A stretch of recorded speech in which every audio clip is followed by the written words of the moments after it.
I woke up suddenly and didn't know if this was real or not. So I picked up a mechanical pencil and poked my own leg. That settled it. I felt pain, so it was real. And I heard a scream. It was that guy. He was picking on a weak student while everyone watched. The blonde kid knocked him over and made the fat kid smell his foot. I stood still watching, but it's not what you think. I was not scared. This is the day I died. I woke up on the exact same day. I won't let it replay. If people are scared of villains, I need to be even scarier. I will take them all down and also deal with these others. But first, I will tell you why. All I wanted was to graduate, but I ended up falling from the school building. I couldn't believe they really had the nerve. It's these people's fault. They bullied me for so long and finally they pushed me off. I can't figure it out. I did nothing to them, but now I'm dying. I really did nothing. Something amazing happened. I woke up for a moment, but sadly I heard people say I was in a coma. I could hear them all, but I couldn't move or open my eyes. My grandma came every single day and prayed for me. I could feel her hand was warm. Everyone else left me, but she always visited and didn't let them end my life. She yelled really loudly for me to wake up. My brother came to see me sometimes. He said now the guys at school were messing with him. I was in a coma for 10 years, each day dreaming about how I could get even if I ever got out. I did nothing wrong, but these people put me here. Even the teachers are at fault.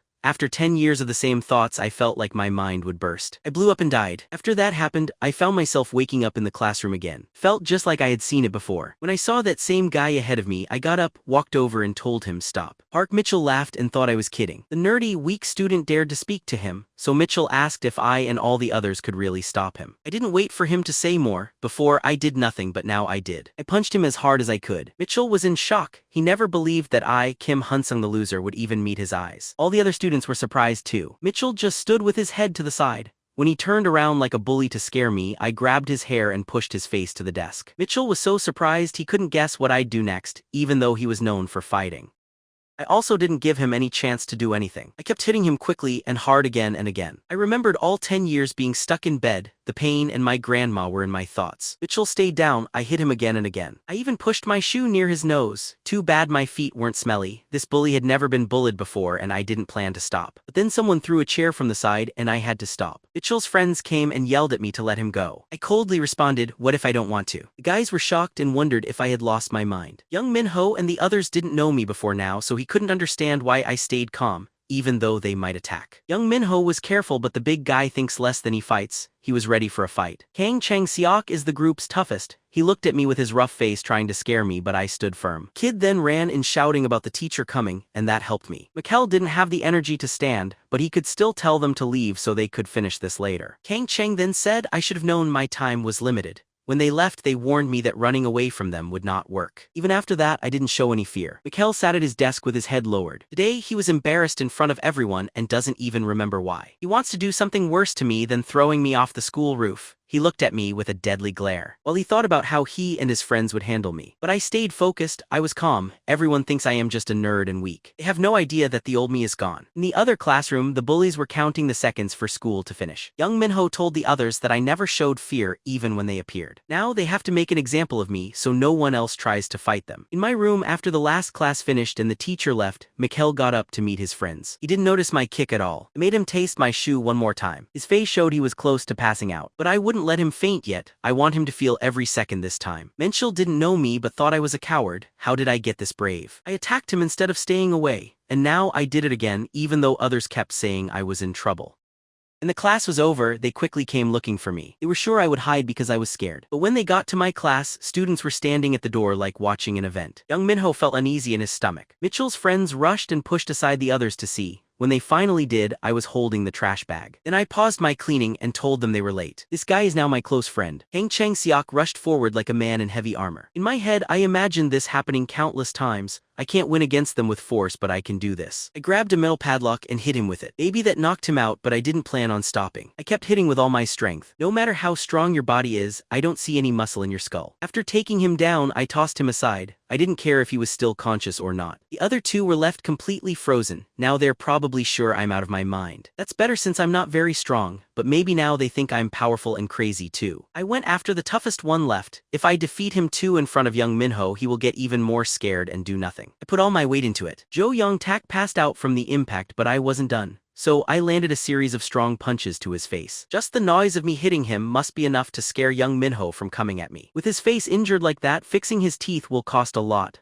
I had imagined this fight in my head for years. My body is still not strong, but my mind is. I'm hurt all over, but I have to hide that I'm in pain. When I saw young Minho, I think he was so scared that he wet himself while wondering if I was always this strong. What a twist for the bully everyone feared. That's how he looked at me now. He was thinking over his whole life. I walked closer and coldly asked if he had strong teeth. Young Minho stood frozen, but right when I was about to see if it was true, a teacher came to see what all the noise was about. Young Minho grinned and I couldn't hit him anymore. The teacher then spotted 3 students lying on the floor. Young Minho was sure that I was in trouble, but I'm not completely convinced about that. The teacher took me to the staff room, pointed at me and talked about rules, saying that hitting others is not allowed. But the real reason he is so angry isn't because of that.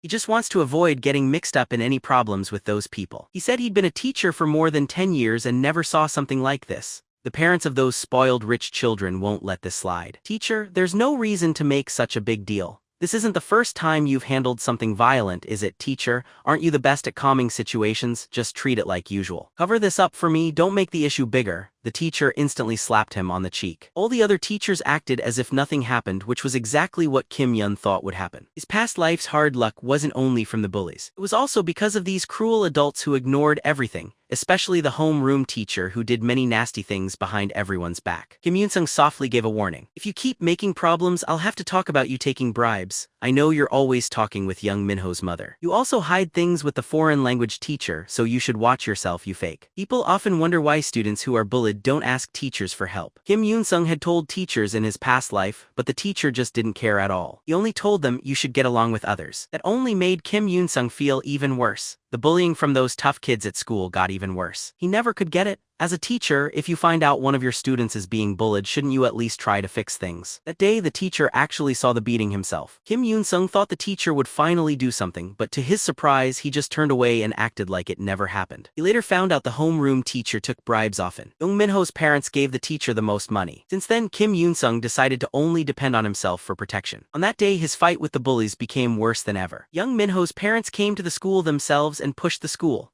Kim Yun-sung's grandmother had to say sorry while the bullies avoided any punishment. He only understood after ending up unable to move that just fighting won't give him what he deserves. Only by carefully stopping the adults from interfering could he really get even. The homeroom teacher, now revealed, became very nervous. Kim Yun-sung said with a cold tone, "Next time before you talk to me, you should think hard.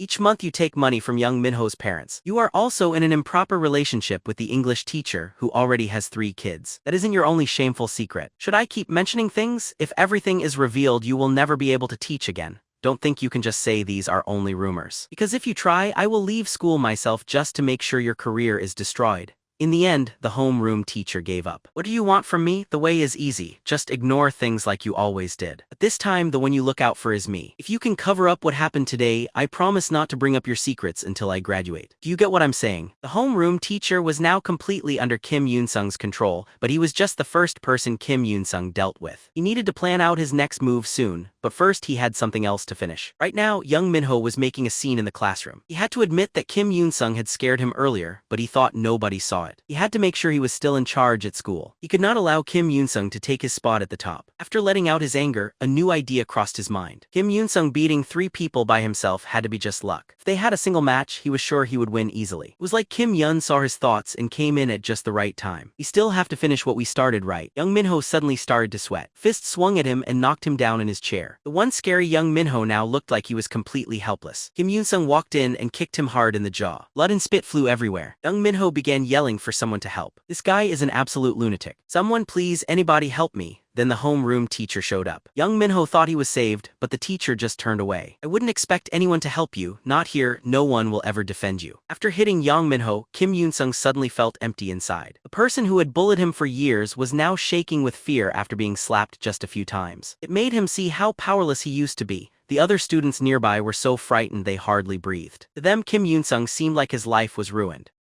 The principal always wished the school would become top-notch, which meant having good ties with students' powerful parents. Now, Kim Yun-sung had sent 4 influential students to the hospital. The principal was sure expulsion was the only answer. Right as the English teacher was about to agree, the homeroom teacher gave her a nudge, telling her not to say anything. "If you don't want our secret known, you better help protect Kim Yun-sung. If he gets kicked out, we're both done for." The homeroom teacher quickly looked over at Kim Yoon-sung and shivered at how collected he seemed. He hurried to beg the principal. Kim Yoon-sung did something wrong, but he shouldn't take all the blame. The other kids say Young Min-ho and his group have been picking on their classmates for a long time. I was planning to deal with it. But I never thought Kim Yong-sun, who couldn't stand the bullying anymore, would snap like this. He was a victim before becoming an attacker. If we punish him now, we are failing as teachers. The principal finally said that a meeting would happen in a week to choose what to do about Kim Yoon-sung. Until then, Kim Yoon-sung was suspended and had to come back with a guardian. Kim Yoon-sung calmly answered, "Okay." The homeroom teacher ran after him and said, "I tried my best, but this isn't up to me anymore." Kim Yoon-sung understood completely. He had brought in the teacher on purpose since the man was smart and if managed well would support the cause completely. Kim Yoon-sung said, "I know you've done all that you could, but you were aware of the bullying from the start, weren't you? Keep this in mind. Until I finish school, there's only one way to make sure I stay silent.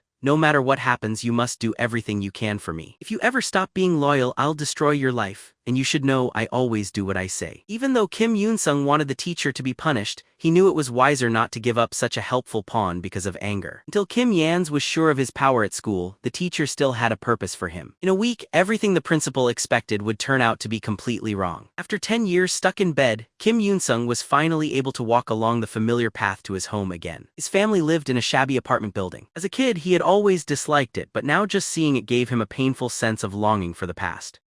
Back then, when he heard his grandmother needed to sell their place to pay for his hospital care, he felt like his whole world was falling apart. When he got there, he noticed his grandmother wasn't home. He probably went out to work again to earn more. He stood quietly for a while, refusing to let sadness overwhelm him. He had finally been given another chance to live. Besides getting back at those who hurt him, he was also set on making sure his grandmother would never have to worry about money again. He had to use this coming week to get ready for what's ahead. His plans were set. First, he needed to make himself stronger. If he could win over a certain person, it would help him a lot in coming fights. Second, he needed to build a group strong enough to face the school bullies. Right now, he was just a poor student. He couldn't get revenge alone. Third, and most important, he needed support from someone powerful so he wouldn't get blocked whenever problems popped up. To handle the upcoming meeting with the disciplinary committee, this support came first. Luckily, while stuck in a coma, he always listened to the TV and picked up news. The head of Myeongjin Construction was getting ready to pick who would take over next. The older son, Go Chang-baum, only finished high school. But his younger brother, Go Chang-silk, graduated from a top college and married into an influential family, which helped his social network grow a lot. One day, Go Chung-bae was taken in by police for beating up someone. He said it began with the other person, but no security cameras were there to prove he was telling the truth. The police knew the Ko family had a lot of influence.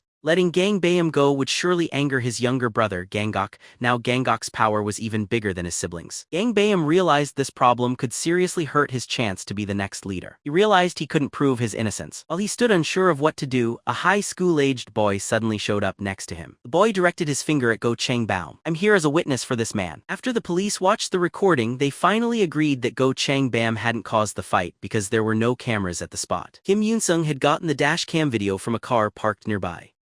This man was provoked by those people and had to defend himself. If he's at fault, it's only because he knocked the other guy out with one punch. Jeonnam put his arm around Kim Yun. "You're not just handsome, you talk very smoothly too." With this proof, the police had no choice but to let him go. Go Chang-baeum then grabbed the police officer by the shirt. "I'll remember you. Things are about to get really interesting for you." As soon as they stepped outside, Gang Baeum wanted to thank Kim Yoon-sung by pulling out a big stack of money as a gift. He thought a boy his age would be amazed by the money, but Kim Yun stayed totally calm. It was obvious this kid was not normal. Suddenly, Kim Yun asked directly, "Do you really believe what happened today was by chance?" "I'll be direct. I know you are Gang Baeum, the first son of Kang Group, fighting your younger brother Gang Suk over who will take over." Gang Baeum's face turned serious right away. "Who are you?" Kim Yoon-sung stayed calm. "I don't think today just happened and I can prove it. If you really want to thank me, give me 1 hour. I promise you have nothing to lose, and it could change your life forever." After that, the two went to a cafe. Kim Yun gave him the original dash cam recording. It showed those men had been hanging around 30 minutes before it happened. When Go Chang-baum came near, they on purpose tried to start a fight. "To be honest, Mr. Go, you've had your doubts, haven't you? Ever since the family fight started, it seems like someone's been trying to get you in trouble on purpose. Have you ever considered that all of this could have been planned by your brother, Go Chongguk, to destroy your good name?" Go Chung-baum asked, "So what do you want?" When the boy said he wanted to help him get revenge and become the next successor, he started laughing. High school student. But Kim Yoon-sung's next words made him go quiet. "I know you have a lot of people on your side in this battle for leadership, but haven't you seen that they're all actually working for your brother? I know you might not believe me right away, but I hope you let me show you what I can do. Go Chang Bam thought about it for a long time outside. The kid is right. Compared to my brother, I really don't have much. If things keep going this way, I'll end up losing it all. Can I really trust a person I have only met once? He recalled what his father said. If you don't have talent, then find talented people to help you. Don't worry about their age, gender, or where they come from.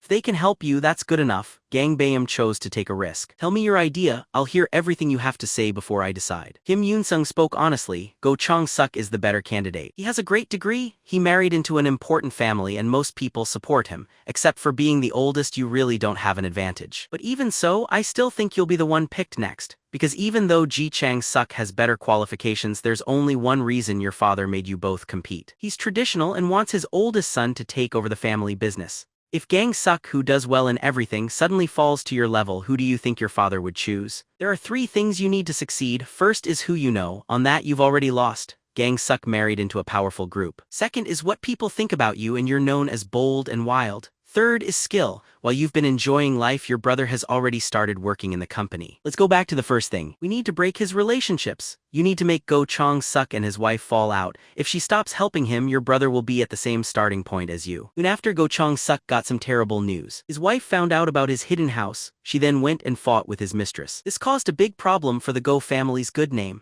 Chairman Jaeyoung Jin was very angry. I told you a man who can't control himself will just cause trouble. If you're going to misbehave, you should at least be like your brother. Live like a wanderer and stay alone forever. Keep going, Chang Bayam. Why did you find yourself at the police station again? Go Mong Jin expected his oldest son to act stubborn as usual. But to his shock, this time he accepted blame and said it would not happen again. Goong Jin actually felt happy. I realized the problem was started by the others, but you still tried everything to stop the fight. You did a good job, I'm proud of you. When the 2 brothers left the meeting, the younger one was boiling with fury. I have no idea who gave my wife the address, but if I find out, he will regret it. At the same time, the older brother Go Chang Bayam was still happy with his father's rare praise.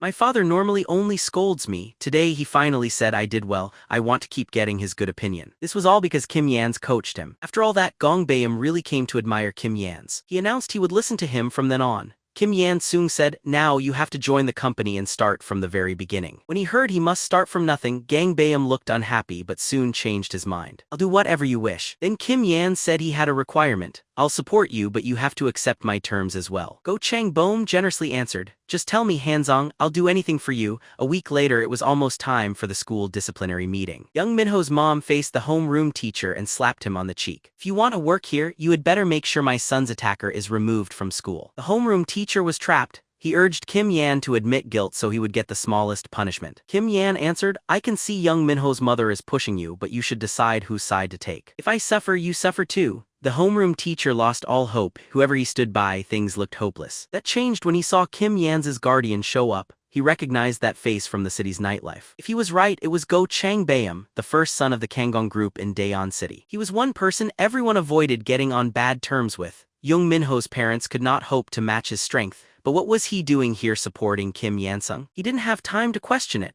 He alone realized Go Chang Bayam's true position, so he needed to pick the opposite side immediately. He quickly changed sides, declaring that young Minho was the bully and Kim Yan only fought in self-defense. When the principal heard what the homeroom teacher said, he started to sweat in fear. Mr. Kim Yong-chu, you need to be honest now. Yet the teacher kept blaming young Minho for everything. On that day, Kim Yan's son saw another student being picked on and stepped in to help. Stop fighting, we are all students. But then he got threatened by young Minho's group. Think about it, if someone tried to hurt you, wouldn't you fight back? It's obvious that Kim Yan only acted to defend himself. He defended himself to stay safe. If we ignore what really happened and punish Kim Yan's too harshly, then we are just adults who don't want to see the real reason for the violence. This made the principal get even more nervous. What nonsense is this? This is the first violent case at our school. 4 students needed the hospital. Violence is never okay, no matter what. We have to give a strict punishment to whoever started it. Only then will parents feel safe with their children here. So let's hear from young Minho first. The victim's statement is the most important. Young Minho acted scared and started to make up stories. All I saw was Kim Yan hitting other students. Ask anyone, you'll see he started the fight. I only joined in because my friend was attacked. I didn't think Kim Yan would even pick up a weapon. I don't get why the teacher is blaming me. He's done violent things before. After the teacher called him to the office, he came back and hit me in front of others. I didn't do anything. Why blame me? Young Minho's mother quickly made things worse. Just look at my son's face. He was hit so badly I barely recognize him. How could something like this happen at such a good school? If Minho isn't safe, neither is anyone else. We must punish the one who did this or our school will never be secure again. Her words got the other parents upset. Soon everyone was demanding Kim Yan-sung be punished. Suddenly, a loud noise quieted everyone. A new voice spoke up. You are all useless just talking and saying things that aren't true. Are you really pretending to not know what's happening? Don't you see those students are just hiding who they really are? The principal got angry. You shouldn't call our students that. The voice responded, if they're not monsters then what are they? I looked into it myself. Young Minho's gang is famous for bullying others and taking their things. Everyone near here knows what they do but you do nothing. Are you all getting money from their parents? Those kids might be hurt in the hospital now but Kim Yong's son only fought back to guard himself. Didn't the homeroom teacher just say, you must face the real truth? If you were picked on by bullies like them, would you stand there and not do anything? Young Minho's mother got furious. How could you call my son a bully? I heard Kim Yan's Hun-sung has no parents. Where do you get the right to talk like this?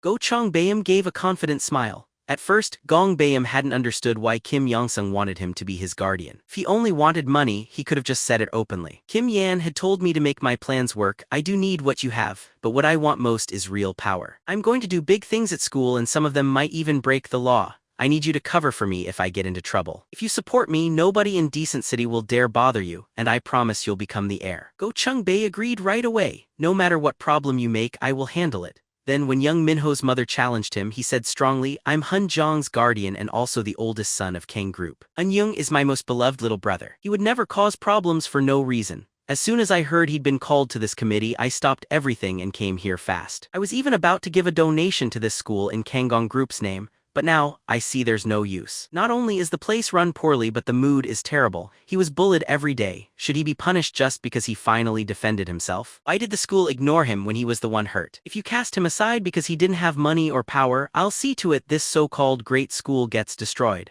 Every bully here and every grown-up who let them do it will be finished in Decent City. I'll use everything I have to make it happen. Everyone in the room was shocked by Gong Bayam's arrival. The principal never thought the oldest son of Kang Group was Kim Hyan's guardian. If he supported Young Minho now, he would cut all ties with Kanggong Group and the school would lose favor with other important people. But if he turned away from Young Minho's family, it was a big chance to win Kong's trust. This would make his goal of having a top school very close. The principal quickly blamed everything on Young Minho. Actually, I have also heard that he leads that bad group. Kim Hyan is someone I see as the best student at Chunil High. For someone so good to do this, there must be a reason. So let's listen to Kim Hyan himself. Kim Hyan started speaking. My friends have told the teachers about this many times, but all the teachers ever said was, the young Minho I know isn't that kind of student.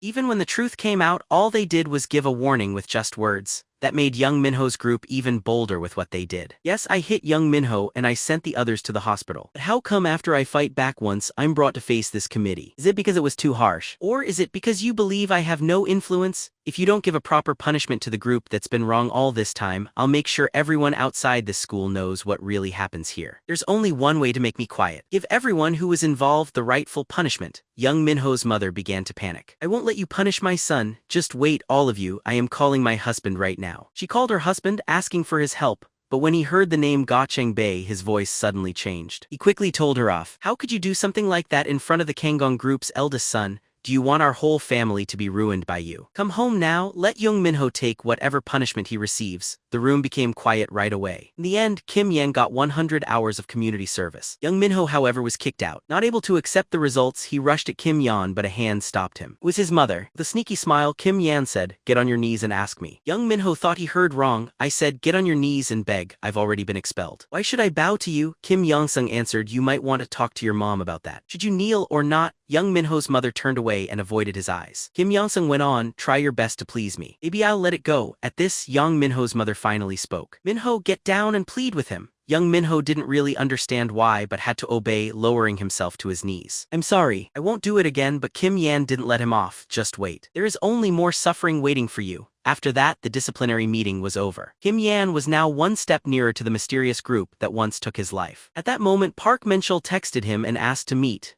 As soon as Kim Yan got there, Park Minchul quickly tried to please him.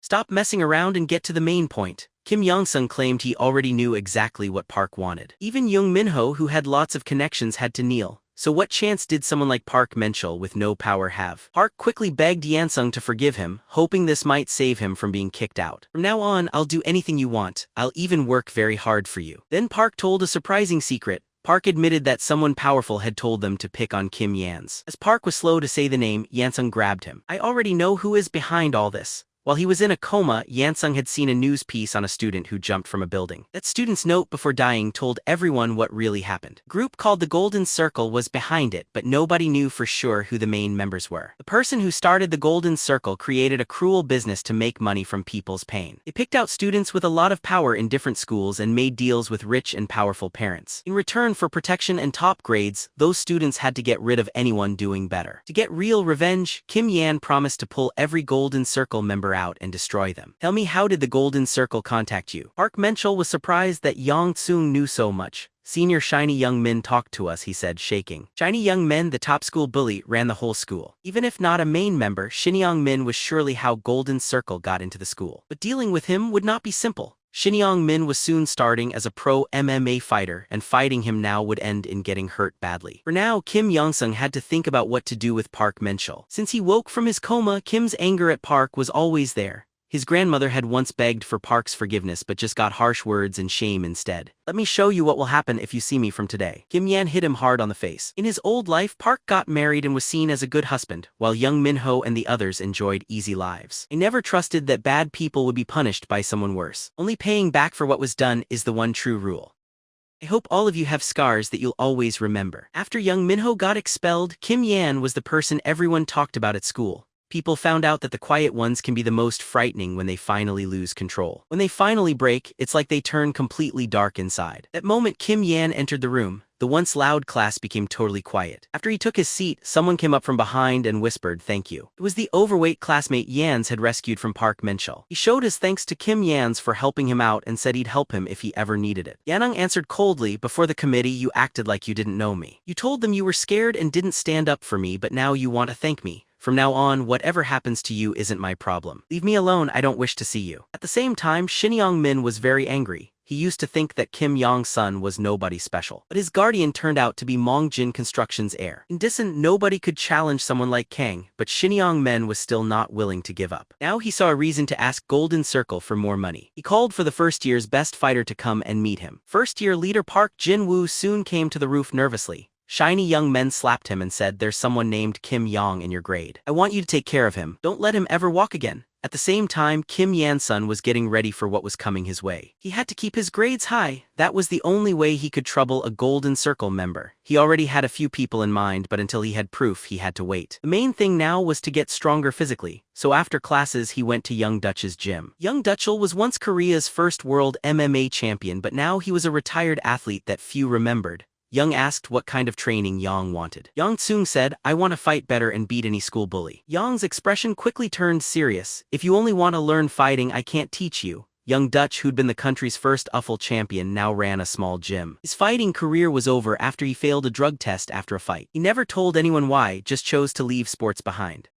Even so, he later took a year to train another fighter, who managed to become the champion. "If you became my personal coach, my fighting would improve a lot," Yansung said honestly. "Did you also do anything possible to win?" "I'm just doing whatever I need to for my dream. Why is that wrong?" Young answered, "That was a bad decision. If I could do it again, I wouldn't choose that path. I don't want you to go through what I did. Go home, I can't help you." 100 million, okay. If you agree to coach me, I'll send you 100 million within a day. I'll pay at the start, so even if I stop, you won't lose out. You should have thought first before using those drugs. Still, you did it anyway. I'm choosing to fight against bullies even if I might end up hurt or in prison for life. But I've already accepted that, just like you did when you took the drugs. I really need help now, I'm begging you. In the end, Young Dutch agreed to help. "I'll help train you, but you need to take a test first. Join me in the ring. If you can last one round, I'll believe you are serious." That evening, when Kim Yen got home, his grandmother felt pain in her heart when she saw him. "Who hurt my grandson like this? Tell Grandma who did it. Grandma won't let them get away with it." Let's look back at what happened that day at the gym. After Kim Yong-sung offered 100 million won for the training, Young Dutch decided to give him a test round. Yanung had to stay up in the ring for 3 minutes to pass. The fight started with Young attacking first. His punch hit hard on Yans's guarding arm. Jansung believed he blocked it, but the strong hit broke his defense and struck his nose. Sharp pain rushed right to his head. His body hit the mat before he could even respond. Get up, only a short time had passed. Next was a series of attacks. Young began throwing punches one after another, like a wild storm. All Yansung could do was shield his head. If just one blow landed, he would be knocked out. Suddenly, Young changed his plan. He gave a strong low kick which made Yan's leg go numb right away. You can still step out, but Yanung clenched his jaw and got back on his feet. There are still a few minutes left. Yanung didn't want to lose all his energy, so he chose to attack. He had to change the situation, but for a pro, it just showed where he was weak. The chin is the easiest spot to score a knockout. Yan's fell flat, stiff as a board, onto the floor. Young needed the cash, but he wouldn't throw away his pride for someone who couldn't even handle this kind of pain. Just stay down. Still, a voice spoke behind him. It isn't done yet, let's continue. Young was shocked by his determination. Maybe this kid really was serious about learning to fight. He had gone easy before so he wouldn't hurt him too much. Now he realized he had to use everything he had. Yan protected his head, staying careful for another low kick. Yang changed where he aimed again. Hard liver punch shot pain through Yansung's body. A blow like that could make someone throw up, pass out, or even lose their life. Yan's body started to tremble on its own. He tried to stand, but his body didn't listen. This kind of pain can't be overcome just by trying hard. Just give up and leave. Yan was furious inside. You useless person, get to your feet. Haven't you been wanting this chance? You spent 10 years stuck in bed wishing you would die every day. You can't take this pain. If you never want to live like that again, then get back up now. With Yang staring in disbelief, Kim Yan-sun got to his feet again. Most fighters at a high level couldn't handle that last blow. What kind of life has this kid gone through? If this person gains true strength, it might destroy him. Wanting to save him from a life of regret, Jung promised he would finish it here. Next punch he threw used all his strength. Yans told himself to hang on no matter what happened. Even if his nose got broken, even if he lost his teeth, he would still give his best. Young's attacks became stronger each time. Just as Yan soon could hardly lift his arms to block, the timer's alarm saved him just in time. Jung had to mutter a curse. Shoot, this kid actually made it. When you go home, don't go telling everyone I hit you. I'll text you my bank account sometime. His grandmother was heartbroken when she saw his beaten and swollen face. Jansung tried to comfort her. He told her he just got into some trouble at school, but things were fine now.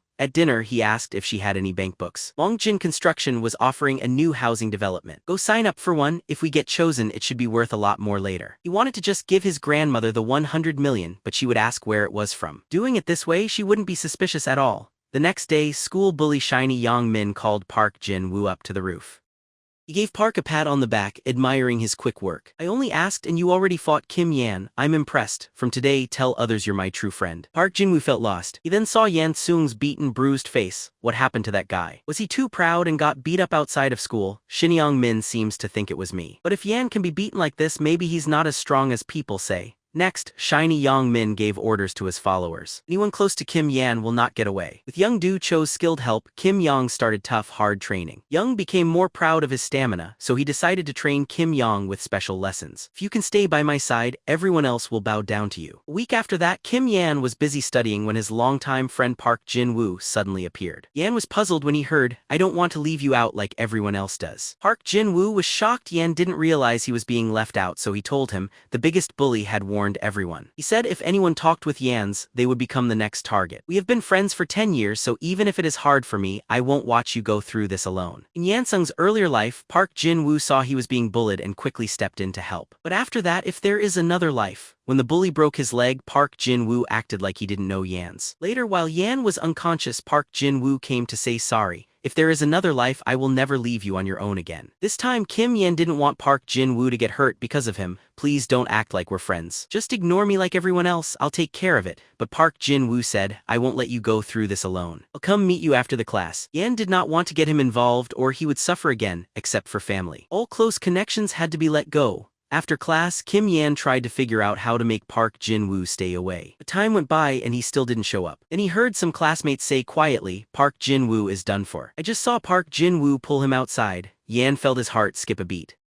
He dashed out immediately as fast as he could. He could not allow the same thing to happen again. At that same time, the bullies had pushed Park Jin-woo into the bathroom. I already told everyone to stay away from Kim Yan. Didn't you listen, or do you just not care? Park Jin-woo stood up to the bullies bravely. He's my closest friend. If you want to fight, then just do it. Stop wasting time with warnings. Park Jin-woo was ready to fight. Still, Park Jin-woo threw the first punch, embarrassing him in front of his friends. Furious, Park told everyone to attack right away. While being surrounded, Park Jin-woo could only think about Kim Yan's. He understood that Yan Sung was keeping him away for his own safety. However, he still ended up getting dragged in. Even if Yan Sung got upset, he would not feel bad for helping him. For Park Jin-woo, Yansung was more than just a friend from childhood. He would never leave him behind. Park Jin-woo took the opportunity and kicked him hard in the chest. I heard you do taekwondo. There's always a show-off like you around. You think you're strong just because you learned a little. This world cares about your background. Your problem is you think you are unique. From now on, you and Kim Yans will wish every day that you weren't alive. Anytime I can challenge you. You should get used to this. Just then someone kicked the bathroom door open. Kim Yan's came in very angry. What are you guys doing? He wanted to handle Park Jin-woo for a long time and now seemed like a good time, but he knew Park Jin-woo was much bigger, so Yan thought he should make him so mad he would lose control. Everyone is saying you beat me up, it's embarrassing. You're just a fat pig. If you have to gather people to gang up on Park Jin-woo, what does that make you? Park Jin-woo, who only used force, fell for the trick. He wanted to fight one-on-one, but his moves were wide and easy to block. Yans kept mocking him. All those muscles are pointless. Park Jin-woo lost control and rushed with all his strength, thinking he couldn't lose. Yansung remembered Young-do Chol's advice, stay back. Keep hitting until your enemy can't stand anymore. Today, Yansung needed to make sure everyone was truly afraid. Soon, Park Jin-woo was beaten so badly he could hardly move. No matter how tough he looked, he was still just a student. When Yans looked like a demon, Park finally gave up.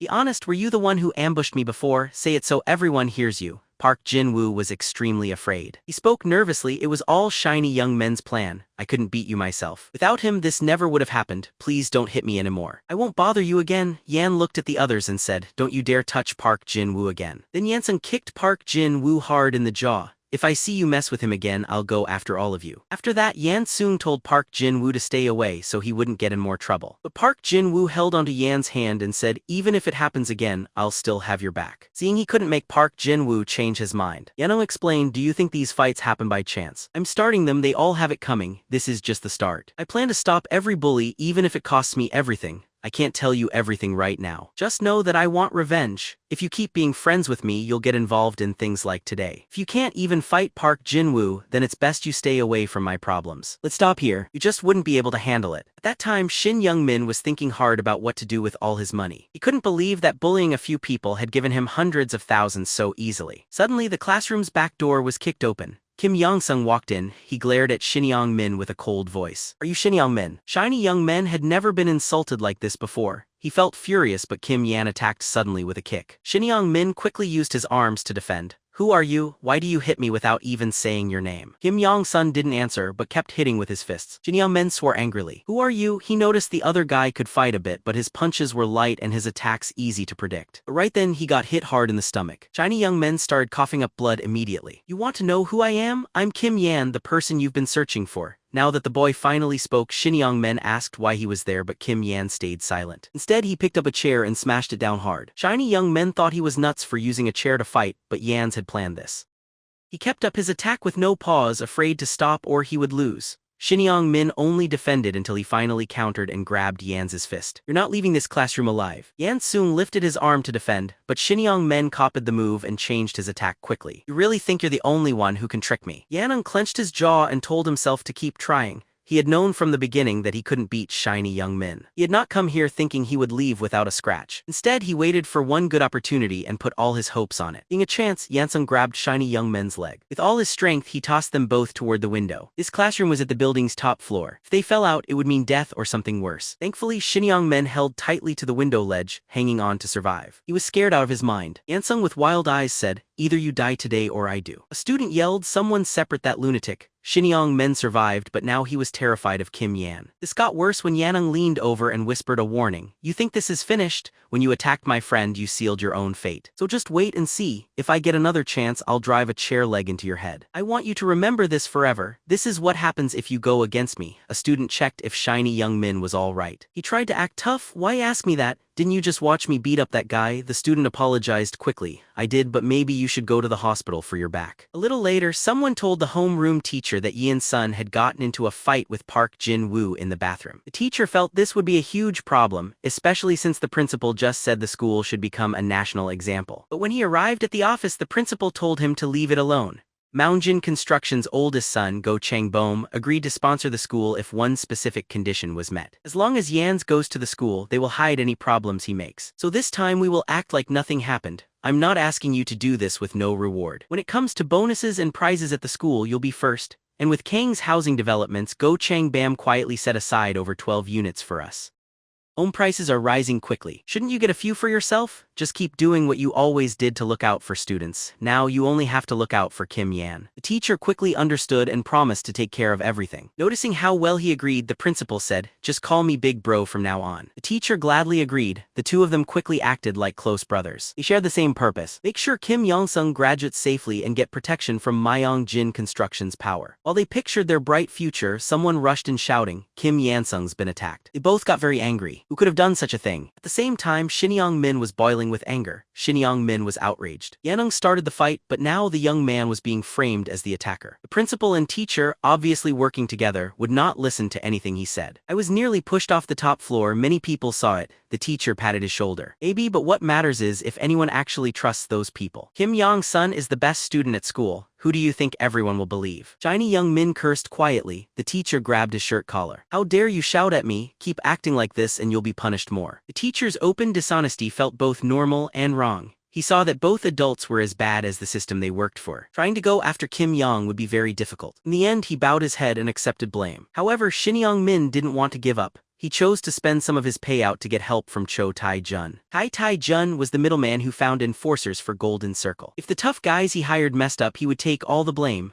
Golden Circle never accepted failure. Trying to use personal connections to hide bad incidents was typical for Golden Circle. Any student who went against Yan's got expelled, with the principal and teachers always standing up for him. Cho Tai-jun talked to the principal directly. "I was told 4 students were taken to the ER and expelled from your school, yet the student responsible, Kim Yan's, barely got punished. To be honest, this is the sort of thing that could be a police matter. Are you being extra lenient with Kim Yong-sung? If that's true, I won't let this go." But the principal was not bothered.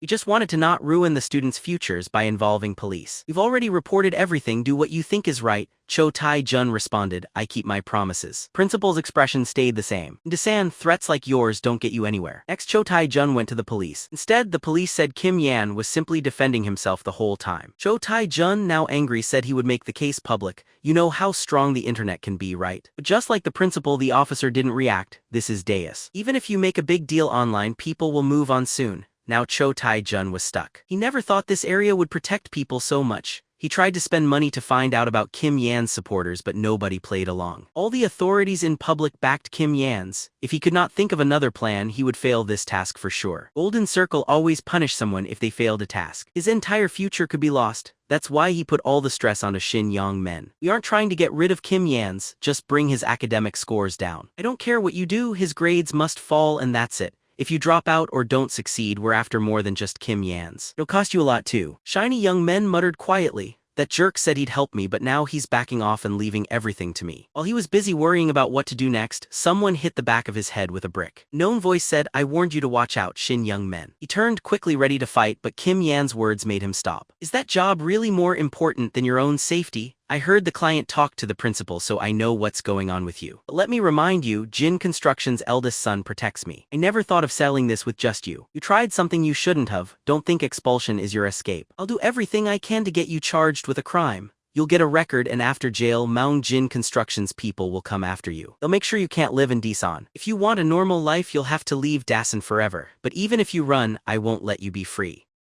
My goal is clear. Whoever attacks me, I'll ruin them. If you want to live here, just hold on and deal with it. You should learn from the ones you used to bully." The next day, Shin Men came to school all bruised. Everyone whispered Kim Yan must have beaten him up after school. He wouldn't have lost otherwise. Actually, Shin Men could have easily beaten Yan if he fought back. But Maung-jin Construction's power kept Yan safe, making it a trap for him. If he let Yan go now, the Golden Circle would take away everything he had. Better to be expelled with a record than to lose everything. Feeling upset, Shin Young-min hit his own desk out of annoyance. He wished he had never accepted the money or job and silently hoped Kim Yan would do badly on the next test. Even the smallest drop in grades could buy him some extra time. Meanwhile, Kim Yan was looking forward to midterms. "When I get the top scores, all their anger will burst." Johnny Young Men trying hard just to stay safe. The Golden Circle forced to finish what they started. And the angry client who began it all. "When they all break out at once, I'll finally achieve my goal. It might seem bad to use the principal in Maung-jin Construction's plans, but as long as I get what I want, it's fine for me. After that, nobody here will ever dare go against me. The stronghold I've made using force gives me a feeling of calm I've never known before." Meanwhile, he put in a lot of effort to get better at fighting. Young Dutch was really happy with his student. If there was no money issue between them, he might have suggested he become a professional. Just when Kim Yansung finished practice and was getting ready to leave, someone called from the door with a voice he knew. my name is Park Jin-woo. I'm the one who signed up for the lessons. When Park Jin-woo heard that Yan had angered Shin-young-min and the two almost went out the window, he guessed Yan was sending a serious warning to everyone in the school. If you harm anyone close to me, you'll be risking trouble. Park Jin-woo didn't know why Yan's had changed so much. He used to talk about wanting to make his grandmother happy. Now his main goal was to take big risks to get rid of the bullies. But since Yan's chose this way, his best friend couldn't just leave him, so Park Jin-woo went to Youngdo chose Jim. Kim Yan tried to talk the coach out of accepting him, offering to cover the extra cost himself.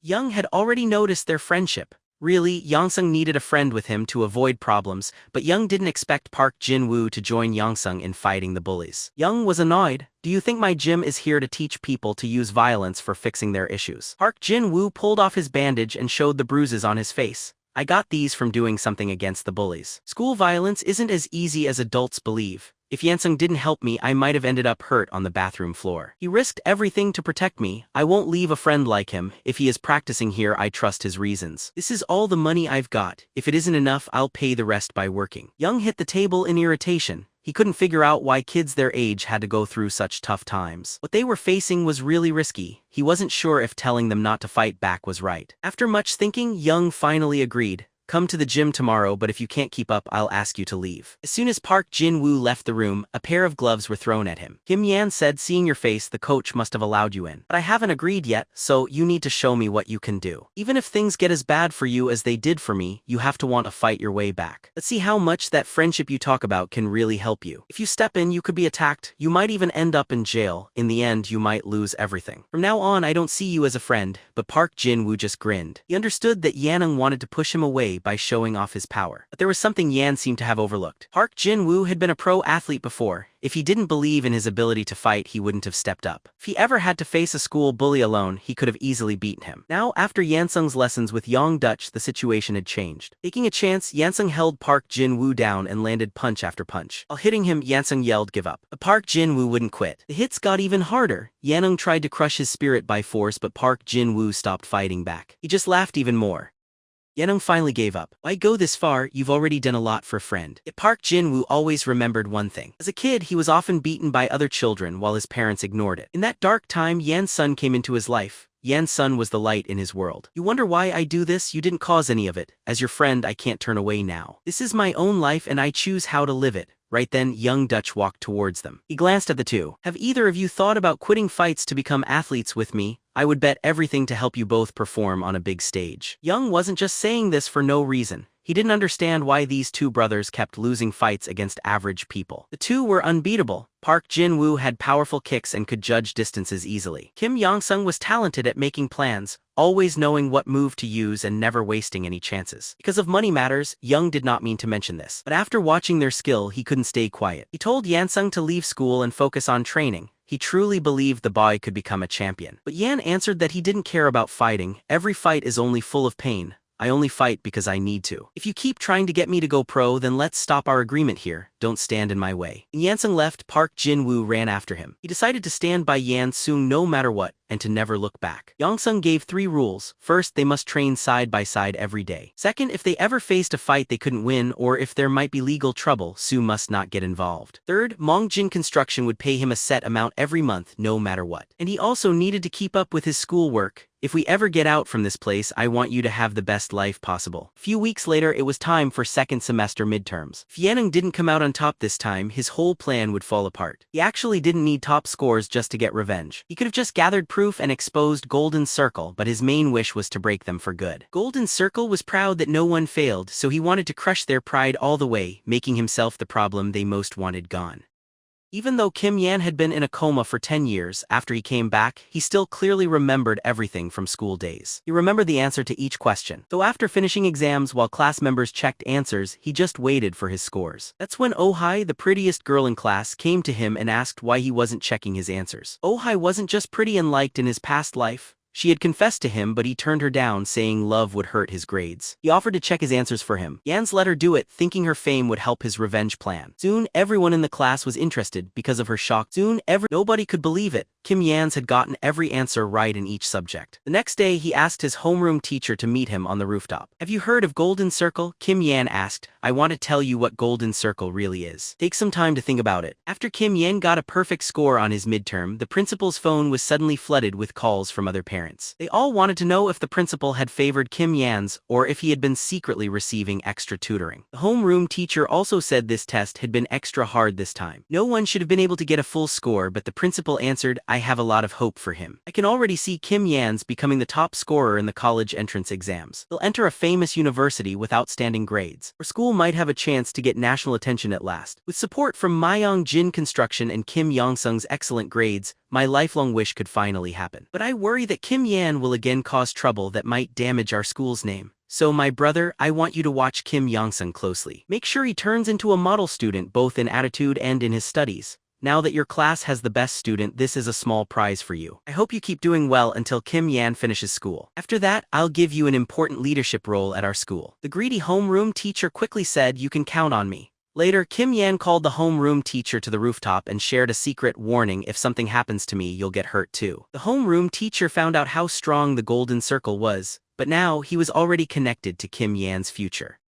He asked, what do I do now? Should I try to stop shiny young men from going after you? But Kim Yan's replied, no need. From before until now, my only request is the same. Whatever I do, don't get involved. As long as you teachers pretend nothing happened, that's all I want. Though you should get ready. The homeroom teacher suddenly felt a lot of stress. He realized this student was about to make real trouble. At the same time, Shin Young-min was being badly beaten by the Golden Circle agent. If you can't handle Kim Yan's this time, I'll break your arm. This is your last chance. With anger toward Kim Yang, Shin Young-min quickly called his people to plan payback. Someone brought up attacking him after school and disabling him. But that would let Myung Jin Construction get involved. So they decided they had to do it at school where outsiders couldn't step in. As long as they made Kim Yan-sung nervous enough to mess up his grades, that would be enough of a win. Next, the top student in the second year suggested something. Instead of bothering him one at a time, why don't we all go after him together? Everybody knows the principal wants to make this school well respected. He wouldn't dare punish that many students together. Shin Young-min was immediately interested. It was a smart idea.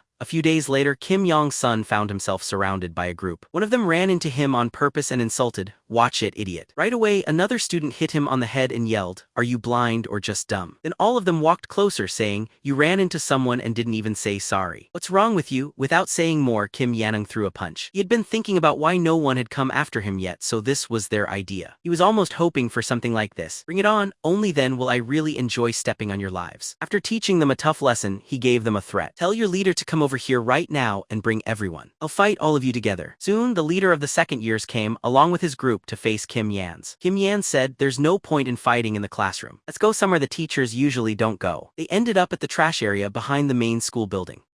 With so many upperclassmen there, Kim Yan knew he couldn't win. He pointed to the kids watching from above. "I guess you care about how people see you." Whole group jumping one person would look really bad if others found out, right? Why not fight me one by one? Of course, if you're too afraid, forget it. His teasing worked perfectly. The second strongest bully in their year stepped up first. "You want a solo fight? Fine, but after I'm through with you, nobody else will get a turn." He gave all his strength to the first punch. He thought Kim Yansung would fall right away. But in an instant, Kim Yan stopped the attack with his arm. The bully made his hand into a fist again. "Let's see you avoid it this time." But Kim Yan's dodged him again without trouble. Small clever smile formed on his lips. Then with a sudden strong punch, he knocked the bully to the ground. Park Jin-woo, who was watching from upstairs, suddenly started to sweat. This crazy guy really knocked out the well-known upperclassman with just one hit. Maybe it wasn't just by chance that I lost to him last time. Right when Park Jin-woo decided to leave him alone from now on, someone tapped him on the shoulder. Park Jin-woo turned around, ready to yell. Instead, he got punched in the face by Kim Yan's close friend, Kim Se-woo. Earlier, when Kim Se-woo saw Kim Yan's about to face the older bullies by himself, he offered help, but Kim Yan said no. He said that if Kim Se-woo got involved, then the others might try to gang up on them. So Kim Yan said, "If you really want to help me, go and get back at Park Jin-woo for me. Show me that I am not facing this fight alone." Park Jin-woo, angry, shouted back, "Don't think you can show off just because Kim Yan is supporting you. I'd rather move to another school than deal with this." but right then Kim Si-woo hit him hard in the chest with a kick. Park Jin-woo started to wonder about himself. Am I really not even able to beat this guy? There's no way I can act embarrassed in front of so many classmates. He rushed at Kim Se like he'd lost his mind, but was knocked away by a knee to the jaw. Kim Se followed up quickly, raising his leg and bringing it down on Park Jin-woo's face. At the same time, Kim Yan was busy hitting the second-year boss over and over. The upperclassmen never thought Kim Yan would be this tricky. Kim Yan-sung had planned from the start to take them down one at a time. Now with everyone at school watching, he beat every second-year bully. The boss understood that everyone would only remember Kim Yan's victories, not his own. Ba Zanichgo stepped up, that's enough. Now I'll fight you. Honestly, I admire your skill, but thinking you can beat all of us alone is disrespectful. Kim Yan answered in a cold voice, that's exactly why I want to shame all of you. Ba Sanong-ho became angry and punched. This time, Kim Yan didn't move away. He hit back with his own punch. Yeon-jo attacked again. To his surprise, Kim Yan actually started laughing. They started trading punches equally. Baso never thought his rival would be able to match him like this. Didn't Kim Yan see that they were not the same size? Baso became exhausted, but he knew quitting would make the whole school laugh at him. When would this guy stop fighting? Kim Yan hit Ba-sun right in his front teeth. The sudden pain made Ba Yong-ho feel faint, but Kim Yan kept going. He grabbed his enemy's hair. He slammed Ba Yong-ho's face to the ground with full force, making Ba Yong-ho faint. The other followers were too scared to do anything. Kim Yong said to them, don't just stand still. Go get Shinyang men right now. When Shinyang men heard that Kim Yong-sung had beaten all the second years, he told his group to keep going with their plan. Kim Yan had hurt so many students, no matter if the principal favored him, it couldn't be hidden. Soon, some students rushed to the office to tell the teachers, while others called the police themselves. Short time later, the principal even got a call from the education bureau. Shinyang men figured with all of this noise, Kim Yong-sun would surely get punished. But things turned out different from what he thought. After talking to the Education Bureau, the principal downplayed what happened with a short explanation. The teachers just talked off the students' complaints. The police warned them that making a fake report was punishable. Shin Young-men's plan did not work. He swore angrily, what a bunch of trash, how are people like them even teachers? And the police won't even bother to look into it, they just say it's a false alarm. Fine, I'll handle Kim Yan's myself. Then his phone started ringing. As soon as he picked up, he heard his father's angry voice yelling.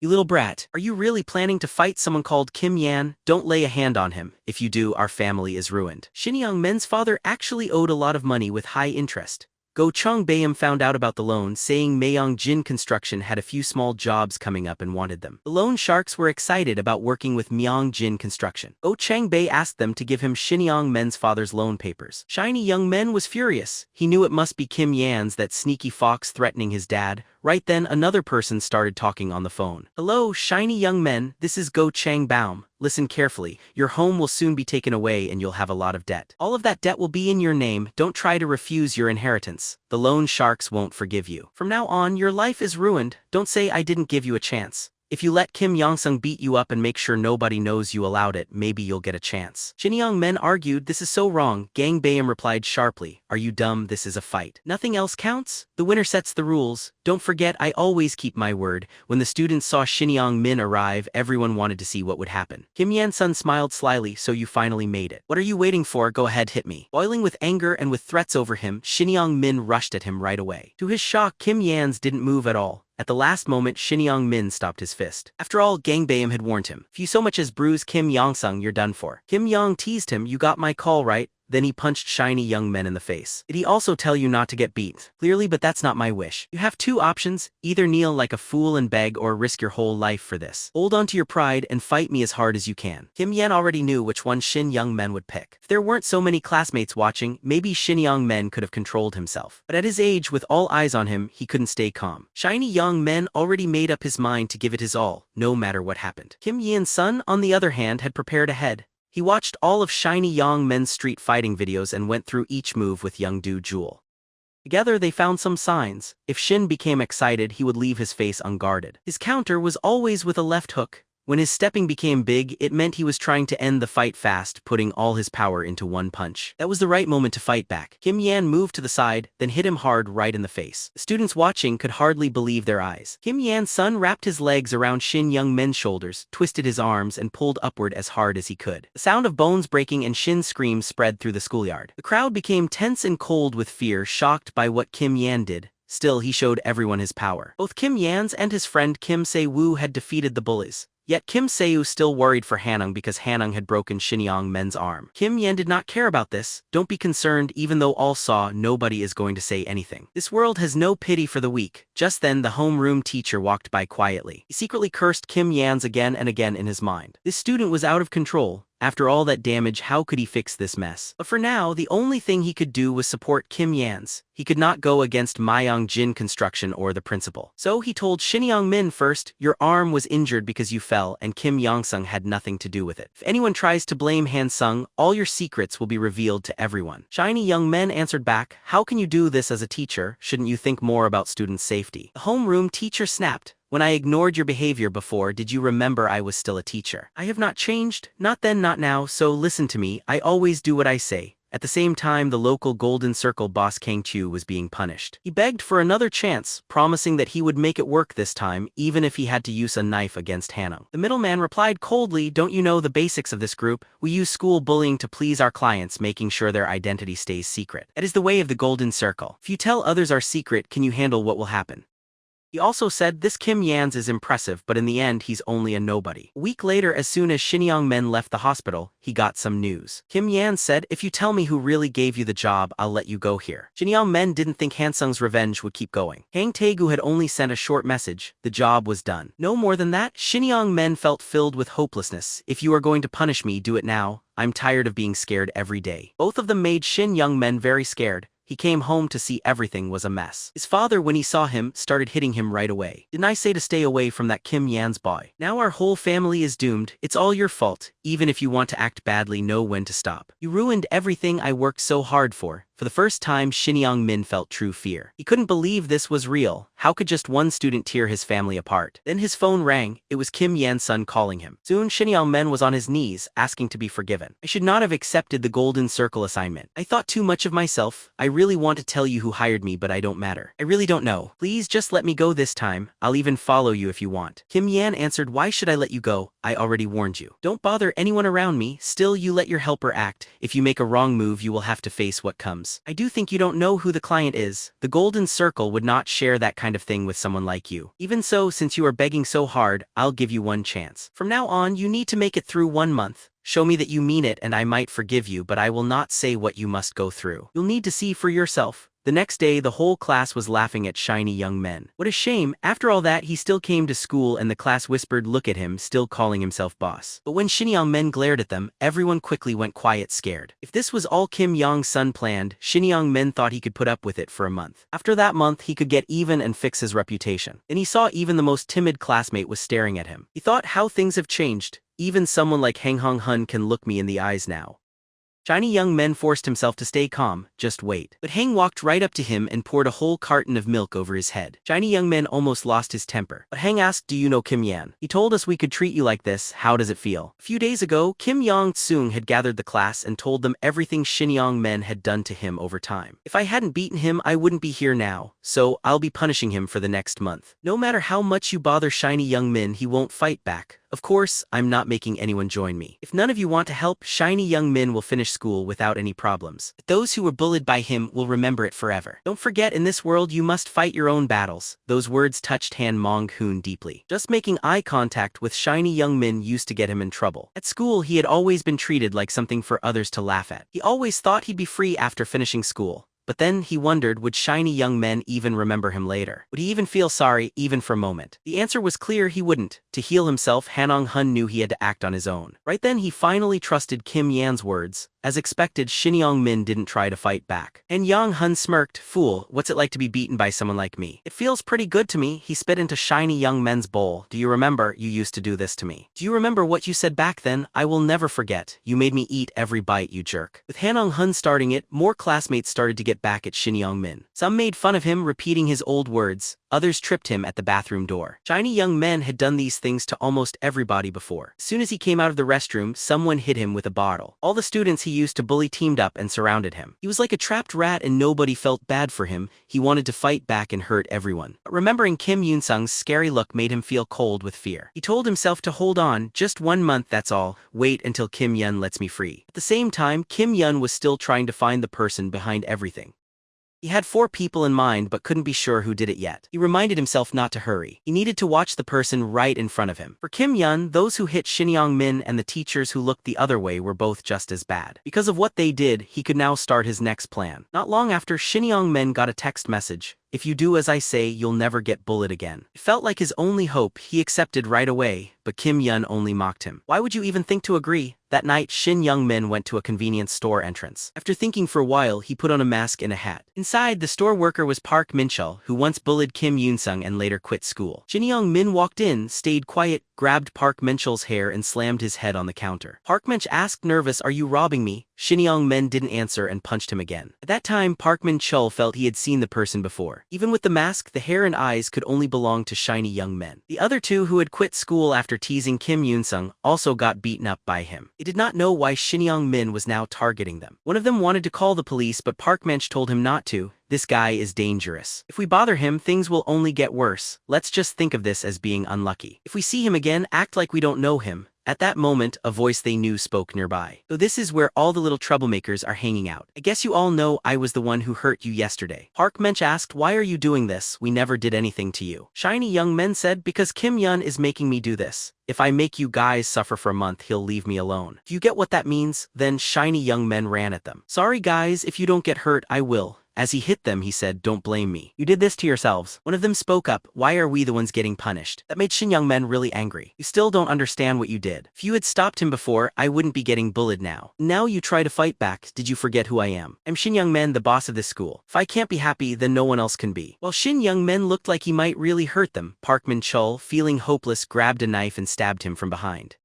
"You've done too much. We already quit and are working because of you. Why are you still bothering us?" At that moment, Shin Young-men finally figured out what Kim Yoon-sung really wanted. He wanted them to hurt each other and destroy themselves so he didn't have to do anything. The next day, the news that Shin Young-min had been stabbed was all over the school. What shocked the students most was that the one who did it was Park Min-chu. Both of them not only confessed to everything, they even pleaded to be put in jail as soon as possible. They said they never wanted to stay in Dison City ever again. But Kim Yun still wasn't finished with them. He told Ga Chang-bae, "When these 4 get out of prison, make sure they go right back in. I don't want them to have even one normal day in this society." Gang Baeum was surprised. This person was even scarier than him. "I don't ever want to be against you. I have been working at the lowest level for a month now, just like you told me to. I haven't seen any gain yet. I don't have the patience to work my way up slowly." Kim Yun asked him to keep going a bit longer. "Just do as I say." Back when Kim Yun was out of action, real estate was booming. Sadly, a deadly accident happened at one of Myung Jin's construction sites. A worker got hit by rebar that fell. People wanted to call for help and an ambulance, but the foreman stopped them. He didn't want anything to slow down the progress. So the foreman said they had to tell their bosses first before doing anything else. It took 2 hours before the worker finally went to the hospital. When his son got there, his father had already passed away. The real estate company would not call it a job accident or pay any money to the family. This ruined Mongjin Construction's reputation.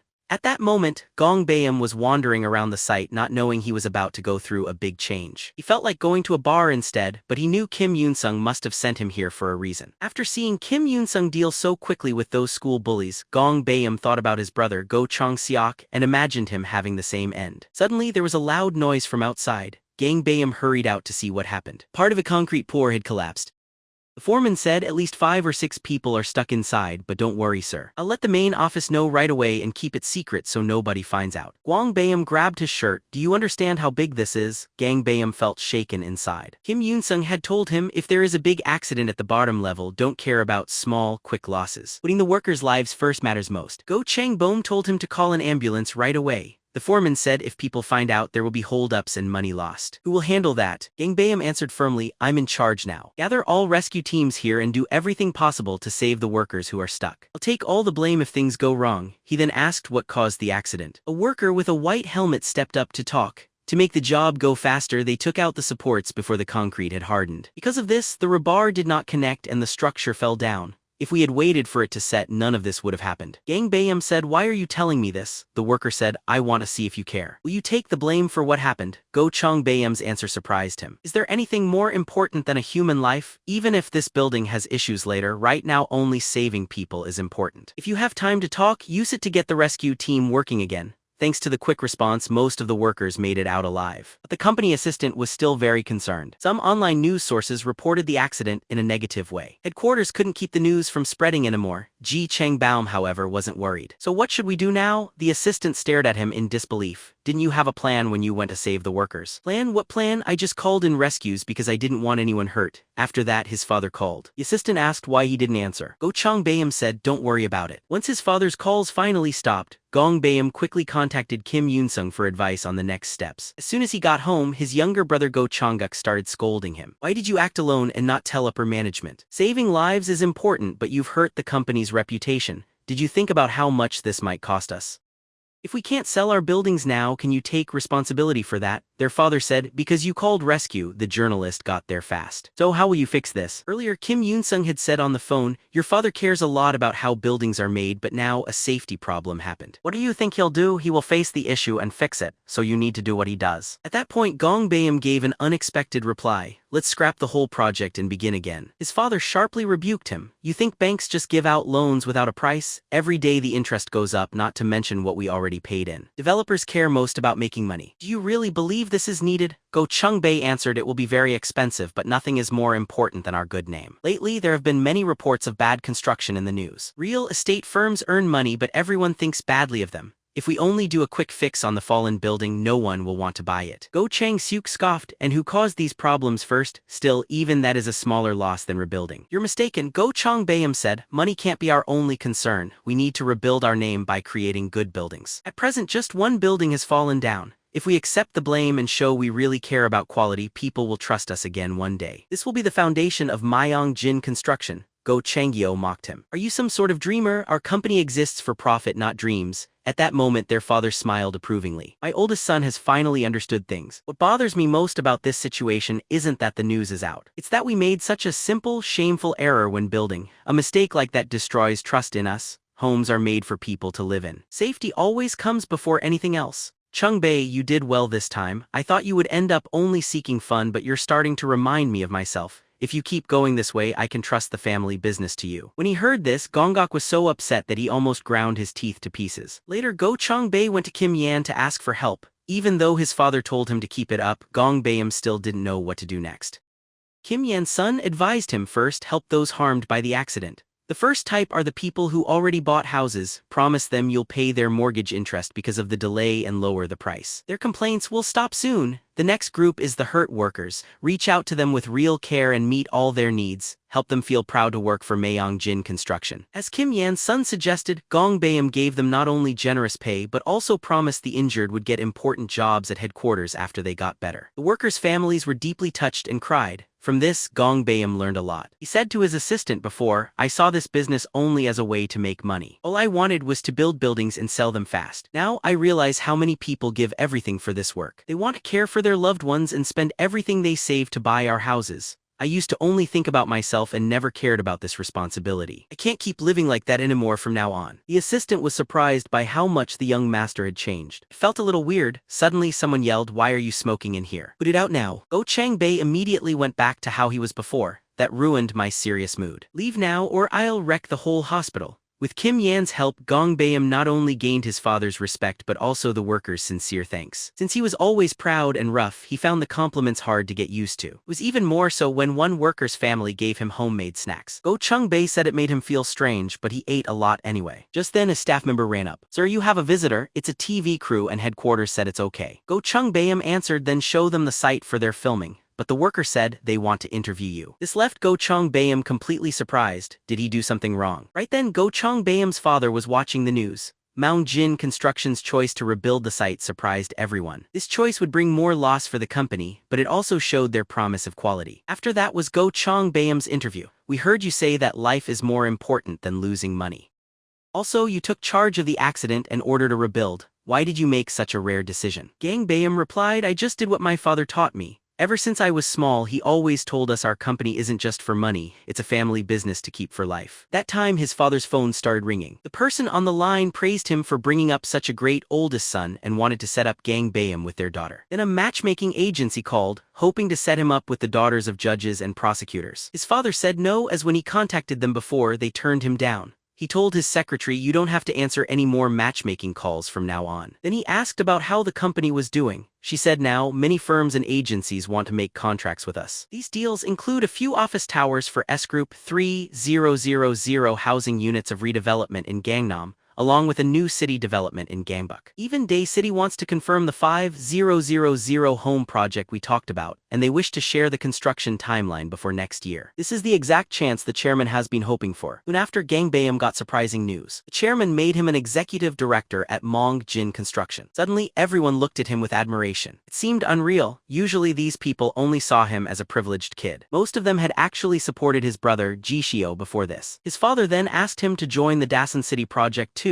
"It's a bit soon, but you'll gain a lot of experience." Go Chang-baeum bowed low. "I look forward to working with you all." Kim Yoon-sung heard what happened. It made him uneasy. Everything was happening much sooner than he thought. Gangbaeum was not supposed to join the project this early. He was expected to use this accident to prove himself. But instead, Chairman Gaeong-jin quickly made him executive director. Kim Yoon-sung was surprised by this unexpected change. He knew he needed to plan for every little change even more carefully now. He couldn't risk making any mistakes. Then a fancy car drove onto the school campus. Kim Yoon-sung saw it was Gangbaeum's car, but why was he here? He had not mentioned this in his messages.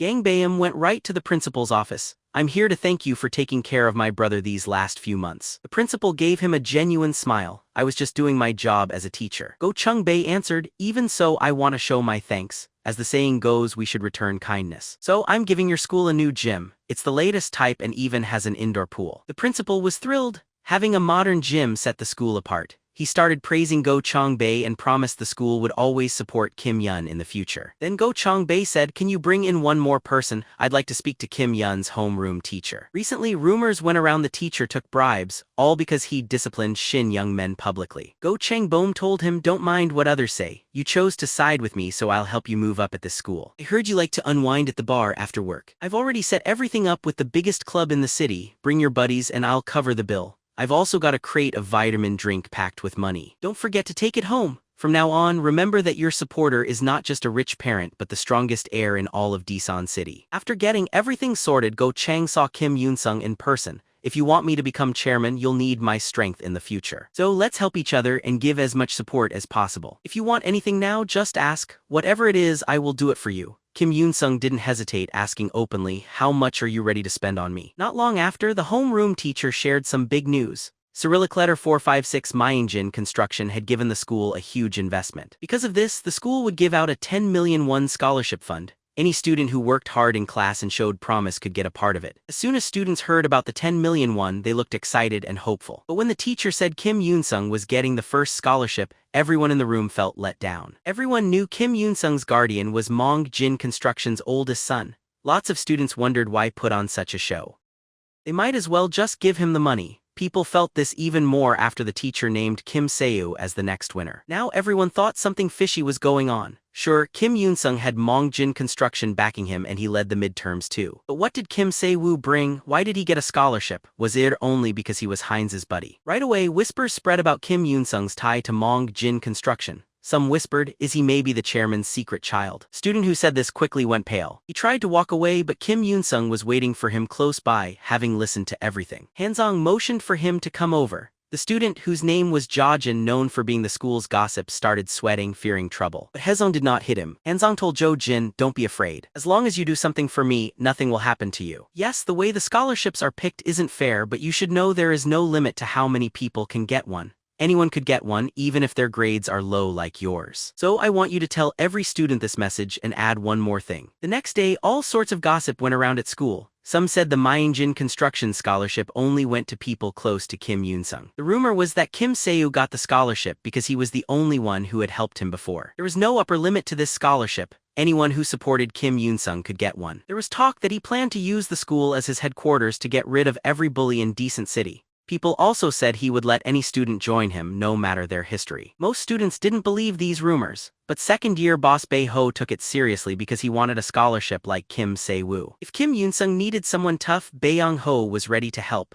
On his own, Bong Ho went to find Jo Jin for the truth. Jo answered, I'm only telling you this. Kim Yoon-sung wants to make this school his own, then use it to beat all the other schools near us. If someone steps up and proves they're strong and loyal now, Kim Yoon-sung will definitely reward them. Bong Ho knew there was a lot of cash on the line but worried that Kim Yoon-sung would not accept someone who once went against him. Even so, he decided to try.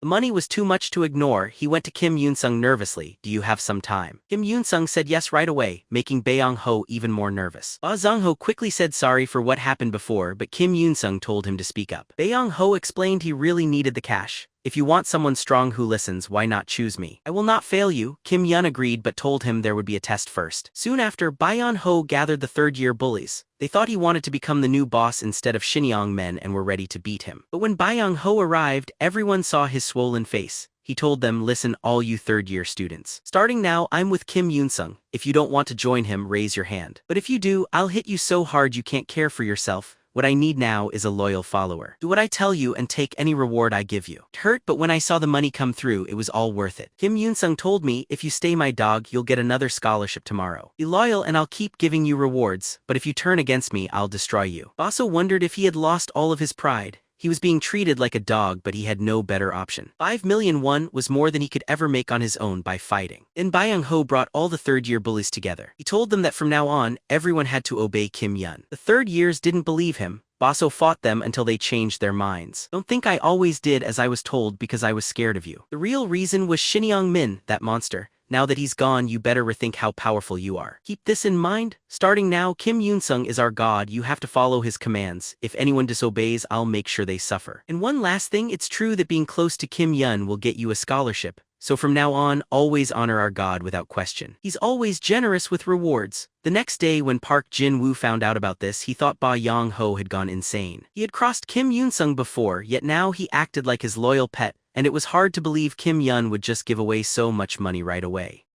Then he saw a group of students looking at the bulletin board. To his surprise, it showed Bae Zhang-ho had gotten a scholarship. Park Jin-woo started to sweat nervously. He wondered what kind of link Kim Yoon-sung had with Mong Jin construction. Bong-ho getting one made sense, but why had the loud Jo Jin been given a scholarship too? Jo Jin told him, I just did what Kim Yun said and I received a scholarship. Here's some advice. From now on, watch out and don't ever go against Kim Yoon-sung or you'll end up like shiny young men. Park Jin-woo found it unbelievable. Kim Yun really was turning Channel High into his own place. How could he have a normal school life now? Things were moving quickly and the Golden Circle's client was upset. I heard Golden Circle was supposed to be the best. That's the reason I hired you. If you can't handle Kim Yoon-sung, I'll tell the members you're not as good as people think. The middleman answered with confidence, no need to worry. This time we're sure we'll succeed. The Golden Circle sent their killer Cho Tae-jun. He was sent to transfer to Channel High to take care of Kim Yoon-sung. At first, the principal didn't want to let him in, but then the city's education director personally asked for the transfer. Choi Tae-jun said the director was a friend of his dad, but the principal didn't believe it at all.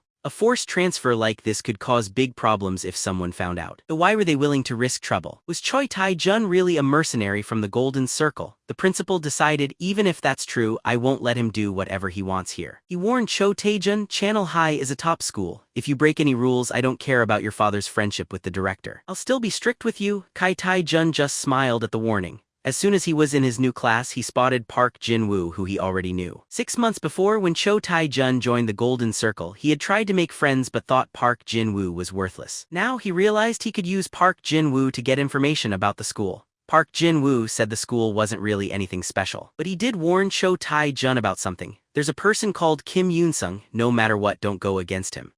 He's not just good at fighting, he also knows powerful people. Choi Tae-jun laughed at him. Didn't you say you were the one in charge here? Why are you so afraid of him? Park Jin-woo answered in an uncomfortable way. Just believe me, stay away from him. The Golden Circle told Cho Tae-jun to make Kim Yoon-sung leave school within 6 months. To Kai Tae-jun, this seemed simple. He just needed to bother Kim Yoon-sung over and over until school became terrible for him. His idea was to attack H-song first, then make everyone ignore him. He was sure it would take less than 6 months, maybe only a month. He had good reason to feel sure about himself. Inside the Golden Circle, getting an S rank was almost never seen across the country. A rank was for the best 1%. A B rank meant someone was above most people in the nation. Even though he was only a first year, Cho Tae-jun got a B rank in their tests. He asked Park Jin-woo to point out Han-sung's class. Sadly, Kim Yoon-sung was already there. Park Jin-woo felt very scared. Choi Tae-eun right away tried to start a fight. "Hey, what are you looking at?" Park Jin-woo's face turned pale from fear. Kim Yoon-sung said, "Isn't it clear? I wasn't even watching you. Are you only trying to cause trouble with me? You should really think whether you can handle what will happen." Before Cho Tae-jun replied, someone hit him. Kai Tae-jun looked shocked. Park Jin-woo was on his knees asking for forgiveness. "I did not mean anything by taking him here. He's the person who started everything. Please forgive me just this once." Cho Tae-jun was confused. What's wrong with this guy? After Bae-ho openly swore to follow Kim Yoon-sung, Chunil Hai felt very different. Now, if anybody talked badly about Kim Yoon-sung behind his back, Bae-ho would quickly come with his group to check on them. Oddly, the students didn't dislike this new rule. In fact, they liked it. When Shin Young-min was in charge, there were fights and bullying all the time. But ever since Bae-ho got his scholarship and became Chunil's protector, the bullies who picked on the weak finally started to get punished. The school found a peace it hadn't had for a long time.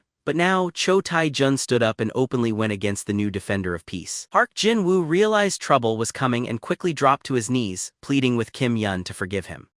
Cho Tae-jun stared at him, confused. "I thought we were friends, but you betrayed me." But Park Jin-woo shot back, warning Choi, "You're just a new student. How can you fight Yoon-sung?" But when they started fighting, Park Jin-woo quickly lost. Shae-jun just gave a smug look. "Did you forget who I am? I fought the whole wrestling team alone and got noticed by Golden Circle before even finishing school. Someone who gets beaten in 3 punches like you wants to take me on." At the same time, Kim Yun watched everything with a smile. "This is really fun." Chai-jun didn't expect this much confidence and scoffed, "You won't leave this school alive today." But at that moment the bell rang. Chai-jun could only throw out a warning, "Don't run after school." "I never let things go." When he walked in, Kai Tai-jun saw something was wrong. Students kept giving him unfriendly looks. Nobody spoke to him during group projects. Even when the teacher wanted to set up groups, everyone disagreed. He was totally puzzled about why they acted this way. When class ended, he followed a student with glasses who seemed an easy target. He thought he could scare someone. But before he had a chance, Bae-ho came in with his group. "Where is the new student? Show yourself." At Chunil, nobody touches Kim Yoon-sung. Choi Tae-jun finally got angry. "What is happening with everyone? Did the whole school get tricked or what? Why are they all standing up for Yoon-sung?" Ban-ho rushed in to throw a punch. Cho Tae-jun stopped him easily with a hard elbow. Strangely, Basin-ho got back up like he couldn't be beat. Chai-jun was really mad. He couldn't figure out why everyone wanted to protect Kim Yun. Even after a hard hit, Basin-ho stayed on his feet. Cho Tae-jun wondered if he hadn't hit hard enough. "Alright, take one more." He grabbed Ba's head and slammed it against a desk, finally knocking him out. He thought this would warn the others, but suddenly, everyone watching jumped at him together. Choi Tae-jun couldn't believe it. Was it fighting alone supposed to be the rule? But they just attacked him together, not caring about fairness. "Bunch of cowards, even if you all attack it won't help." Still, they also hit him from behind. Cho Tae-jun shouted loudly, "You'd prefer to lose honor than to lose a fight. Are you the only one left now?" But as soon as he said that, 3 more appeared.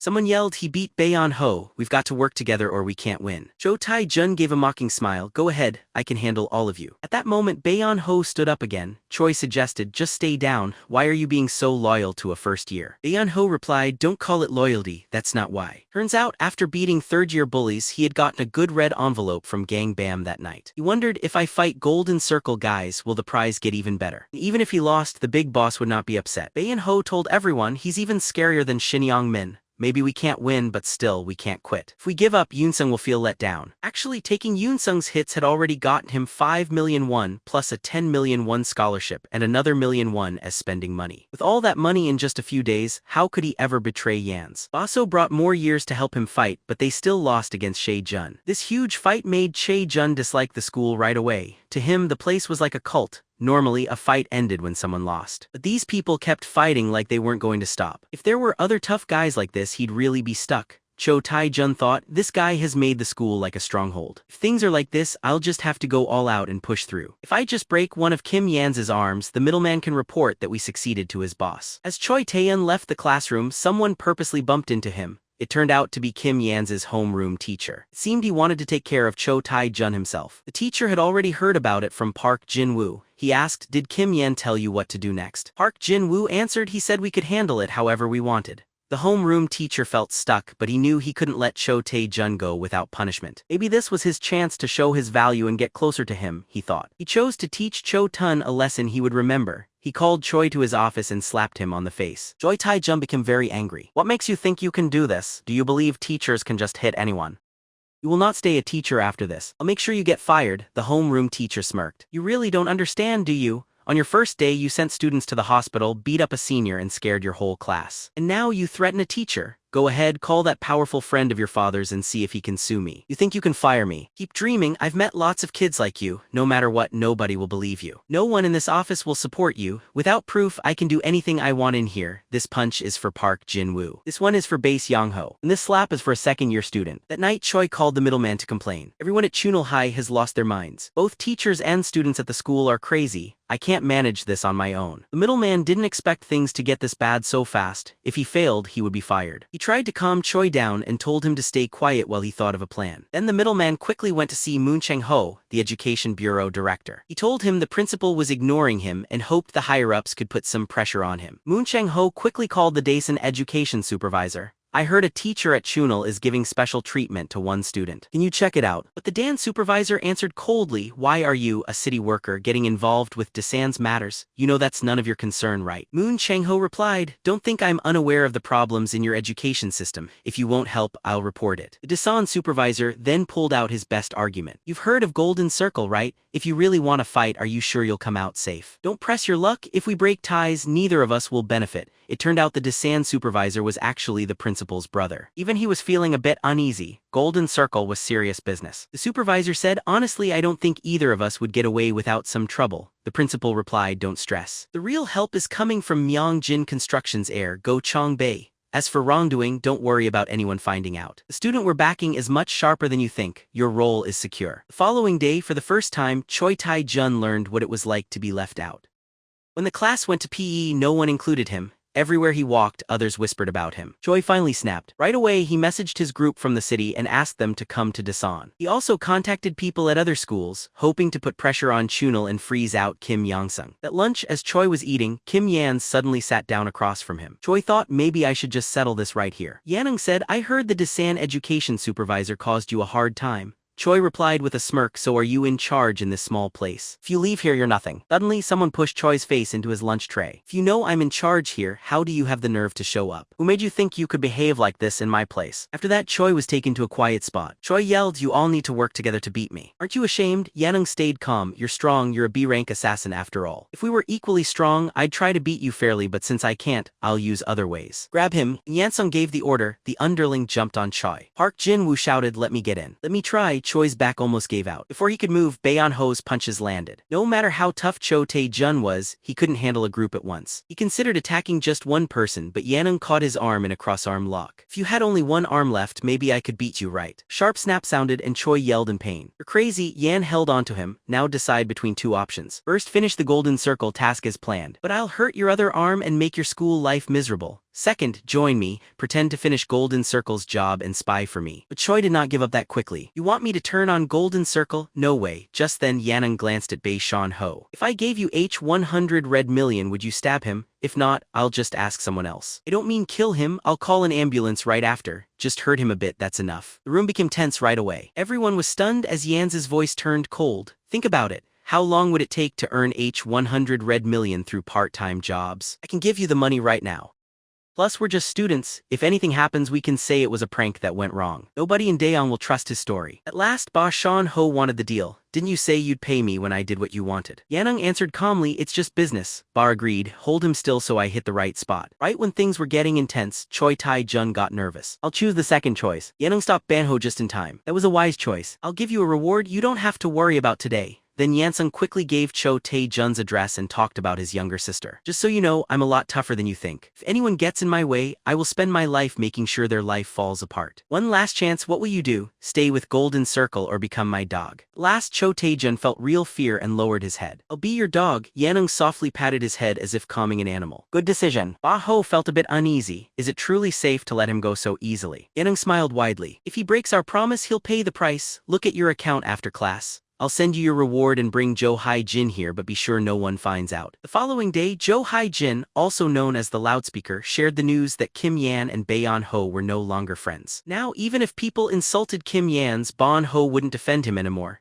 Everyone believed it fast and started to think about cutting Kim Yan's off. But in reality, all of this was part of a plan Kim Yansung had set up long ago. he was only waiting for the main target to show up. At the same time, ever since Chang-bae was made executive director at Myeongjin Construction, his younger brother, Gang-suk, finally got restless. He organized an urgent meeting with the top managers. If this went on, their father might give the business to Gang-bae. Director Kim Keel understood at once. I think there's someone helping him secretly, a person we haven't found yet. Your last trouble was leaked and only Gang-bae gained from it. Now he's suddenly moving up from the construction teams, always working on time. His actions after problems at work matched the chairman's way of thinking perfectly. Did the old Go-bae work like that? This can't just be luck. Someone is controlling what happens and that person matters most. The issue is we don't know who it is yet.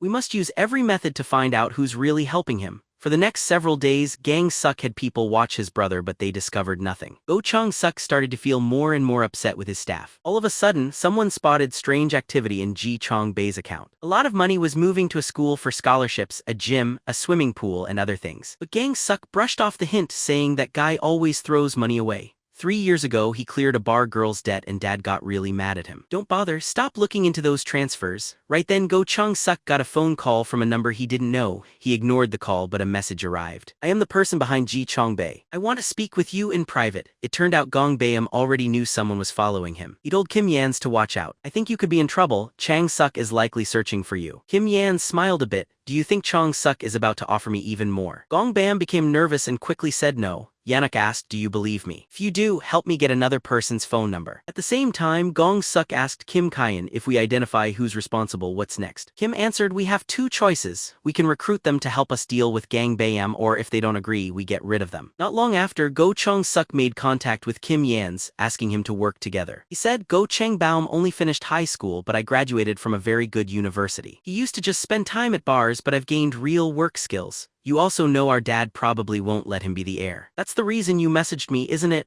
Yan said maybe, but I have a request. Chang-guk agreed right away. I'll say yes to whatever you ask. At the office, people gathered to ask about the talks. Chang-suk said all he wanted was a spot on the board. Director Kim quickly got worried. You're handing a board spot to someone you barely know. We need to be cautious. Chang-suk hit the table. Who are you to give me advice? What did you do when I was the one at risk? If a skilled person wants in, giving them a board seat isn't much. Look at the bigger plan. But Kim kept saying it wasn't easy. Myeongjin Construction sticks to tradition. Our leaders have spent over 20 years working here. Chang-suk interrupted him. Stop. That kind of old thinking is why we aren't moving forward. If I become the boss, things will be different. Keep this in mind. If I run this place, you won't miss out. Is that not enough? Kim Keel felt worried. He had supported Chang-suk fully, but now his own spot didn't feel secure anymore. He knew Chang-suk was selfish and bossy. Still, he cared more about the company than Chang-bae ever did. Right then, Kim Keel got a call from a number he didn't know. Caller spoke right away. I heard about Chang-suk's choice. You aren't pleased with it, are you? To be honest, I never wanted to be on the board. I just wanted you to see how Chang-suk and Chang-baum are different. Myeongjin Construction is based on tradition. A board seat isn't for just anyone. If Chang-suk really knew the chairman, he wouldn't have offered it so easily. So I hope you'll back Gang-bae. He isn't the reckless kid he used to be. Kim shook his head. I can't turn my back on those I've picked, the caller replied. It's not turning your back, I just don't want all your years of effort to be wasted. Few days later, Kim Keel sat down with Go Chang-bae and asked him straight out. Who's helping you from the background? Chang-bae just smiled. I can't share that. Kim let it go. Then he remembered the past. You used to walk around the building sites with the chairman. I can't bricks. One time you slipped and I almost panicked. Watching you grow up healthy made me glad. I always wished the best for you. But as you got older, you changed. Myeongjin Construction kept growing, but you only liked to party and get into trouble. That's why I didn't think you should be chairman, and that's why I chose Chang-guk. Like your father, I've given everything to this business. I couldn't give it to someone who couldn't even keep his own job. But these days, you've changed. Now who helps you doesn't matter. If you get good results, that's enough. My Jin Construction needs you at this time. I'm trusting in you. At the same time, let's go back to Kim Hyeonung. Not long before, Hyeonung had purposely let people think he and Byun-ho weren't getting along. Kro Tae-jun later told the students how everyone reacted. By that time, Kim Hyeon had already made his list of 3 suspects. The first person on the list was Yu Jin-young. As the best student in the first half of the year, she was always ahead, so Hun's presence threatened her spot. The second person was Lee Jin-hyung. Earlier in the semester, he and Hun had gotten into a fight. Even though he stayed out of the spotlight, his family owned thousands of pyong of land. The third was Cho Shona, whose father was an important official. Her grades were better than Hyun-sung's for part of the semester until he passed her again. Hyeonung chose to set a trap for these 3. After watching their actions for a few days, he decided to focus on one person. The day after, during soccer class, a girl standing close by stopped for a moment, thinking about telling someone how she felt. It was Kai Shona, who was his main suspect. Oh Hai tried to talk her out of it. Kim Hyun isn't the good boy he used to be. If you start dating him, he might be a bad influence. But Shona answered that it was other kids who bothered him first. After taking a deep breath to be brave, she walked over to him. Hyun gave a small smile. I also have something I want to say. Let's talk in private. Class was going to start soon, but they hadn't come back yet. Oh Hiji started to worry. All of a sudden, she got a message from Cho Shona asking for help. It appeared that Hyun had taken her to the equipment room. At first, Shona was a bit scared, but she tried to calm herself down. She thought Hyun is a good student. He wouldn't do anything wrong. To her surprise, he locked the door after they went in. He asked, do you know why all this has been happening to me recently? Actually, there is someone behind all this, controlling things secretly. I tried testing 3 people by giving each of them a different hint. To the first, I said I'm so tired and might switch schools. If she's behind it all, she will be happy. To the second, I said I had stopped being friends with Baeon Ho. If he's the one, he'd try to start something now. To you, I made it clear I was tired but still managing. If you're the one in control, you'd want Golden Circle to act right away. Now, after hearing everything, how do you feel? Soon, Oh Hai Jai came running in looking worried and asking what happened. Did Hyun trouble Shona? Just then Hyunung, who had been hiding, started speaking. Shona, you may leave now. Surprised, Oh Hei watched as Shona quietly left the room. Afterwards, Hyun closed the door. You stay here. Even though I thought Shona might be guilty, I had reasons to feel she was not the one. It turned out I had asked Gang Biome to look into all 3 possible suspects. Shona's case had an important detail. Her brother ended his own life after being bullied. Her family moved to Dasan to keep her safe, so she disliked school violence more than anyone. When she learned about what happened to me, she told me to be brave. There's only one answer. Shona simply spread the rumors she'd heard, but the real person behind it all is you, Oh Hiji. Hiji got away and ran to the door. I don't know why you think I'm involved, but I'm not. But the door was bolted from outside and there was no exit. You tried to talk to him. We've always been good friends. I have no reason to hurt you. This must be Shaw's doing. She got upset when her scores got better. You know, her father is an important official and Golden Circle is linked with people like that. But Hyun wasn't tricked. He never spoke of Golden Circle when she was there. When her secret was found out, Hiji stopped pretending. You brought this on yourself. If you weren't always so distant, things wouldn't have ended up like this. It turned out that Oh Hai had come across Kim Hyun a few months earlier. From when they first met, she liked him a lot. He was good-looking, did great in class, and he was good at sports. He seemed about perfect. Even so, many girls liked Kim Hyun, but he refused them all. Afraid of being turned down too, Oh Jai decided to see how he felt before confessing. Every time Hyun kindly helped her with a tough question, she felt hopeful. She even got her friends to ask about what kind of girl he liked. Kim Hyun said, I like girls like Haiji. Happy girls are most attractive to me. That made Oh Hai more confident. She picked a special gift and added a true letter, then gathered enough strength to share her feelings with him, but she was still turned down. Coming from a rich family, this was the first time she experienced losing. The bitterness toward Hun grew stronger. Did you ask Golden Circle to get revenge on me? Oh Hai asked angrily. Didn't you say I was what you liked? Why did you make me believe you liked me if you never did?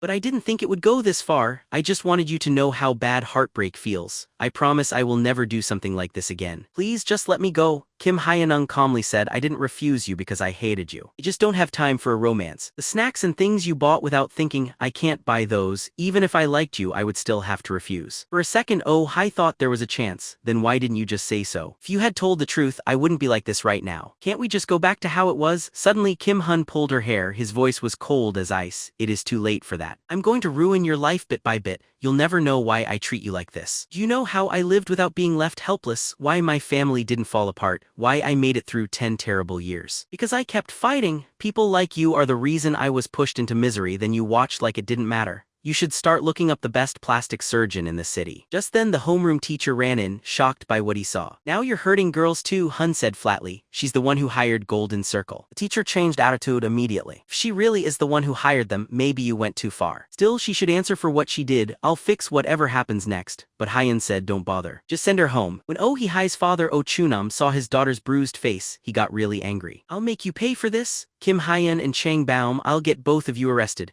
But before that, Oh Chun wanted to ask the Golden Circle middleman about how things leaked. You claimed you never mess up. I'll warn your customers about this. But the middleman, Yong Shan-soo, didn't even react. Do whatever you like. We are done working together. Like you said, Golden Circle never fails. If I broke the rules, do you know what would happen to me? I gave all proof of our deal to Kim Hyun. It's the only way I can stay safe. Oh Chun Sam yelled, then we'll all go down together. I'll report you and tell the world what Golden Circle really does. None of us will walk away clean. Yong Shan-soo said nothing else and ended the call. Yung Shan-soo had done this because Kim Hun-sung called him before Oh Chun did. Your golden circle's middleman here, right? I've already sent Oi home without trouble. Young Shan-soo was shocked. Hun not only knew who the customer was but also had his phone contact. He quickly understood Cho Tai-jun had told on him. Kim Hun went on, you revealed a customer's name. That makes you a problem for Golden Circle now. Their only choice is to keep you and Oh Chun Sam quiet forever. As he was talking, two men holding knives quietly showed up behind Yung Shan-soo. Kim Hun-sung's voice changed. Do you want to stay alive? Then follow every instruction I give. Tell your bosses the mission was completed. Say that I have been dealt with. The client is happy. And Cho Tai-jun did the task. Right after the phone call, Aun Sam's doorbell rang. To his surprise, Kim Hyun-sung entered. Hyun took a seat on the couch and said coldly, sit and listen. I have two options for you. If you want payback, call the police. But if you do, I will share all the proof that young Shan-soo just gave me. Golden Circle will survive, but both you and Shan-soo will be ruined. You'll end up in jail and Hai will also be affected. Neither of you will get a good result. You will serve at least 3 years and she will have a few months at most. What do you think will become of Hiji when you're not here? Do you think I'll spare her? Oh, Chun shouted, you're making threats. Do you think you'll escape? Hun answered with a sure smirk. You can't harm me. Gang Baeum protects me. I could send him after Hiji, ruin her for this. Oh, Hai shook, barely able to stand. Hun slowly reached behind him, took out a knife and threw it down. There's another choice, do it yourself. Make sure this evil person can't hurt anyone anymore. With that, he left the room without turning. You're crazy, his wife yelled. I'm calling the police. He's left, call the police. But Oh Chunam just stayed on his knees looking at the knife, thinking about Hyun's message. If this gets out, he will go to jail. Against my young Jin Construction and Go Chung Bae, they never stood a chance. If their future and names were lost, who would be to blame? Without me, can you keep Haeagi safe? I warned you not to spoil her too much. When she saw her father's eyes, Hae ran away in fear. For the first time, she saw craziness in him. To keep his place and strength, Aonam was now ready to give up his own child. No matter how hard she pleaded, it did no good.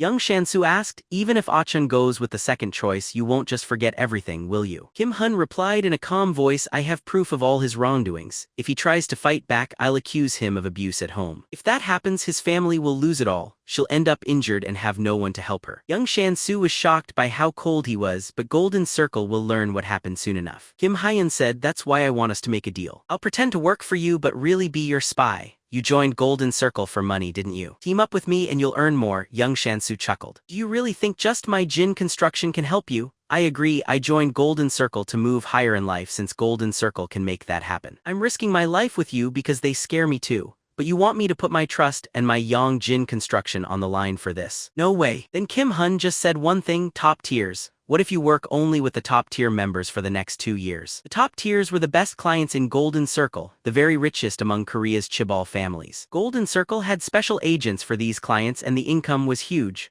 Also, those who worked as top tiers middlemen were seen as top tiers themselves. Young Shan-soo couldn't believe it. He didn't think Hyun would know all these things. How would you ever get me a job as a middleman for just the top tiers? Hyun answered calmly, you just have to keep quiet for a month. After that, you'll have what you're after. He knew all this because soon everyone would learn what was coming. People would eventually call it the Golden Gate Scandal, but no one would ever reveal the list of the top tier members. Everything would slowly disappear. Taking down Golden Circle by itself would not be enough, as those with true money and power behind it would not fall so easily. Now he was ready to take the next step. To destroy Golden Circle completely, Kim Hun chose to bring in a Prosperity Party congressman for support. Kim Pan-ho used to be a university teacher and made use of his ties to become a member of the National Assembly. He got these ties by helping the children of powerful people, but then something happened.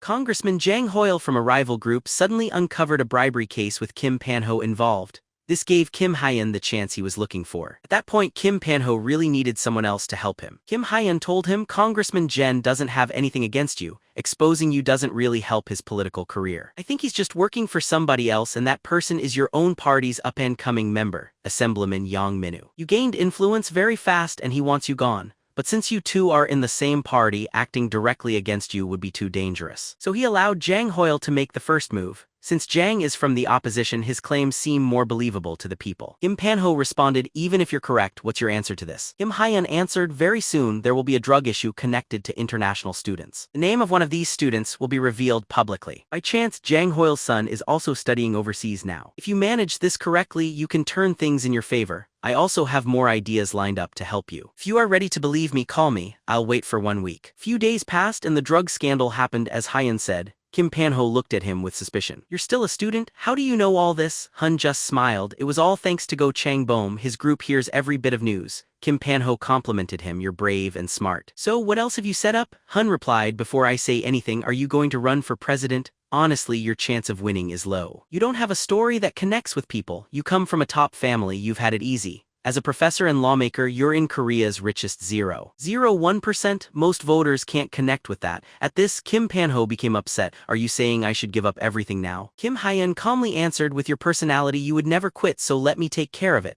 I'll make sure you become a leader first. Mongjin Construction will fund your run. I'll help build up your image for the presidency, making a story people can look up to. You'll be the one who fights and defeats the Golden Circle. After society rejects the Golden Circle and you quickly fix the mess, you'll become super popular overnight.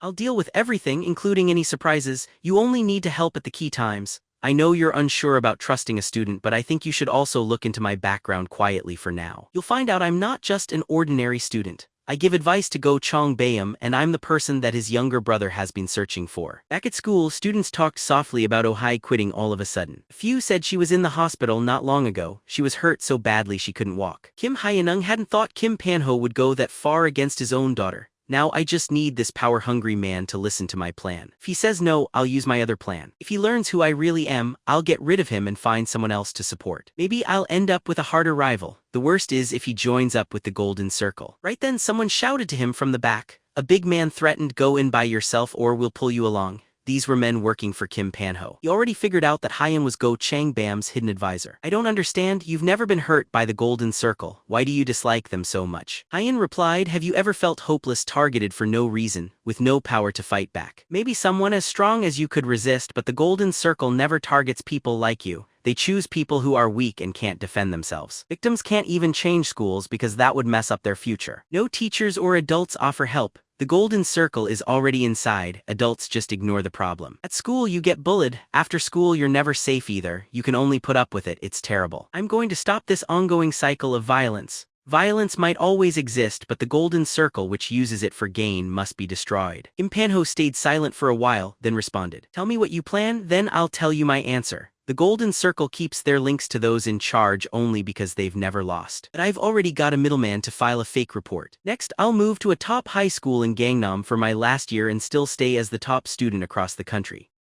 In Gangnam, grades are most important. If the rich students see Golden Circle fail to beat me, their name will be damaged. During this, I'll need you to make sure I don't get expelled. The longer I hold out, the weaker Golden Circle becomes. Kim Panho suddenly asked, do you know why I want to be president? Really, I just want to try it myself. People around me all hope for it, so I thought, why not me? I've never lost before. Top university teacher, lawmaker, so why not president too? But if you mess up even once, I'll leave you right away and delete every sign you ever helped me. If you agree with that, I'll go with your idea. The next day after school, Cho Shona walked up to Yan Sun-sung. She had seen what happened to Oh Hai and wanted to help with the revenge. Her brother was also hurt by those people. Jonah could not stand people like Oh Hai-gi. Selfish with no care for others, real sociopaths. As Yansung searched in his bag, he asked, what are you willing to do? Chona said, I'll do anything. Yansung gave her a pen. Could you blind someone with this? When I hurt someone, I'm also ready to get hurt. If you destroy someone's life, you need to accept yours could be destroyed too. If you are only a little determined, how can you help me at all? Don't come to me unless you mean it. They would only slow me down. Yansung thought this path was much too risky for Shona. The same was true for his friend Kim Seo. Seo could fight with him in Daesan but not in Gangnam. One person getting involved in a dangerous situation was enough. Even if Yansung left, he wished Se-woo would have a good life here.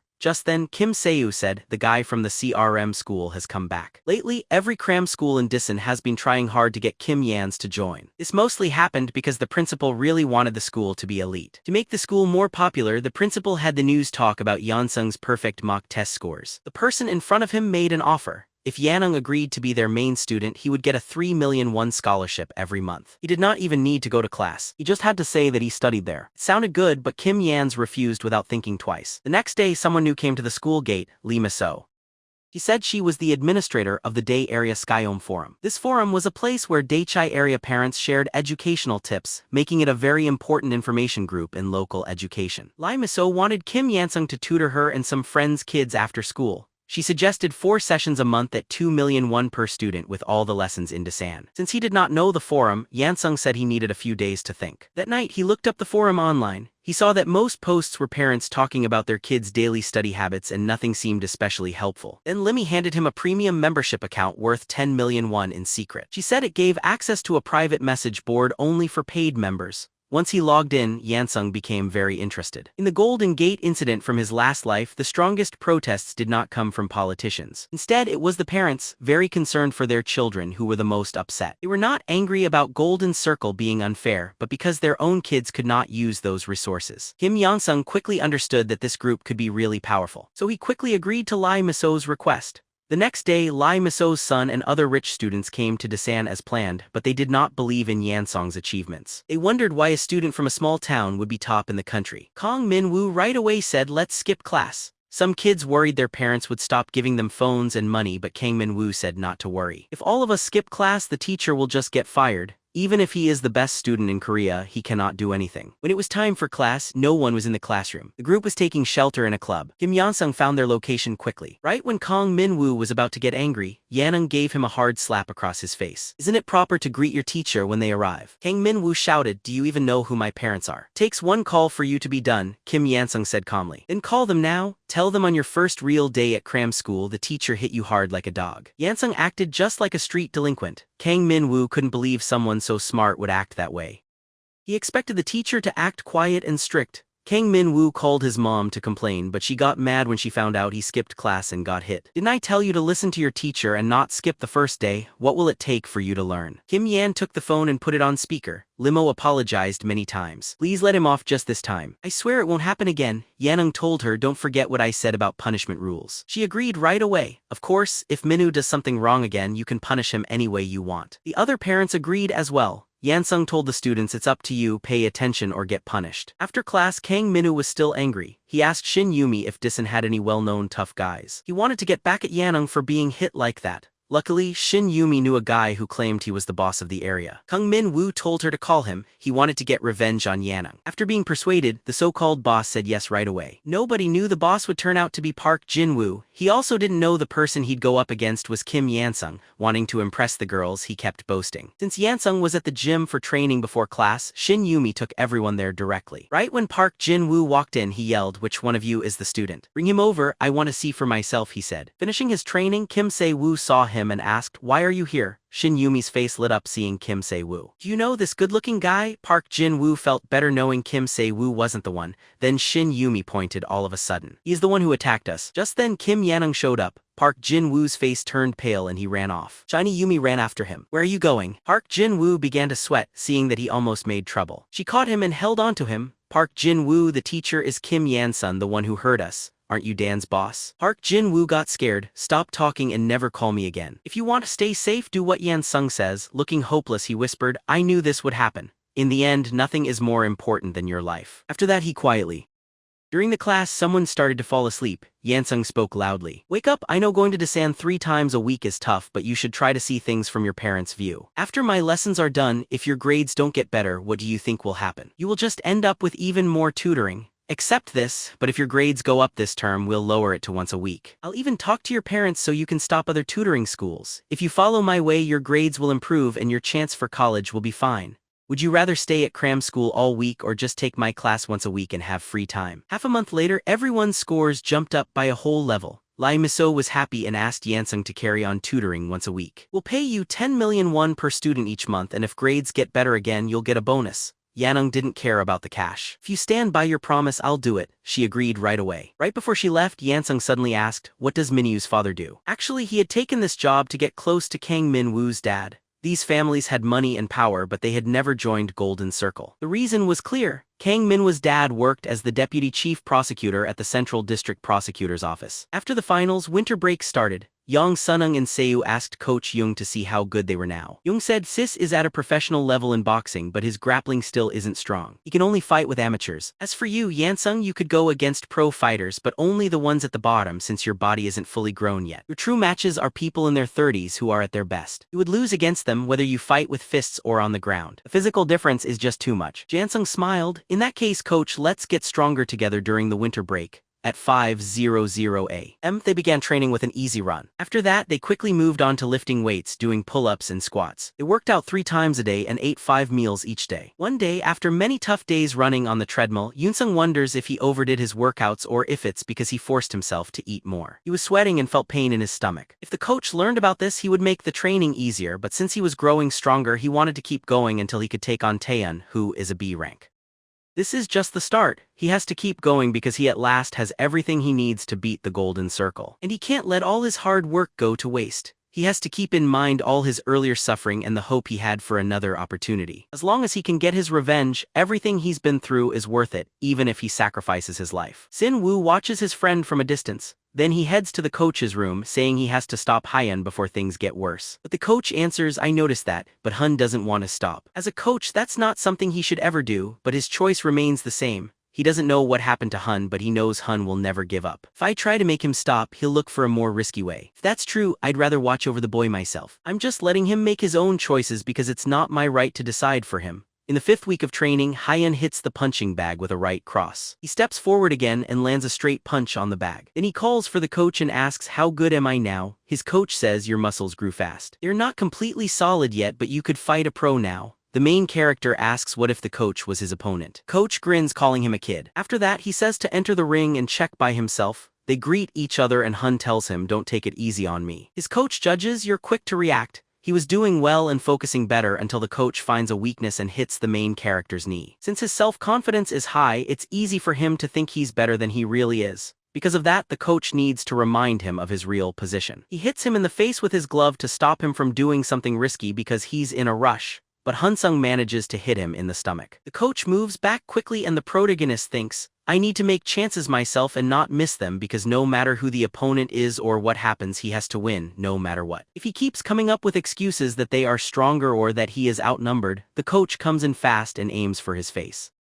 But Hyun stops the attack and hits his chin with a hook. His coach says that's impressive, and answers back with the same attack but with more force. Hun-sung falls down and passes out. His coach says he really does have talent, but there are still places you can't reach yet. The protagonist goes unconscious after that and wakes up minutes later with Sin-woo asking, are you all right? Because you aren't weak. The coach is very strong, he took every punch you gave and still beat you. But Hun-sung starts to laugh and Sin-woo asks, did you finally lose your mind? The protagonist says, when I first fought the coach, I couldn't land even one punch. But this time, things were different. He still lost, but the coach took it seriously. He has another year left, he can get even better than now. Later at the construction area, Chong Bong asks, did something happen to you? You're intimidating. Hun answers, I was just training a lot. He changes the topic. The house he talked about was up for sale. He asks, why do you need it? The neighborhood is empty. It can't be for a mall, there are better spots for a factory. Hun-sung thinks he will have to mention his name, so he trusts him. He shares that he got this tip from Senator Kim Pan-ho. The next day, the seller signs the documents. He says, you made a great choice. He wondered if he could sell it even after lowering to 500,001 per square meter, but Director Chang offered twice the amount. Before, the director had said it would become an industrial area, and part of the land would turn into a highway. The protagonist agrees it's a great place. They should look at the Mongjin building as part of a bigger project. Chong Byum then looks at the profit he can make. In Haeyeon's last life, those 1,000 pyong of land sold for 20 times more than the first price. But there was an even bigger reason. He asks, did Changum see the official land map? There is a limit to what can be built. Instead, there are about 20,000 pong of land here that you cannot use now. But he asks, what if they buy all this land and put it together with that? Even if the price begins at 500,001 per meter and goes up to 2 million, the profit from the land would be 30 billion won, and that should be added to the construction company's profit.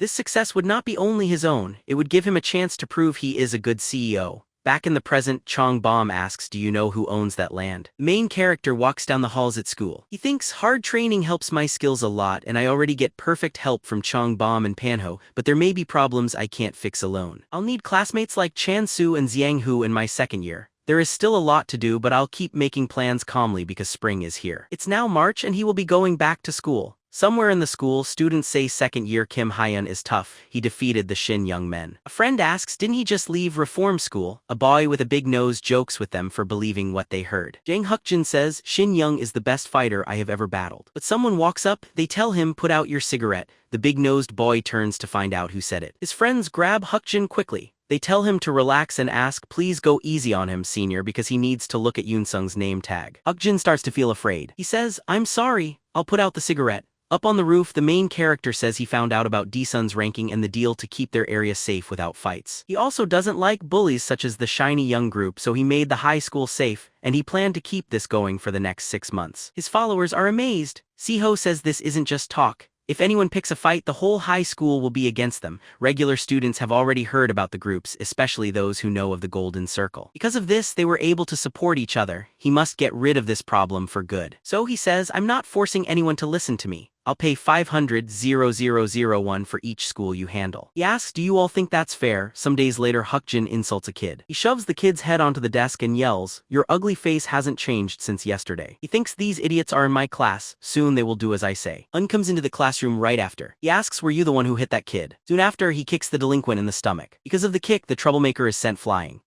He stands up and tries to fight the main character. He asks, why are you picking on me? Un then hits him in the face. Hukjin thinks, why was that slap so hard? The teacher tries to come into the classroom, but after seeing the main character, turns to take the class newspaper. Un says, do you know why you're getting hit? The guy says, no. The main character says he shouldn't bully others and he doesn't care about small arguments. But he can't just let violent people like him go unpunished. That's why he came only to punish him. He hits Hukjin in the face again. Everyone in the class is surprised by what is happening. After the fight, they say Hun beat him up only because he was scaring others. It was very crazy. The upperclassman Hun-sung told everyone else not to do such things. A student says soon he'll fix every school in Dasan. If anyone wants, they can go alone. He says that if he's a boss, lots of money will go to his bank account. On the roof, Zyungho says controlling Dasan will start fights with other schools. The main character agrees it could cause problems with one group, among them, Yang Hemin from ICT High School because he beat some guys in a beginner's fight. Zion Go asks what he will do next since always fighting isn't a good plan. Hun-sung believes that with the help of Chung Bong's people, he found out Hmon is working as a mercenary for the Golden Circle. Because of him, a weird feeling was changing Dasan into Gangnam. If this keeps going, soon things will be just as bad in Dawn. He then says where there are bad people, there are also people who are hurt just like day and night. These hurt people will be his reason for what he does. At Jail High School in Dasan, the teacher asks, did Dae-yun take other people's money? He heard that Dae went through other students' bags. The teacher decides to call Dion's parents. Dehan asks for another chance, promising he won't do it again. The teacher asks, why would you do this, kid? To steal 500,001, you better give it back, but Dae says, I lost it. The teacher is shocked. He yells, you lied when you stole and now after getting caught you say the money is gone. He says, lie down on the floor, I need to punish you. Later, on the road, a bully says Dean was stealing from others. If I didn't see it, the others would have thought it was me. He goes on, next time just ask people for help because you are poor. People like you make this school known for bullies. His friends laugh that it's very funny, and the way he bothers Dae is smart. Dae thinks he was the one who took the money. That bully asks, did that hurt? And he says, take off your pants. Dee-hun begs, please don't do this. The bully gets mad and says that on that rainy day, Dae-in promised while kneeling that he would obey everything he said. He adds, you better behave before I lose my patience. Dae-in pulls down his pants. Everyone is shocked. His classmates say that's so gross. This is making us want to throw up. Hongjin comes over and says that was just a little bit of money. You should bring 50 more, he demands. Dahyun says I don't have that much money. The bully kicks him and asks, did you think it was wrong for me to ask? Then he said, if the son has no money they have to beat up the mother. He gives a warning to his friends. We're going to his mom's shop next. Dae yells, don't do it, you jerk. Hongjin stops and asks, what did you just say to me? He begs, I'm sorry. The bully answers him. He has to pay for what he did, and this world won't treat him nicely. His words are stopped when a kick lands. Hongjin drops to the floor. Hun and his friends are shocked. Everyone asks, who is that? He doesn't seem like he goes to our school. Then Hun starts hitting each bully with his fists. He explains, I'm just a friend of Dune. Earlier, after getting beaten, Hun wondered how things ended up like this. He questioned why he had to suffer for this. He thought about using a knife but couldn't. He had never fought anyone before. Life felt awful until a message showed up on his phone. Han opens the message while crying. The message says complaints are coming in about violence at school. He must say who he is, what he has been through, and who did it. They promise they will give him revenge. Another day at the plaza, Hun-sung asks Hun, did you send the email? He goes on, this world is unfair when you have to go through pain just for being weak. Some people don't notice what you go through, they think it's just a kid's joke, but it's more than that. Victims get scars for life and those who did it feel nothing. It should not be this way. In the end, just accepting things leads to more anger. Facing it only makes matters worse. Trying even once could make victims look like they are to blame.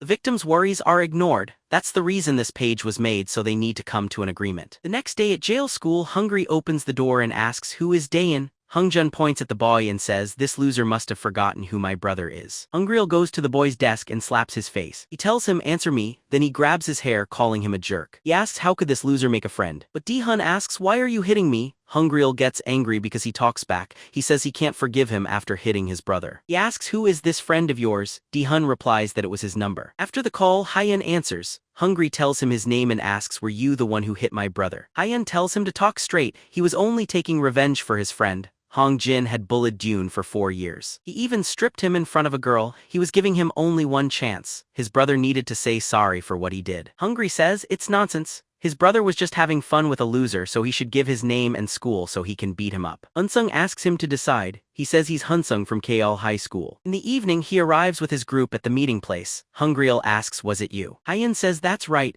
Hungryl says if we fight, things will get worse, so let's solve it calmly. He wants to know about apologizing on both sides. Hun thinks his actions show he already knows who he is. Then he says, your brother is the one who should say sorry. He says, I see what you're doing to save yourself. They look at each other with anger. Hungry tells his brother to say sorry and stop making problems. Hongjin stands in front of Dahun and says sorry. Dae says, I didn't hear you. Dahun asks Hongjin, do you know that Hun gave you 2 choices? The first choice is to end it with a promise not to bully him again. That's the easy choice, or you can pay for all you did. But that does not break the harmful pattern. All of a sudden, someone punches Hongjin in the face. Dae says, I chose the second choice. He insults him and the guy falls to the ground, unconscious. Hungryl yells, you jerks, he says. The fight has started and we must take down everyone here. Sean Ho strikes 1 troublemaker then hits 3 more while counting. He thinks I'll earn 500 for every school, plus I'll get the reward. Someone else tries to hit his back but Sin Woo kicks him in the face, thinking, I have to prove myself here no matter what. He throws more kicks and punches, wanting to be helpful to Hun-sung's team later since he should stay with him until the end. Other gang members run to the other school saying, we're going to earn a lot. Hungryo hits one of them and charges, hitting the rest and asks, how could you do this? He thinks they have a lot more people. If I beat the main person, this fight will finish. But a fist hits his nose and Hun-sung tosses him aside. The main character plays an audio of all that Hungryl said on his phone. Hungryl asks, what will you do now? Hun-sung says the victim's story was enough for punishment and with this proof it is finished. Today, this event was only a fight among the Ya guys. If anyone speaks about this, it won't just end in simple punishment and being expelled. He grabs his neck and tells him to answer, sure that Hungryl doesn't want things to get harder since he is not saying anything now. So he says again, answer me. Hungry shakes in fear. His classmates look on scared as he yells in pain. The main character pulls out one of his teeth, then stands up. He says, you took too long to respond to me. The next morning at school, some people bump into Dean. They start to call him trash, but then remember the main character and say sorry. Ayan thinks Hungjin's followers say sorry to me. In that instant, he felt like his whole life was different. He thinks school was peaceful before and now it is his turn to keep his promise. He posts on the forum that he saw the message about punishing bullies. He only needs an email. Other troublemakers reply, there's no way we're in trouble. This does not involve Gilhai. If someone came in front of me, I'd mess up their face. But Hun-sung calls for Yongho. That bully looks around and says, who are you? Do I know you? Hun answers, I know you very well. My source shared everything about you. Lots of fights and even forcing people to rob. You are quite varied. Yongho opens his hand and runs, asking, what are you going to do about it? The main character replies, you really do sound awful. Meanwhile, Zion Ho tells some bullies to raise their right hands, and he sends a message saying Lai call has been handled.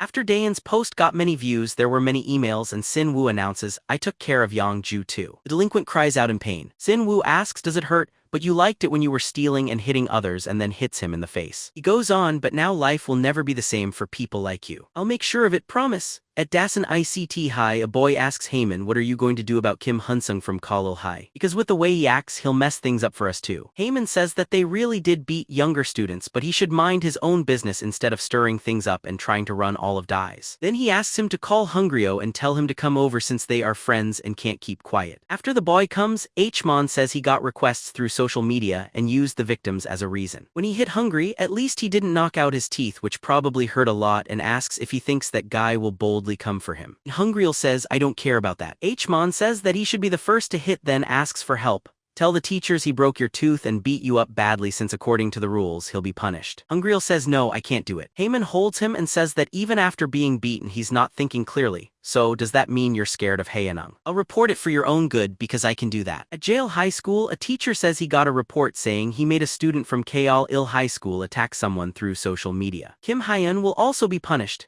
Even if the brothers scared people before, a student should not just beat others. I still can't believe something like a gang movie is happening here. He asks June, do you want to say anything? The boy replies, I'm sorry, but Yoon-sung has nothing to do with it. The teacher says, you made the post. Dee-hun answers, even if I told, it's fine since I got revenge after 4 years. I had someone help. The teacher yells, you're trying to say you didn't do anything wrong. Dee-hun says, I didn't write that. I was just the person who informed. Anyway, Hun-sung does not have any connection to this. That is the real story. Somewhere else the delinquents gather and ask, why did Hmon call us? It must be about Hyeon. Hammond says that person was running a careful system in every school so that anyone who caused problems would get payback.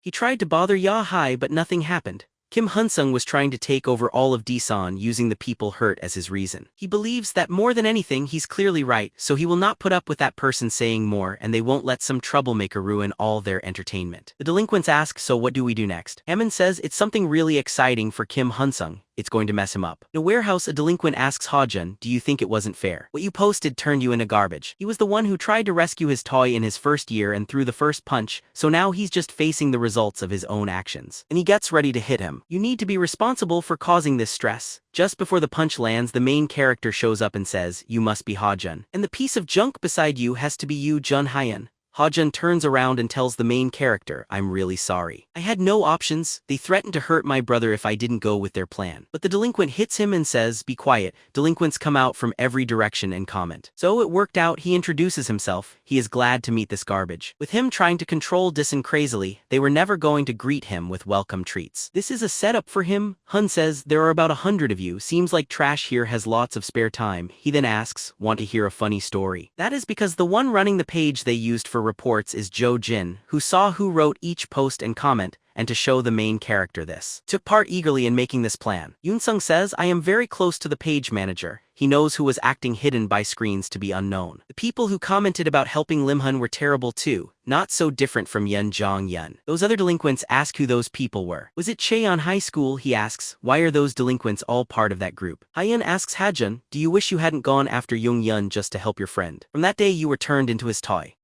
You don't have to feel bad, I already knew. The ones who got caught were all the troublemakers, not you. Hyun-sung speaks to Hungryall. Do you know the boys and all the troublemakers from Seoul? Who do you think sent them to reform school? Hyeon asks, what do you think I should do with you? You don't seem any better than them. Hungry pleads, forgive me, I was wrong, I just want to graduate even if I'm punished. Hyeon thinks he must take responsibility. Hun-sung says, for now you could be helpful. Starting tomorrow, gather all Jill High students. Get them ready to come when I call. Hmon asks, does that mean about 20 people? What can we do with only that many? Plus, everyone has been beaten by Hun before, they have no confidence left. Hmon says, are you crazy, Hungryall? Don't you get what will happen if Dies ends up with Hun-sung? Hun asks, what does that have to do with me? Who do you think you are to get involved if Dies takes over? Hungryall yells, you're the one who's crazy. Do you believe you're in charge to boss me around? Eamon asks if he can handle this. Hungryall says, yes, I can. Anyone who controls Daesan will be the strongest. If you're so concerned, try fighting Hyeon alone. If he beats you, I'll take care of what happens next. Hungry meant to provoke. Hyeon tells him, attack me. If he refuses, the main character has another idea. Haemin guesses he knows how to fight. You're still outnumbered by a lot. I shouldn't worry about it. Hyeon says, you're too slow, keep thinking. He knees him. Hun moves forward and begins to fight. He hits everyone behind him. Haemin wonders if Hun wants everyone to charge but wonders why his team won't move. Maybe this crazy guy means he'll beat everyone himself. Haemin grits his teeth and finally yells, get him. Sin-woo remembers the protagonist saying, I won't fight all 100 alone but I'll prove what happens to those who disobey. I'll do it right now in front of everyone. He hits a delinquent with his elbow. He punches him with his fist. Yoon-sung says Gangnam is on a higher level than Daesan. Some groups are much tougher than Chun. One delinquent hits his face. Hyun-sung responds with a knee. Sin-woo remembers Hun saying, never join a fight unless you call for backup first. If something like this can make you lose, you'll never get revenge. Sin-woo thinks about this. Sean-ho asks, are you okay? Sin-woo the blonde answers, Hyeon told us to wait. Delinquent asks, why are you holding back against one person? Just attack him together. The protagonist takes punches from everyone. He fights back against them one at a time. Hmon shakes in fear. He thinks this guy is truly crazy. Hyeon thinks, I'll keep going until the end even if I lose my life. He bites the arm of the person who is holding him in a chokehold. Hyeon thinks, I don't want to give up while I'm still awake. Haemin asks what is happening. This guy is totally nuts. Haemin turns away. He thinks I can't take him. If I stay, I'll end up like those boys. Delinquents think he called everyone but is leaving. Hun-sung asks, where are you going? If you start something, you should end it. The delinquent yells, everyone, clear out of the way. I'll handle him by myself. He gets ready to hit but the protagonist moves away quickly then runs in and grabs his waist. That delinquent hits the ground and the protagonist grins saying, I'm Yu Jong-yun. After that, he punches him a few times in the face without pausing. Delinquents shout he's nuts. Keep him away from that guy. They try to pull Hyeon off as some shake in fear. That delinquent asks him to stop. He lost. Shangho and Sin-woo cheer saying it's over. You should avoid Hyun-sung. The protagonist gets up saying now everyone in Daesan will listen to Call High. If I call you, you must show up. Anyone disagree? 2 weeks later at Disan ICT High, students gossip that Heyman was present but ran away during the fight. Heyman feels that even if he beat the crazy guy, there could be payback. Anyway, you really shouldn't go against someone that wild. He then yells, I get it, you jerks. Be quiet, because if you keep talking about me here, you'll regret it. Then Hun-sung says, I found you. Calling out young Heyman, Heyman asks, why did you come here? The main character answers, I couldn't say it last time, but you should know Moon Byung since he emailed you. Heyman realizes that's who the Golden Circle paid him to deal with. He needs to find a way to quiet him. He walks toward the main character and asks, what are you planning to do about this? He moves in fast but only gets punched right in the face. Later, he wakes up in a hospital bed next to the Dasan High principal. He says Hun-sung is to blame. How can he keep causing issues in other schools and not get punished?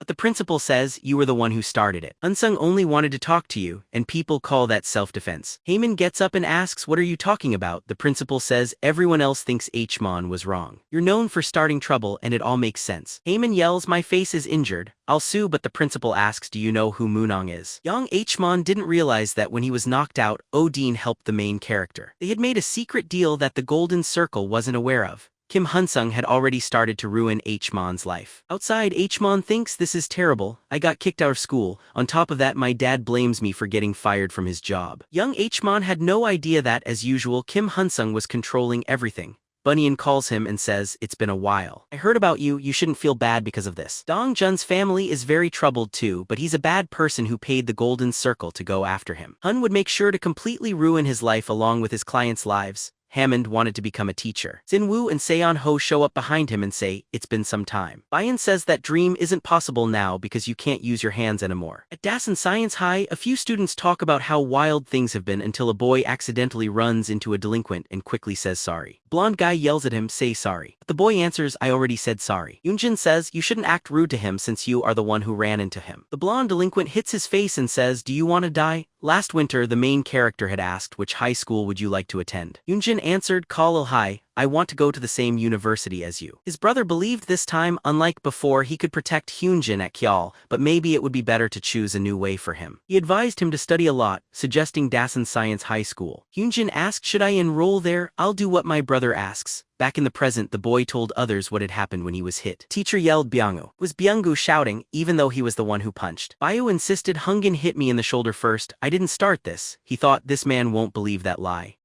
Akboom thought he understood more or less what happened. Both of you are at fault for fighting. Bring your guardians tomorrow. Bai Su agreed. Hyunjin felt sad hearing this. When leaving, the blonde boy said he acts like such a goody two-shoes. If he keeps acting like that, his grandma would get unwell if she had to come here. Hyunjin repeated, don't talk about me. Bayu laughed at this. He warned, my dad runs a construction company. That old man is a flatterer anyway. Also, my older brother is the leader at Dasan University. He finished his school life. He asked, why would an unlucky orphan do that? The next day, the teacher met Byung-gu's father and said who he was. Chulho told him to speak up. Hyunjin made a joke out of my son. He even hit him the day before. That is way too bold. My son couldn't just do nothing. Hurting others is wrong unless it's for self-defense. The other teacher said Byung-gu's dad was not wrong and suggested ending the matter. Julho thought Hun-jin should get what was coming. He said, if Hyunan's guardian asks to be forgiven, I'll forget it. The teacher cut in, saying, I have to make sure my students do what is right. That is the reason I brought you here. They need to go to the council room. Hyunan's guardian is already there. Julho turned around, mumbling. He said the teacher is hard-headed, but it doesn't change anything. It's not important. Bayu thought they were talking about his dad and his brother, so Hyunan was in trouble. They went into the room, everyone was shocked. Hyunjin's grandmother should have come as his guardian, but his brother showed up. All three bowed their heads. The teacher started to explain what happened. Witnesses said Han Byung-gu began the fight. He was aggressive. Kalho said, I am sorry, it is my fault for raising my son this way. Bayu should say sorry for not telling the truth. The boy yelled, I didn't do anything bad. Hyunjin was the first to hit him. Bayu was attacked. His brother told him, say sorry right now. Akbam answered that the school would punish Byung-gu. His father agreed. The main character got up. Teacher asked for a moment to talk. The teacher said, at this school, I am known for always following the rules. Someone who sticks to the rules, but I just want my students to be safe here. I heard the stronger students support Hyun even if they do not like him. If Hyunan can come to school safely, I will see the main character as a guardian. Hyun thought, this is why I changed my brother's school. In his last life, this teacher lost his job for standing up for a student. He trusted him for not giving in to money or power, always doing what is right. So he said, I'll make sure this never happens again. If Hyunjin does something wrong, he should be punished properly. He bowed, giving his thanks. It was all right for a teacher like him to do this proudly. Su felt upset that his dad did not support him. Chulho asked, "Don't you see what's going on? You went against Mongjin construction." The bad student asked, "Why do they stand up for him?" His brother asked, "Don't you know the kid you fought with?" Because his big brother is the one who runs Dasan. The main character walks in. Su, come with me, I need to talk too. Bayu goes after. Hun-sung asks, "Why aren't your brother and dad coming with you?" Outside the school, Bayengu gets down on his knees and asks for forgiveness. "I promise I won't bother Hunan again." Chulho says, "We'll make sure it never happens again." Su's older brother agrees by nodding. But the main character says, "With one call, I could ruin your father's business. Your big brother would be stuck in bed forever. Anyone from Dasan who gets in my way will be ruined. Getting rid of you is simple." Both kneel down, begging for forgiveness. When Hyan saw Hunan after Han Bungu hurt him, an old trauma came back to him. He warns them that a troublemaker put his hands on my brother. "I could hurt you right now and it still wouldn't be enough. I'm only stopping for Hyunjin's sake. If you want me to calm down, you need to beg my brother." A bit later in the classroom, Bungu kneels down and apologizes for what he did. From now, he says he won't do this to anyone else at school. Hun-jin says, "It's okay, you can stand up now. I know it's tough to do this in front of everyone, so I'll accept your apology." Hun wanted to keep his brother's pure side safe. That's why he sent him to Decent Science High School. Since that day, Hyunjin's life changed. Even the older students wanted to see him at recess. Hun-jin thinks, "I knew my brother was liked, but I didn't know it was like this." That was also the time Dasan ended up under Hun-sung's control. People talked a lot about him, but as weeks passed, he didn't cause any trouble. June came soon. It got warmer outside. In Chong Bong's office, a secretary rushes in, shouting, "We got it." The government announced the Sejong rebuild project officially. Chong Bong is happy. His risky move finally worked. Few months before, the directors were talking. "We don't know what will happen here. If our guess is wrong, we're going to lose a lot. The building business isn't about luck." Another executive says, "You are only looking from one direction." Leader Changok is warned, "Buying land now is a good deal. If we make a fancy villa area, that's just extra. If we're right, the road already started getting planned. That means people want this land." Chang asks leader, "Will you still do this?" Without thinking, a very smart director says, "We should work on making more profit. People want Mongjin's buildings and apartments, but you are spending money on something else. This plan will not bring profit. As a director, you should know that." Changyam answers, "The land isn't going anywhere. We only have to wait for the right time." Are you really the only one who doesn't get that? Stop complaining if you want to be an executive director. But the leader cuts in, saying, "I put my name on this plan. Whether we win or lose, it depends on you, Chang." Chang tells the CEO, "Trust me, I won't let you down." Right now, a director says the profit is already 30 billion. We'll get even higher. The CEO gets up and says, "Chung Bom was always trouble, but he found new business and made it work. I already said win or lose, it was going to be his responsibility. So today, I am saying that the next CEO will be Executive Director Go Cheng Bayong." Chongguk gets up and says, "You can't do that. Changing ministries is just like gambling." The CEO answers, "That's not it. What did you do when the idea first appeared? You were against it, only wanting Changam to do well over the companies. That's why he is the best one for the job." He asks the others what they think. "Is my oldest son not right for this?" All the executives agree. Mongjin Construction only needed someone to take over. Starting tomorrow, Chongguk must leave the company. "I will give you a reward now for what you've done so far." Outside, Chongguk asks, "How did this happen? He kicked me out like I was meaningless. I didn't want to do this, but I can't leave the place I'm supposed to inherit." "Mr. Reporter, do you have time? I'd like to eat lunch with you." At a cafe, Chong Bum asks if the main character remembers this spot. The main character says, "Of course, this is where I got my big break." The young man says, "To be honest, I thought you were odd. But do you know why I supported you? It's because you showed your ambition. I knew you would become CEO no matter what. So thank you, I got this role because of you. Now about my promise, I am going to support you all the way." Hun-sung says that if he keeps his word, he will always come first. Then director Cheljin calls Chang Bayong. Chang Boom gets nervous and asks who said the article went up. Online, people were saying Mongjin Construction's heir is an illegitimate child, result of an affair many years ago. Changzok says that idiot shouldn't have coveted my position. He should know his place. If he had just stayed quiet in his corner, I would have treated him like an older brother. But thinking about it, he's very lucky. I managed to get a look at some strange money flow from the CEO. Chang mentioned this to his mother just in case. That's how he discovered Myung Jin had an affair. But the most important thing was the woman who gave birth to a child decades ago. His mother asked him not to tell Changgong. Changbum warns the director, "I don't care if you wipe everyone out or bribe them. Get rid of these articles." Then he apologizes to the protagonist. "I have to go. Chang made a mess." The protagonist understands that Changgok used every trick to become CEO, but there are things that shouldn't be done. He won't forgive him this time. Yoon-sung asks, "What exactly are you going to do? Are you going to find Gong Suk and beat him up? That won't change anything and it might have the opposite effect, making you lose everything." Chang says, "Right now it's like my mother has been stabbed." Yoon-sung asks him to be honest. The illegitimate son isn't him, it's Jangguk. In the past life, Chong Bong broke his brother's jaw. Mong Jian hired an expert for the succession, and that's how the scandal started. However, Hun-sung wasn't so focused on the violence but on the family's movements. The succession race was already favorable for Chang. Even so, Changguk made a revelation, yet Mongjin still supported Changgong. Not only that, but Chongbong's mother resolved his problems. Chang, however, was sent to study abroad by the very mother who had embraced her husband's son. After investigating the mystery, Hyun deduced that Changguk is the bastard. Why didn't you use this fact against your brother? It would have resulted in his downfall. Chongbum says, when I was little, Mongjin wasn't a good father. He was the worst. My mother and I fought every day. Little Chongbum asks, should I scold dad? Perhaps touched. She said something that stuck with her son. Changguk isn't your brother. We don't even know who his mother is. He is still your father's son, and I had no choice but to raise him. But every time I see him, my heart breaks. Chang asks his mother, ask for a divorce. You can stay with me. But that day his mother said, even so, we are family. This was the reason the competition was a separate matter. He couldn't let it hurt his mother. He wondered if he should take Chong-suk's life. But Hun-sung called his friend. He said, I have a way to solve this without hurting anyone. He asked, do you want to hear it? The next day in the press room, Chung thought, I am not an alcoholic. I am the heir to the corporation. Then he told them his name. He said sorry for letting everyone down because of his family's issues. He promised to answer any questions today. He admitted that his father had a relationship outside of marriage, but that does not mean I am an illegitimate child. He showed a DNA test. This DNA test proves that I am CEO Mongjin's son. You can see that both my mother's and father's blood are in me. Reporter asked, is there another illegitimate child? The young man answered, there was once. Sadly, that child died before being born. His father felt bad about that. That is why he sent money each month. People started to panic. They called out, we want to ask something. Chang replied, this is the truth about my family. If anyone bothers them with bad reasons after this day, as the next CEO and the oldest, I will make sure there will be strong consequences. Changguk hit the wall angry. He shouted, this is not true. He said loudly, nothing here is real. In the meeting, Mongjin thanked his son for thinking about the family.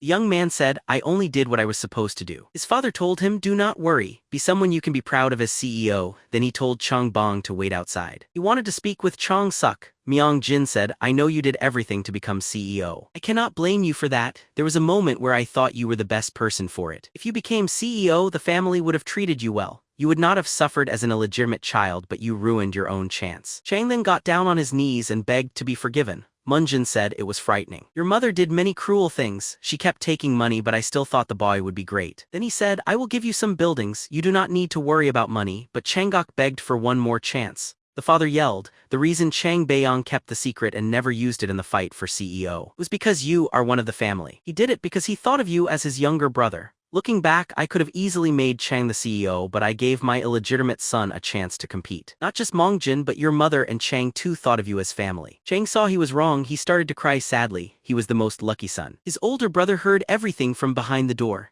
At Incheon International Airport, Changguk said, I only married without love. I also had an affair. He gave his brother the documents he needed to run the company. He added that he sent his workers to help the new CEO from now on. They are usually helpful, so you should take advantage of them. But first I want to ask something. He asked, who on earth helped my brother? Chang smiled because he was called brother. The younger man went on, it was probably an executive. If it wasn't someone from our company, then the only person I used money on was Hun. He is just a high school student. Still, he wondered about his brother's response. Chang asked, are you serious? Was it him who helped? But Changgum thought, you are foolish for lowering your guard. Then he said, I won't let you go if you mess with Haeun. Chang admitted, you know how to use people better than I do. This is why you should become the next CEO. You even chose a high school student in the end. Now, away from his brother, he answered a phone call. Haeun said, I already know who it was.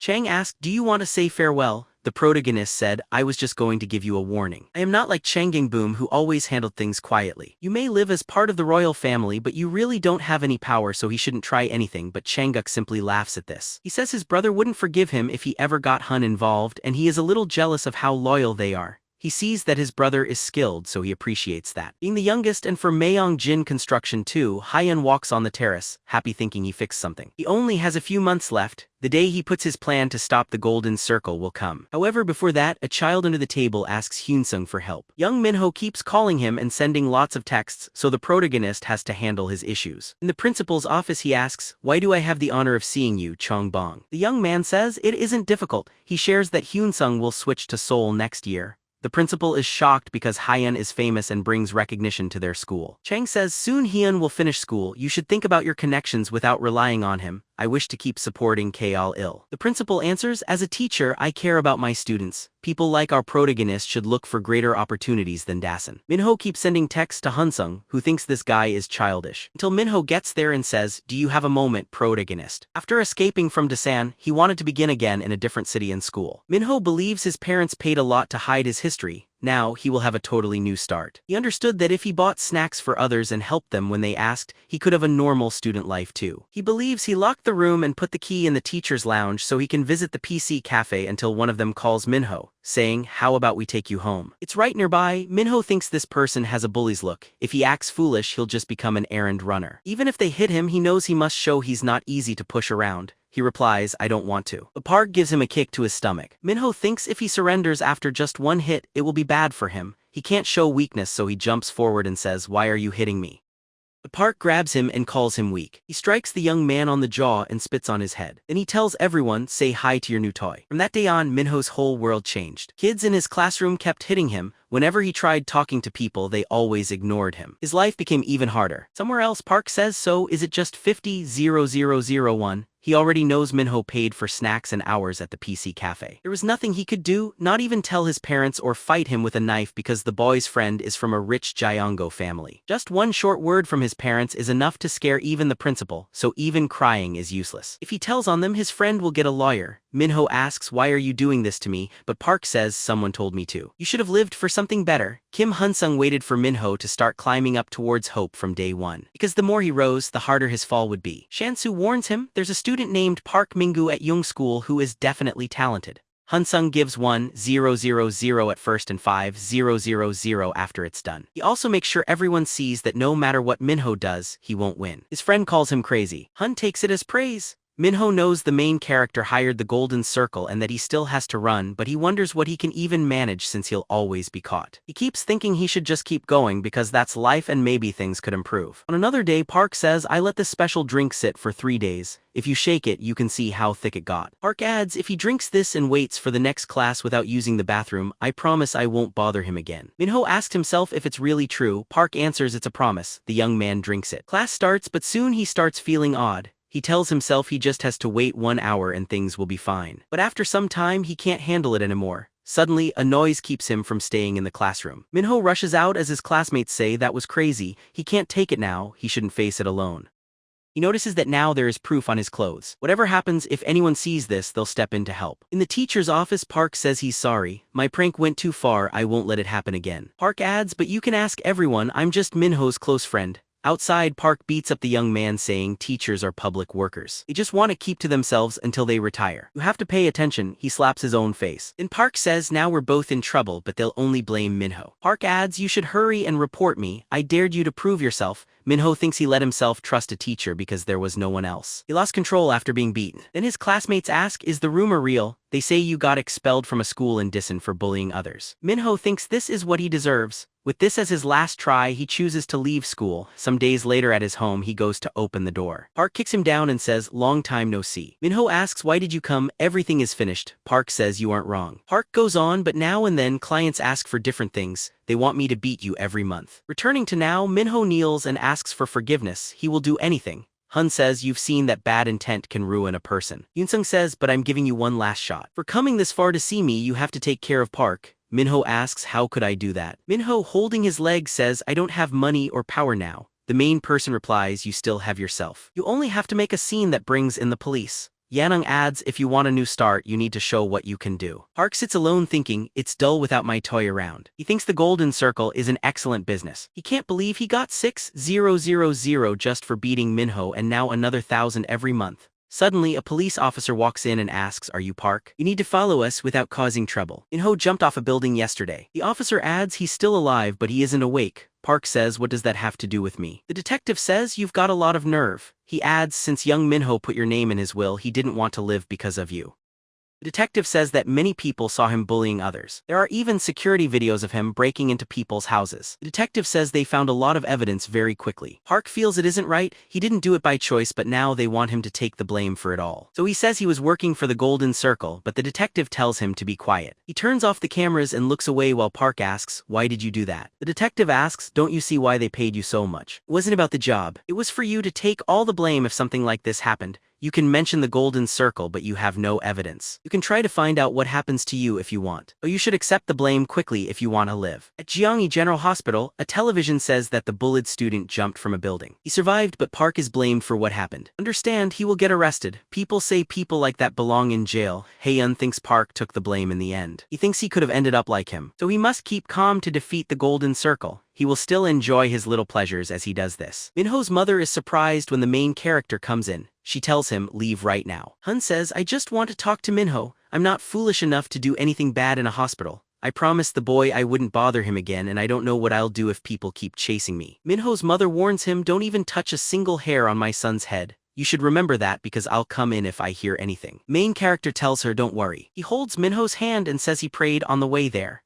He asked that Minho would be awake so that Minho could remember this feeling and his next words. You should have quit like the rest, you should have let things happen, and seeing a guy like you fight to stay alive was interesting. But I don't plan to keep that promise, so it's better to stay like this because if you wake up we'll meet again in the harsh world I live in. Later at the market, the main character thinks he chose this road for revenge, but he can't let that feeling take over because now he has to make sure his friends are happy. Girl scans some snacks at the register. The main character thinks he'll make eggs for his brother. The girl sees him, gets scared, and runs off. The main character knows right away that she is Hae-yeon. Chang says I spent money to check and I was right. They pretended to injure her Achilles tendon. He wonders if the doctor or Hae-yeon should be dealt with. The main character says he has money and power. He would not leave his daughter so easily since he hired the golden circle for her. He asks if he knows what Hae-yeon bought at the shop. It was only snacks. She acted like a patient for months. That must have felt trapped. She even wore a hood, scared she would get caught. This might not be her first time, and it does not matter if she leaves like this once in a while. She can walk alone, just not in front of others. And that is like living in a nightmare. Time moved on and soon it was the end of the second year. The days were easy but not for Hae-yeon. He is sparring with Sin-woo in an octagon. The main character dodges and hits the blonde's arm. While his fist comes close, his friend's foot gets close too. Then they almost hit each other before the fight timer ends. Sin-woo asks, aren't you tired my friend? After going 5 rounds with 5 minutes each, the main character says he can handle it, but the professor calls both boys, says they trained well, and they greet the coach. Dukal asks Hun, do you remember? When we met, you wanted me to train you until you had no rival by the second winter. His training was nearly finished. He had to free up his weekend. They were going to see how much his training worked in Seoul. Before that, Da-hawk asks, why would Dukal do this? Is he trying to make his own students pay for something? Dukal believes Da-hawk is exactly the same as before. He still thinks Da-hawk has the same bad history as he does. Then Da-hawk says, I will not try to have a debut again. He says he just wants to see how much the students have gotten better. He acts proud to have a junior like him. Da-hawk thinks this is the best time to embarrass Dukal and make his academy look good, so he agrees. When the day comes, Sin-woo notices that Seoul has changed. Dukal says to him, stop trying to act like you are from the countryside. Sin-woo thinks there are some well-known people here, including people from the martial arts world. Doohaek set this all up just to bother him. Then Dutchell calls his students over. He tells them that they understand why this many people came to see a regular sparring match. The reason wasn't that the fight would be tough, but that if they beat them, other students could never match them.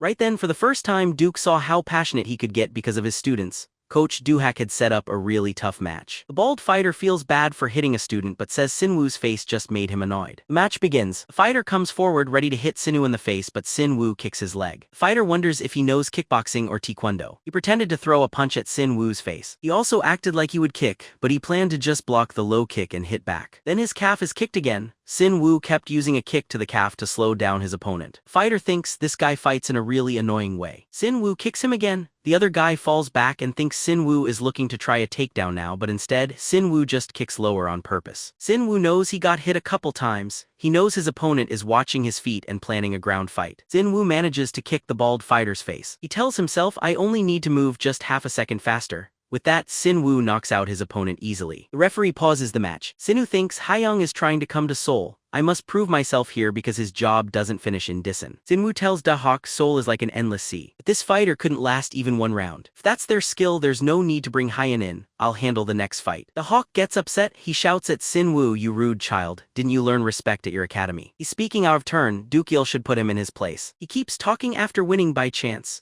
Dukil says he's not wrong, that man couldn't even survive one round. That's how things go in the professional field, you need to handle such outcomes. Then Dukil asks Da-hawk, so what now? Sin-woo is already in fighting shape. Da-hawk thinks Dukil just got a break. Then Doohaek says, I'll do it myself. If my student gets hurt, that's not my worry. The bold fighter exits the octagon. Da-hawk tells him be quiet and train, then Da-hawk calls for Damyeon to step in. The younger fighter says, you know I'm skilled in this style. Hawk answers, I believe in you. As the match starts, Damian begins circling.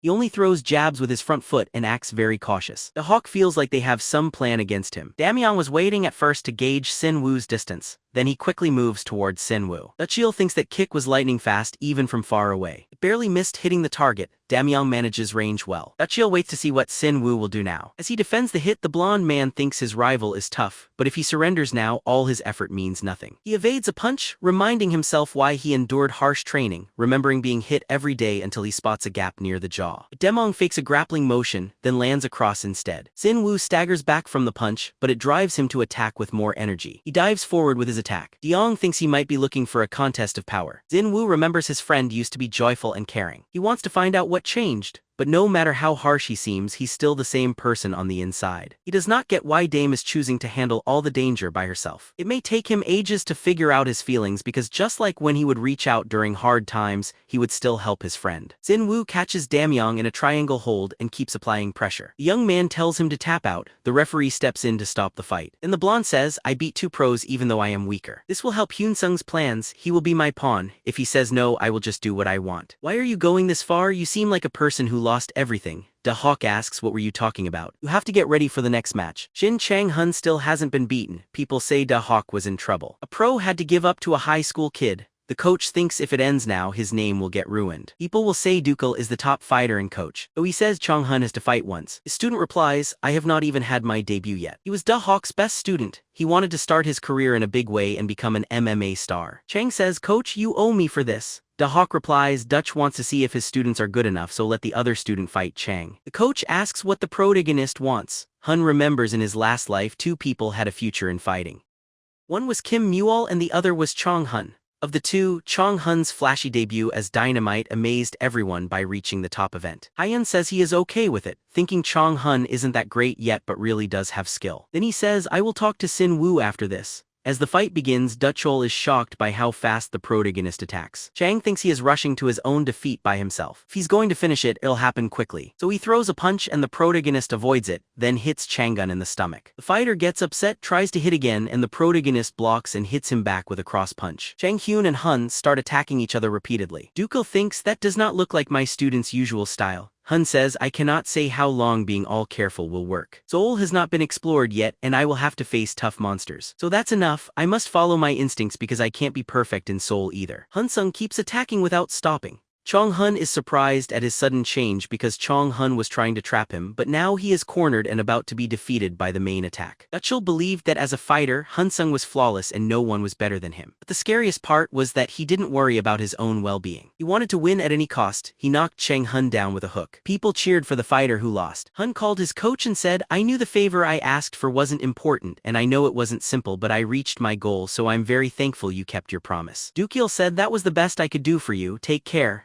Does students fully beat the Hawks, surprising the whole country. Those who heard stories about Haeun looked forward to his first fight. And after a quick look at the value of young Doohyil's students, the ones who ignored him before started to contact him again. But none of this was important to Dutchiel. He complained that he seemed to lose his drive. At the start he did it for money, but later on he saw he enjoyed being a teacher. He remembered feeling lesser than Lee Do-hak at one point, but when he trained those two, those feelings were gone. He could use either one to gain money, but he wouldn't find a student who made him happy. Until a young man came into the gym and asked, are you Coach Young Dutchel? I was really amazed by the sparring match. The opinions of others do not matter to me. I trust you are really skilled, so I am asking for you to train me. I want to become the best fighter. Dukil believed he looked like Hyun somehow. He asked, what is your name, kid? He answered fast, my name is Kim Mayol. Few days later on a park bench, Hyun said, sorry, but I can't take Sin Woo to Seoul. He understands the dangers of my plans, but I never said he wasn't important. If I ever need him, he should come to Seoul because then I'll want my friend there and I accept all his honest help. So until that day, I'll leave Dison with him. The following day in Xiang Ho's class, Sin Woo said, I have a question for you. Who do you think should lead after Hun leaves? Xiang Ho said, obviously it should be me. He didn't believe the blonde guy ever did anything worth mentioning. Sin Woo said, that's a problem. It was clear that after Hun leaves and Xiang Ho finishes school, the lead position will be open. Even if you try to take charge, the bullies won't help, so he suggested fighting him. John Ho said power is too tempting. It's too soon to change the pecking order. Sinu said, I learned a lot from Hyun-sung. The two began fighting. Outside the room, people whispered. Sin Woo started a fight with Zhang Ho and beat him. But I also heard he's dealing with any bully who comes after him. After fighting Zhang Ho, Sin Woo began to sort out the order.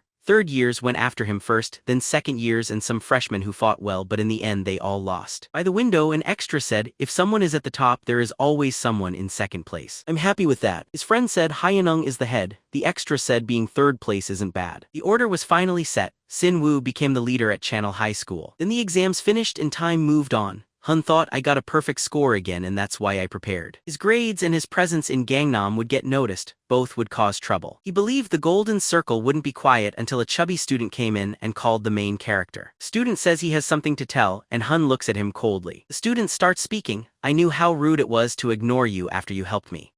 If you want to blame me, I get it. After that, everyone kept away from me for being selfish. All I did was study, but to me it wasn't hard. In fact, I was really happy then. Park Mall's group never gave me trouble. For once, I could feel I had an ordinary life. Not having any friends for some time wasn't so bad. Also, now I have friends who get me, people who went through the same thing. But sometimes I wonder, what if I could go back to when the revision board was available? I probably couldn't do it, I'm just scared. I was too busy escaping because your words, Hun-sung, made me worry. But I couldn't run anymore, not after hearing about the move. I won't forget, so I want you to know this. We're very thankful to you since because of you we got to live. Young men's behavior was a trigger. Then more students began to go to Hun. Hun thinks I didn't stop the bullies to help others. He tells them, so don't keep smiling at me or saying I did something good. I'm not worthy. Don't mix up my selfish reasons with kindness. Try not to listen carefully because if I lose my feelings, all of this could just stop. But here's the thing, it wouldn't just finish at school. A new guy asks, are you Hyunung from Kalil High? The new guy replies, I'm really thankful. If not for you, I wouldn't be here. Hyunung answers, I only beat those guys because I wanted to show I was stronger than them. But the guy says, why you did it doesn't matter. The truth is, I only escaped that awful place because of you. There are lots of kids like me and D-san.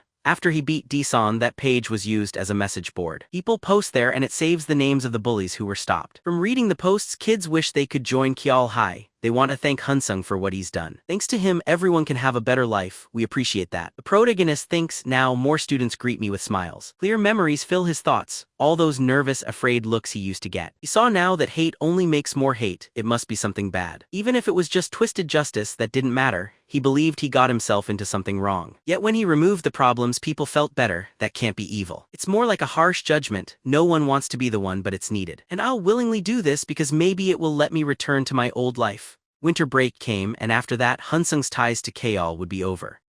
He finished his talk with Owen about changing schools. Later he quickly said goodbye to Yunal, but they didn't know. Anyone Hun-sung notices will never feel at ease. So he thinks, I won't forgive you just because you gave a little help. There's no question you'll keep helping other bad people. Siona calls the protagonist all of a sudden and asks, do you have time? My dad wants to meet you. In a dining room, an old man said, Siona was right about the way you look. We can talk while the food is made. Hun-sung says, I studied with your daughter so you can talk to me normally. Seunal thanks him for that. The protagonist thinks that he leads the anti-chul violence committee. He lost his son. I think I will gain something from being here. Jumpel says, I asked to meet you because I heard about what happened. I tried to stop school violence, but it was hard. Since I know this is very tiring work, I was truly happy to hear about it. If my son had a friend like you or spoke openly about his situation, he wonders if he would still be alive. But all of this means nothing. If I had been a better father, none of this would have happened, but I was not good enough and failed to notice what my son was saying. He did not realize that his son had trouble saying how he felt. When his grades got worse, he just scolded him instead of asking the reason. Then his son suddenly mentioned changing schools. He thought his son wanted to run away from his problems. The event still brings him pain. He only wished for a happy family but failed to see what he put before his son.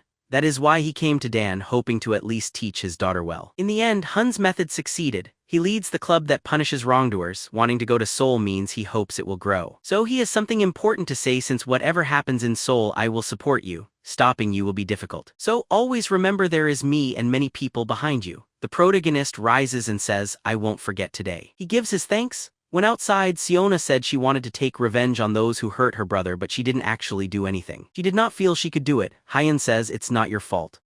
Siona says, I know, but now I have another dream. Since he got this power, he has not run into trouble. I saw it myself. That's what is hard about having power. That is the reason I want to get power too. I will become a prosecutor to gain power and live how I want. So I want you to promise not to give up. Be my hope, since I will keep going no matter what. Hyunung says, I'll really support you. When the holidays came, Hyunung focused on being with his family. They enjoyed good food and looked at lovely views. For the first time, they went to an amusement park together too. The main character would always remember when his grandma looked so joyful, almost like a girl. She seemed really happy. But even when they went out, staying at home felt nicer. Those times were full of joy and mattered a lot. In fact, what he loved most about going back in time was that his family's sadness disappeared. This was what made him the happiest. Chong Boom tells him everything's ready. I'll see you in 1 week. Daeong Group is the third richest company. They run many kinds of business and own a lot of other companies. Graduates always aim to get jobs at this company since it's one of the top 3. A young man walks past. People say he is good-looking and is the heir to the Daeong Group. Young Hunman greets everyone and wishes them a good day. The girls want to go on a date with him because he worked hard from nothing and reached his current place on his own. He would have become a partner anyway. While in the car, he removes his tie. He asks what is going on. The same thing takes place at school. All the mothers are asking, what does this mean? They never calm down. Since their kids are in 12th grade, even a small change in test rankings matters a lot. They say that the student who is first in mock tests will move to this school. You have to give an explanation about it. The director starts to talk, but another lady comes in. She asks, will you accept this student? As the head of the parent group, she has helped out in many difficult moments, including with personal problems. That director was aware of her support, but he can't do anything about it.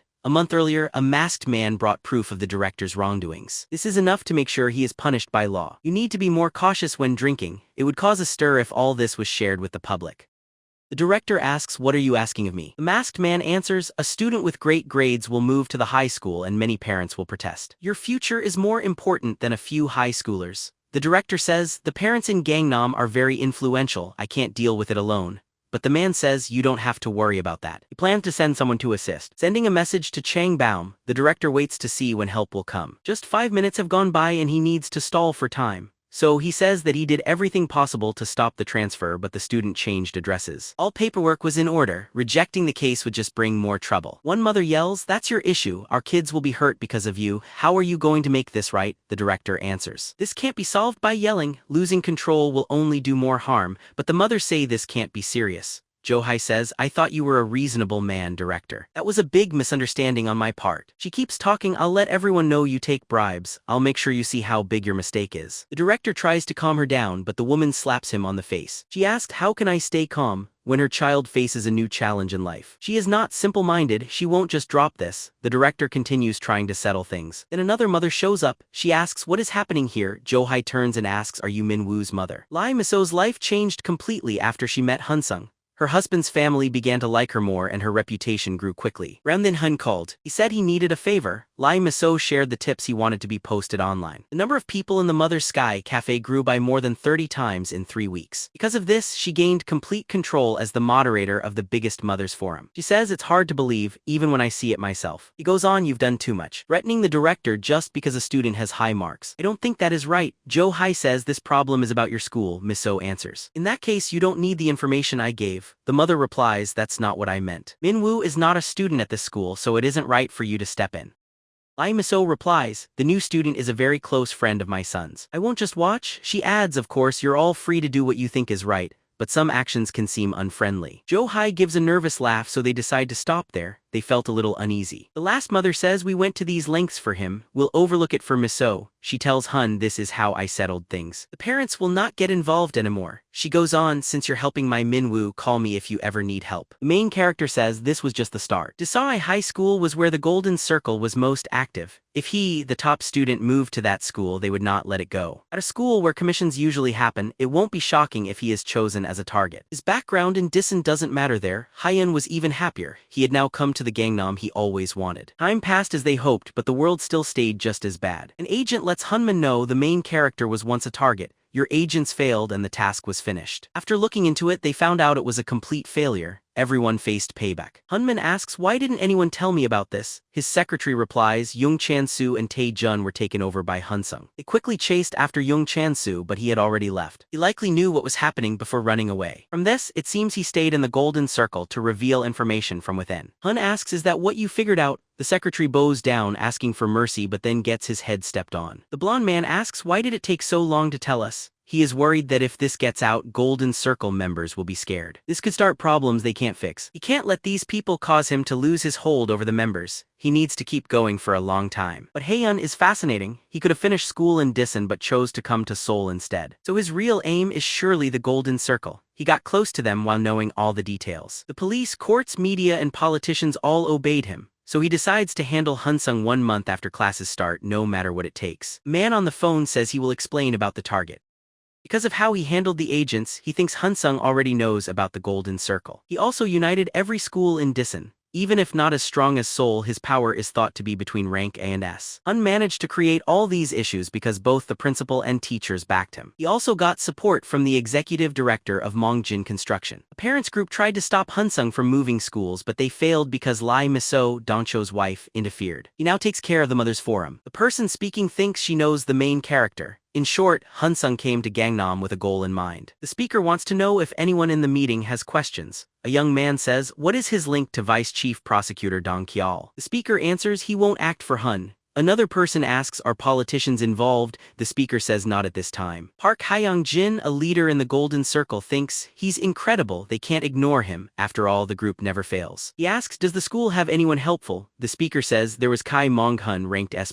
Hung-jin says there shouldn't be any difficulties. The speaker says every teacher supported him and they will pick a new principal. And the leader says, this time I will handle it myself. This must come before everything else. Ask for backup anytime it's needed. The higher-ups want this finished during the first month of classes, but they themselves would complete it in the first week. Haeyeon walks through the school thinking about how fast time goes. He is surprised that classes have already begun. There were tall buildings all around, expensive cars, and many well-dressed people walking by the subway station. Daesungmai High School proved it belonged downtown, wealthy enough for Gangnam, and had links to lead Korea's future. Going through that gate would be the first step of his payback. In the third year, third class, the teacher says, I want to introduce a new friend before we begin. I'm sure you already know about the top mock exam scorer. Jang Wengi tells the main character to speak about himself. Ayan feels like he looks troublesome. Those people were meeting him for the first time too. They had unfriendly faces. He isn't sure if it's about his test score or if someone told them to act like this.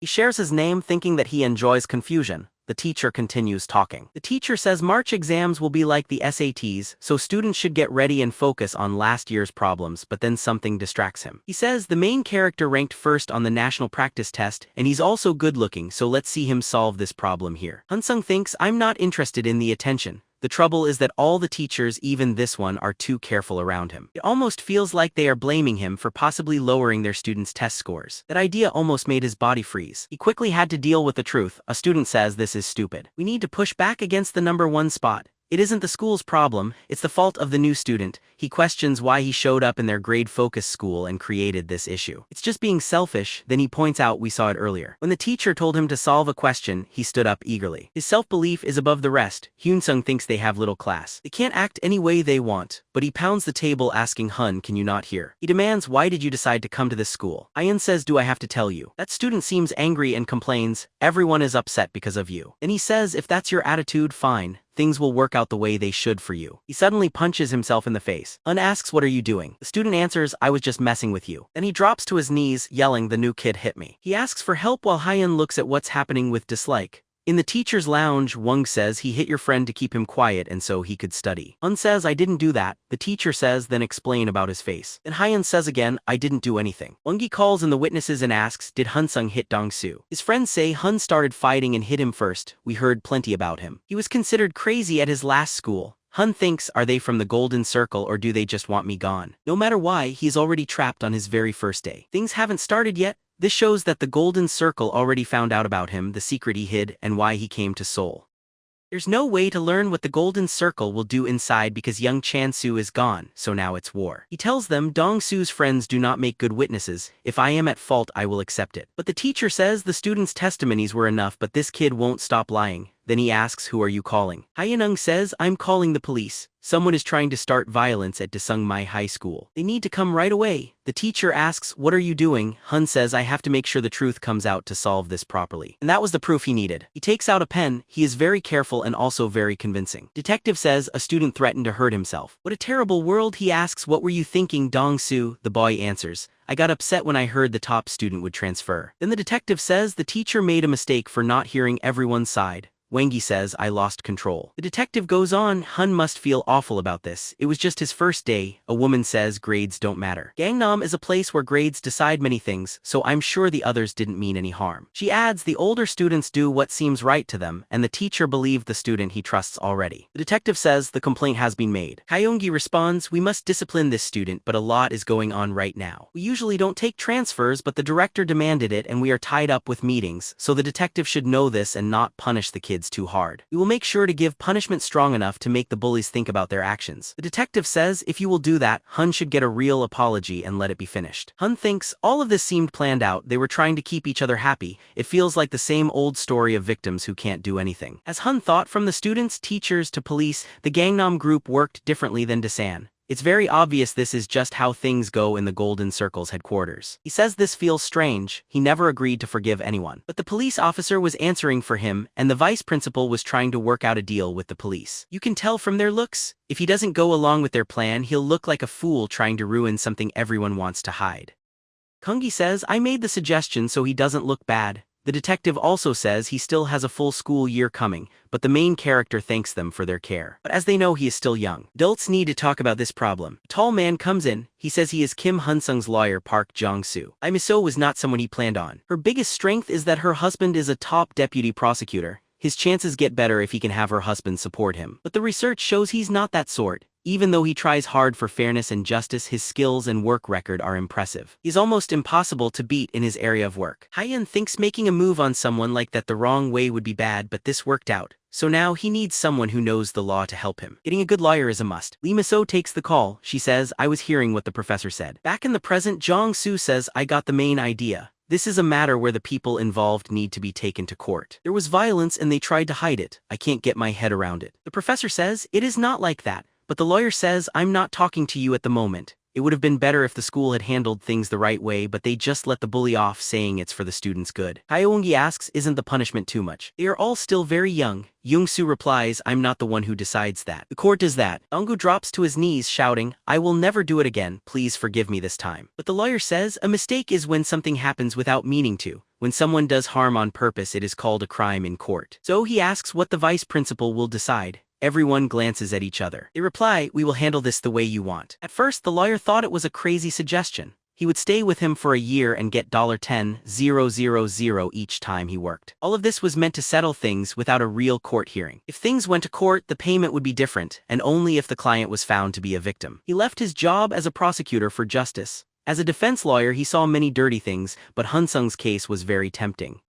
But this is a puzzling case. He was asked to stay near him on day one, so he asks, who exactly are you? Hun-sung answers, you're not wanted here, that is all I can say. At the window, Kyeongi says, they wanted me to handle this situation. I need to make sure everything goes right, but putting aside this problem, nobody would guess Hyun had a recording. We must be more alert from now on. We do not often get such a short time limit from our higher-ups. If we miss this deadline, it might be the end for us. We have to move ahead carefully like before. Kyeong-hae comments, we will handle this like in the old days. Hun-sung believes that hiring a lawyer worked well. The school decided to suspend Donggu and his friends. The main character went from being watched to being someone people stayed away from. No matter what the Golden Circle planned, Hun-sung ended up alone. He never thought Seoul would be easy. This result is even better. The big reaction clearly shows how much it shook the whole school. Someone passes by, they say, this fool was too bold coming to the lunchroom at lunch. Then they ask, does it taste nice? And they take some of her food. He asks if he can taste some. Hyun thinks at last he is here, it's Choi Mong-hun. He asks if that is the recorder. He isn't interested. He goes right to what matters. You will not be treated like a human, but it's only because you caused trouble. If you act out of anger, your teachers will quickly give up on you. All that success from Disan won't count for anything. But he says this because things will get interesting because of him. If you get mad or annoyed, come to me. I'll easily defeat you. Welcome to Dongmai High School's chaos. A friend asks Mong-hun, why did you let him go with just a warning instead of finishing it? Even the teachers support it. Mong-hun answers, after seeing the report the Golden Circle gave, I realized that guy isn't normal. He took on a whole school by himself. He beat everyone and left them in bad shape. He either sent them to juvie or left them barely functioning. One of those people was from the Golden Circle. That person is out of control. He thinks that's why the Golden Circle offered 100 million. If I do what I'm supposed to, I might get a reward. He can't treat that person like a fool. He doesn't easily lose a fight. So they must show him that unlike Daesan, this place is a nightmare. He has to see what that means. In class, Hun believes the time limit given by the Golden Circle ends with the first semester tests. Commissioners will take care of it. The Golden Circle will act even if the recorder is there. A piece of eraser is thrown on his desk. He thinks, I expected this might happen. Still, they were more childish than he thought. This is also a test. He wonders how long he can put up with it. How long until the Golden Circle gets what it wants and he snaps. They already know how wild he is, even so they keep pushing. He even prepared himself for this way of living. Even if he beats Mong-hun, someone else will take his spot. What he really needs is proof the school can't touch him. He likes causing trouble for them. He asks the boy, "Are you enjoying this?" The boy looks shocked. Ayun asks again. He turns off the recorder inside his pen. Ayun slams the student's head on the desk. The student says, "Why am I getting hurt?" Ayun thinks this doesn't feel right. Student says, "This is school violence. You hit me first." Ayun says, "I know that." Unlike what happened with Dong-soo, he let himself be provoked on purpose because these are not the same cases. He was just doing his part to keep his plans going. Next, he asks everyone to watch. "You all saw this, you are witnesses." Then he starts punching the student's face like someone out of control. In the teacher's lounge, teachers ask Young-ho to tell them what happened. Young-ho says, "I got mad because Hun caused Dong-soo to end up like that, so I started throwing erasers at him, just joking around, but that was too much already." The teacher says, "You were hit first and didn't get to fight back." Hyungi says, "Punishing Dong-soo was fair, and I'm glad you see what you did wrong." But Kim Hun-sung hurting a student over a prank puts him in the wrong too. If he thinks he's not guilty, he should bring out his great audio evidence. But Hun admits, "I did hit him and I don't think it should be settled that way. I'll take any necessary punishment and I hope the teachers decide fairly." The teacher says it's odd that he's following the suspension rule. He's very careful, even bringing a recorder. He thinks there must be some plan to calm the council and he follows the rules. This is Gangnam outside of Golden Circle.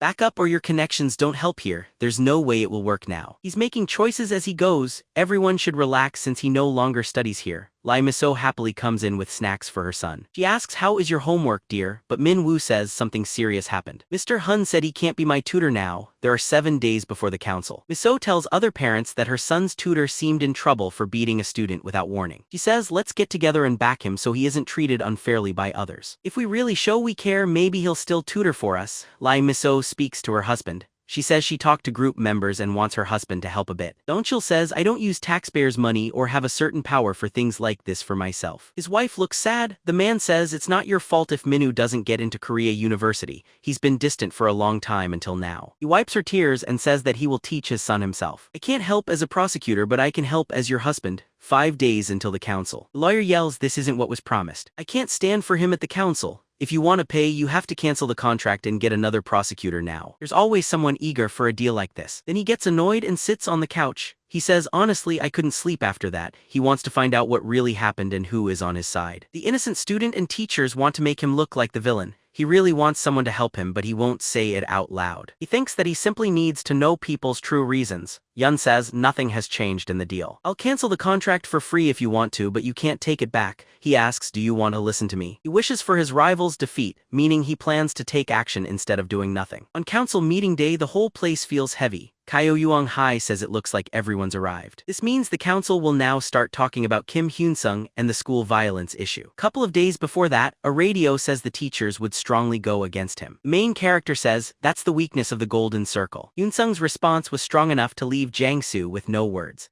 He was the only one the Golden Circle couldn't deal with. Jang-soo didn't reply right away. Trying to fight the Golden Circle was dangerous. When he took cases from victims before, they always showed fear. Now he was dealing with another person hurt by the circle. He says he thought about whether quitting as a prosecutor was right. He stood against corrupt seniors and was left out. His wife left him because of his choice. He often wondered if he picked the right path to be a good husband and dad. And if he abandoned his beliefs, everything he did would have meant nothing. So he keeps looking for what's fair and knows he didn't do anything wrong. He tried his hardest to stay strong. The main character tells the council, "Please stay." The teacher says the problem started because Young-ho behaved badly and Hun-sung fought back but hurt him too much. Because of this problem, he got hurt for life. This makes everyone shocked. According to the doctor, Young-ho lost 3 teeth. He doesn't only have physical injuries but also needs counseling. This is a message from the parents at the high school saying Hun should be punished. The habit of violence counts as evidence. It shows he might have other violent habits. Because of this, we ask for strict punishment. Liaizo thinks I cannot even try to defend him. Hyung-hai feels things are going just as I planned, but Hun kept calm. The same lawyer isn't here right now, and it's odd for it to be this quiet. It is a concern. The exam, the message, and the lawyer all seem to be set up perfectly. They ask, "Can you explain yourself?" Hun-sung admits, "I hit you, Young-ho, but I don't think you have lasting harm." The detective asks if he thinks the doctor's paper is incorrect. Hun-sung thinks about 2 things he doubts. He wants to check if his teeth really fell out.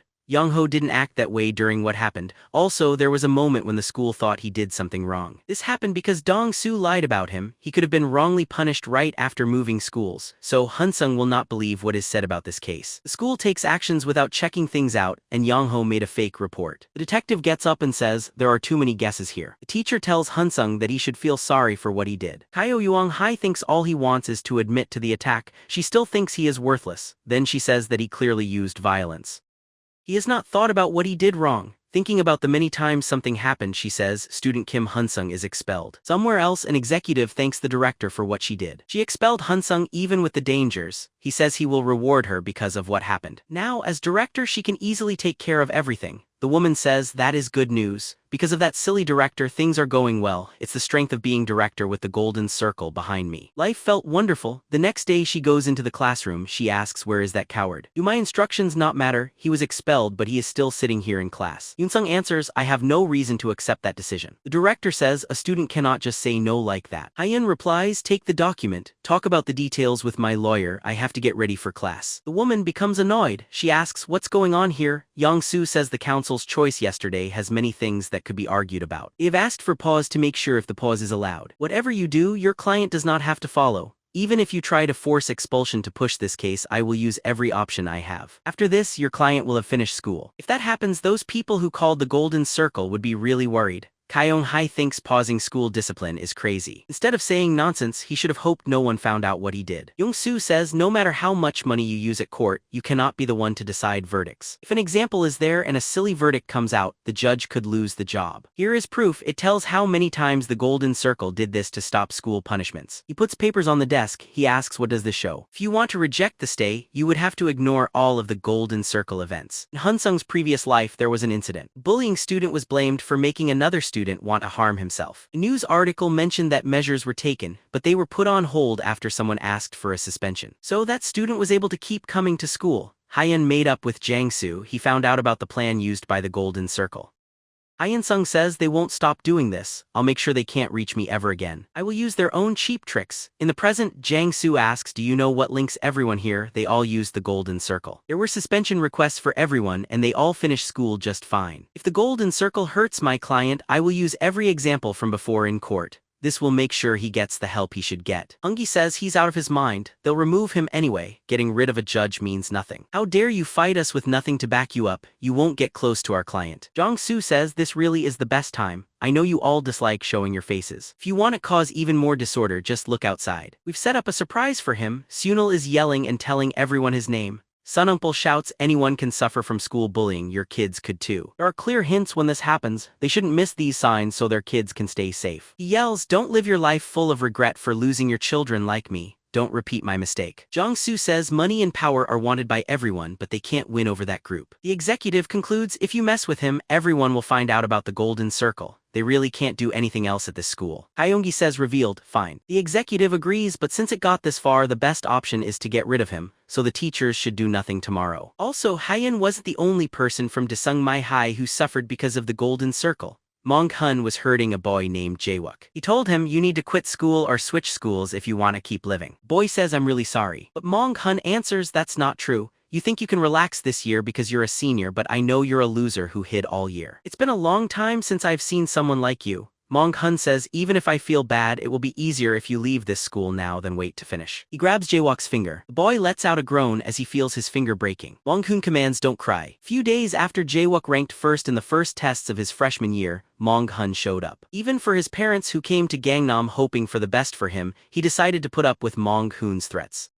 But the pain he felt was more than anyone could put up with. The latest rumor made Jae-wook even more hopeless. Since Hyun tried to fight back, now he had to see the council. He thought facing Mong-hun was too much, but then he learned something. Yoon-sung kept attending classes even though he was expelled. It turns out he can keep going to school until a court decision is made after he appeals. By then, he might already graduate. Jae-wook thinks if Senior Hun can stop Mong-hun, maybe there's a chance for me too. So he introduces himself to the main character and says, there's something I want to talk about. He adds, I'm still not sure, but that guy Mong-hun is messing with us on purpose, and I'm also getting bullied just like you. Yansung asks, why are you telling me this? Jae-wook replies, I want you to get through the bullying. then water splashes onto the protagonist's head. Boy says, "Senior, are you alright?" But the protagonist answers, "You're correct. Mong-hoon is bothering both of us on purpose, so stay out of it from now on because you don't know anything." A friend says the protagonist really wants to make it. Mong-hun says that guy thinks we're fools, so tell everyone that our plan is already happening. Protagonist goes down the stairs. More Golden Circle members come toward him. They say, "Are you Senior Hyun?" But the protagonist hits one of them on the face before they finish. Protagonist says, "Come at me now, you guys." Their leader commands, "Don't be scared of him," and they come at him all together. Hun-sung kicks one in the stomach, thinking he found out about JW through Chansu's tip. And he moves away from another attack and trips the opponent because all he did was be a good student. That man starts falling down the stairs. Someone else moves toward the protagonist. Like before, Jae-wook came to him asking for help. If he can go down these stairs safely again, then they can finally find peace. As he knocks someone else down the stairs, their commander says this is crazy. All of his subordinates are surrounded by blood. Hun grabs one by the hair and says, "Why are you just standing there? This is only starting now." At the school, Jae-wook wonders if the protagonist is alright. He's sure that Hyun went wherever Mong-hun is. Students hurry to the stairs saying there's a fight there. All fighting students are going after Hun.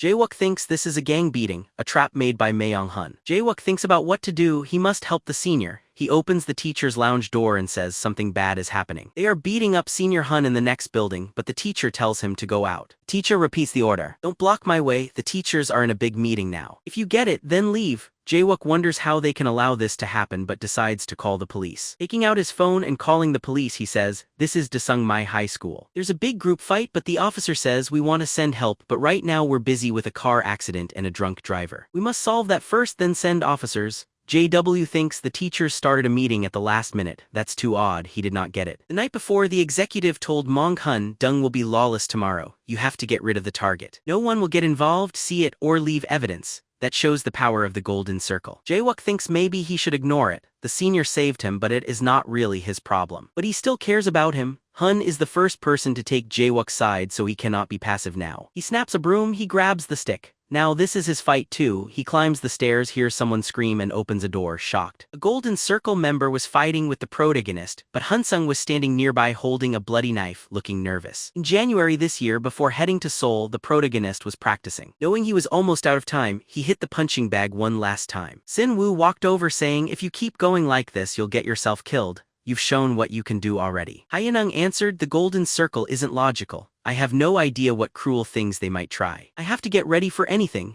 As he went up the stairs, the protagonist thought, "I guess I was right." He hit another person while others called him insane for fighting everyone at once. The protagonist stated that the teachers and police would stay out of it, so they could do whatever they liked. It was a bad situation. The only good part was nothing that happened here would be talked about openly.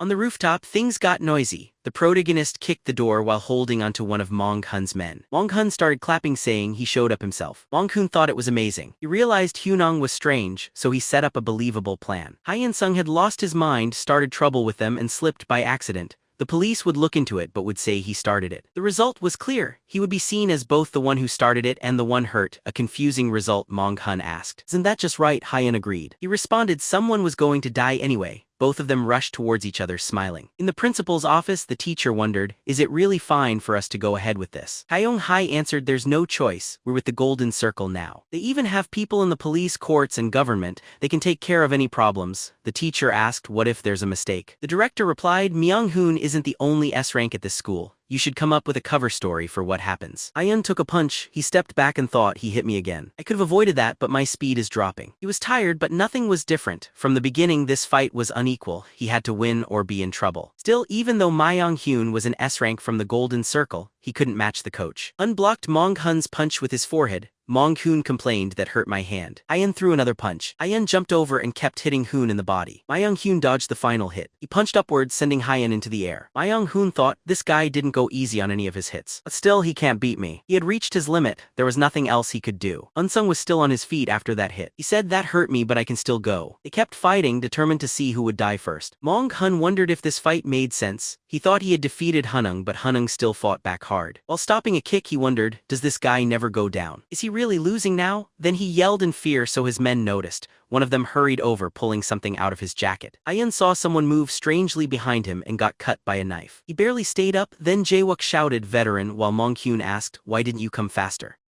He wondered how many times that worker had escaped trouble before. People willing to go to jail were really trustworthy. But the guy with a knife yelled at Mong-hyun, "Quick, finish him. This guy is a true maniac," Hun-sung said. "You must be the scum who got S-rank by doing terrible things." That S-rank thought he almost got stabbed, but he isn't scared at all. "I should stay away from him." Ayun kneed him in the head, then asked him, ready to fight, "Is that the best you can do? Adults like the teachers are the reason you turned out this way. When grown-ups ignore kids, it ruins them." The teacher asks, "What that on the stairs? What were you doing?" Yun says, "You should already know. This guy told them to kill me and you see the result. By how they look, I doubt the infirmary can help. You should call an ambulance right now and the school can't handle this. So you also need to call the police." Jae-wook asks Senior, "Are you alright?" But then he notices and says, "You entered a room that isn't yours." The protagonist says sending lots of people wasn't enough, they even brought knives, yet the police won't come. The ambulances turned off their sirens, they are taking these people away quietly. The protagonist asks, "Why do you think this is all happening?" The boy asks, "How would I know?" The protagonist says, "It's because of the golden circle. You went there and made a request." Holding the boy by the shirt, the protagonist asks, "Isn't that right?" On the terrace, Kyoungi says, "Everyone listen. We should say this was just a simple student fight. We must ignore the knife being used." The teacher asks, "Can we really do this?" But the principal says, "If we let things stay like this, we're finished." They made the school lawless just to go after Hun, but he used this chance to flip everything. There is proof everywhere at school. We can't change the words of all the witnesses. Ayan will just bring a lawyer or a private group. If things get worse, we're all in trouble. The teacher says, "I'm sorry." Hai replies, "Remember this, we were in a meeting on purpose. That's the reason we took so long to respond." She thinks, "I'm certain I took care of everything," but a strong feeling of worry still wouldn't go away. Suddenly she remembers what she missed. He tells the teacher, "Go downstairs right away." He yells, "Follow my young Suchin." The protagonist says he got great grades, he could attend any college he liked.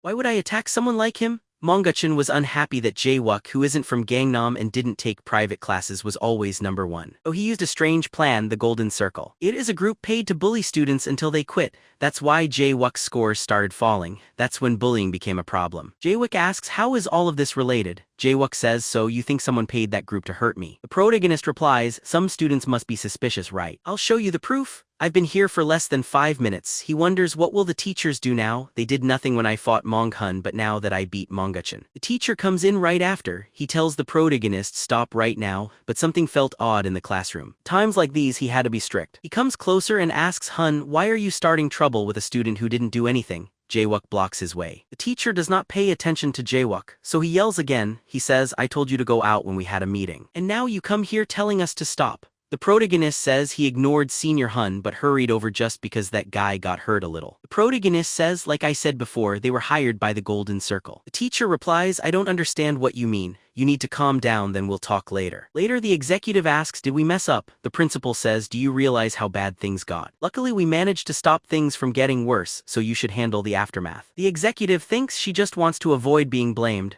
"But first, I need to clean up this problem. This means we can't solve it with just high schoolers. What should I do? The easiest way is to take care of him secretly outside of school, but I can't do that. The Golden Circle's tasks have to be done at the school." Adults always overlook this situation, and that's exactly why this strange group has existed for years. This problem is a first in the Golden Circle's record. I have nothing to say. He will have a lot of work from now on. Then the phone rings. Mong Hyan is making a call. The executive wonders why he's calling now. Not long ago at school he asks, "Did Hun-sung hurt my son?" Now his whole life is ruined. "I'm an executive at Gunman Enterprise. I'll use every connection I have to go after him." The protagonist says, "If I get punished, I will come here with a private organization and show everyone the truth." Hun-ok was an executive at a big company. That's why he gave the Golden Circle money to hurt the top student because of his son. He knows that positions have not been safe. The trouble with his son happened at just the right time. The teacher thinks, "This guy isn't a VIP. He is a customer. Things are even more serious than I thought." Hun says, "Did you think no one noticed? The Golden Circle always keeps everything a secret, but did you really believe you could hide this forever? So let's not waste each other's time. The person who must answer for this is not me. It's the Golden Circle that is at fault for letting names get out." Mong Hun-ok yells, "My son's face is bruised all over. He was also threatened. You must fix this, but now I can't trust you anymore. I'll tell everyone in the Golden Line about this with a formal complaint." He then told all his friends who stopped dealing with the Golden Circle. The executive shakes with fear. He lights a cigarette but tosses it, thinking, "I have to get rid of Hun-sung at any price. If this keeps up, I'll become the one blamed. I can't figure anything out." He asks himself, who is this guy? We have to leave now. In a restaurant, a waitress pushes a cart. Roxy offers the executive a drink. The executive thinks, this is the person handling the boss's orders. The man says, "You understand why I'm here. I know the client's identity was revealed. Chansu the traitor is responsible. The problem is this isn't the first time it's happened, not just in other places, it hurt our clients even in Gangnam. Everything is a total mess, it's the first time a member's name got out. The executive says this will break our trust. Proxy goes on, this will mean the golden circle is finished. The executive begs, let me try, I'll solve this no matter the expense. Fixing a failure can boost trust in a partnership. So you must let the members see it. Yun can be taken down and everyone linked with him will be punished. When this is done, you can meet with the boss. The executive drinks the soju that's poured into his hands. He says, don't be concerned, I'll get it done. Haeun thinks, I got nothing from this, but neither did the golden circle. I'm still causing them trouble. They'll keep coming after me for everyone to see. To do this, they'll gather helpers, use workers, and spend money until they find my weakness. That will be my opening. I can continue to be the bait. Two big things are coming. First, the end of the semester, and that'll make them try anything to get rid of me. The waitress passes by with the cart. The executive takes ice, picks up the phone, and treats his burns. He says to call everyone who is free. Starting now, we're cleaning up in Disan. That's the other big thing. Outside Disan school, an agent says, I'm here because of that crazy guy. But he started trouble with the wrong person. No matter what he tries, he can't protect his people alone. Then a police officer knocks at the door. He says, pardon me, sir. He asks, why have you been stopped here so long? The man replies, I'm leaving right now. It was only answering a phone call. I thought the parking lots here were more controlled than in Seoul. The police officer tells him to wait and asks for his ID. I got a report about someone bothering students here. Just to be safe, I am watching over things when school starts and ends. I'm not saying you did anything wrong. This is just a routine check. The man gives his ID to the officer and the officer thanks him. Your name is Young Kiho and you are visiting from Seoul for work. You must have a lot to do, but for your own good, please be careful while you are in Dasan. The police want to be very careful to stop any trouble. The man thinks, this guy probably already knows why I am here. This first day has already gone badly. The police officer must have noticed. An older man named Kim Hunin lives in this place. I need to get to know the area before anything else. I can't let the first day go to waste. Kiho lights a cigarette and thinks, I feel less stressed now, I should have glared at that police officer more. But Sin Woo shows up and asks, are you smoking? Kiho asks, is there an issue? Xiang Ho answers, you can't smoke here. His other co-worker says, if you keep smoking, we will have to make you stop. Kiho says, who do you think you are? Then Sin Woo puts out the cigarette and says, this is the youth council. Please smoke only where you are supposed to.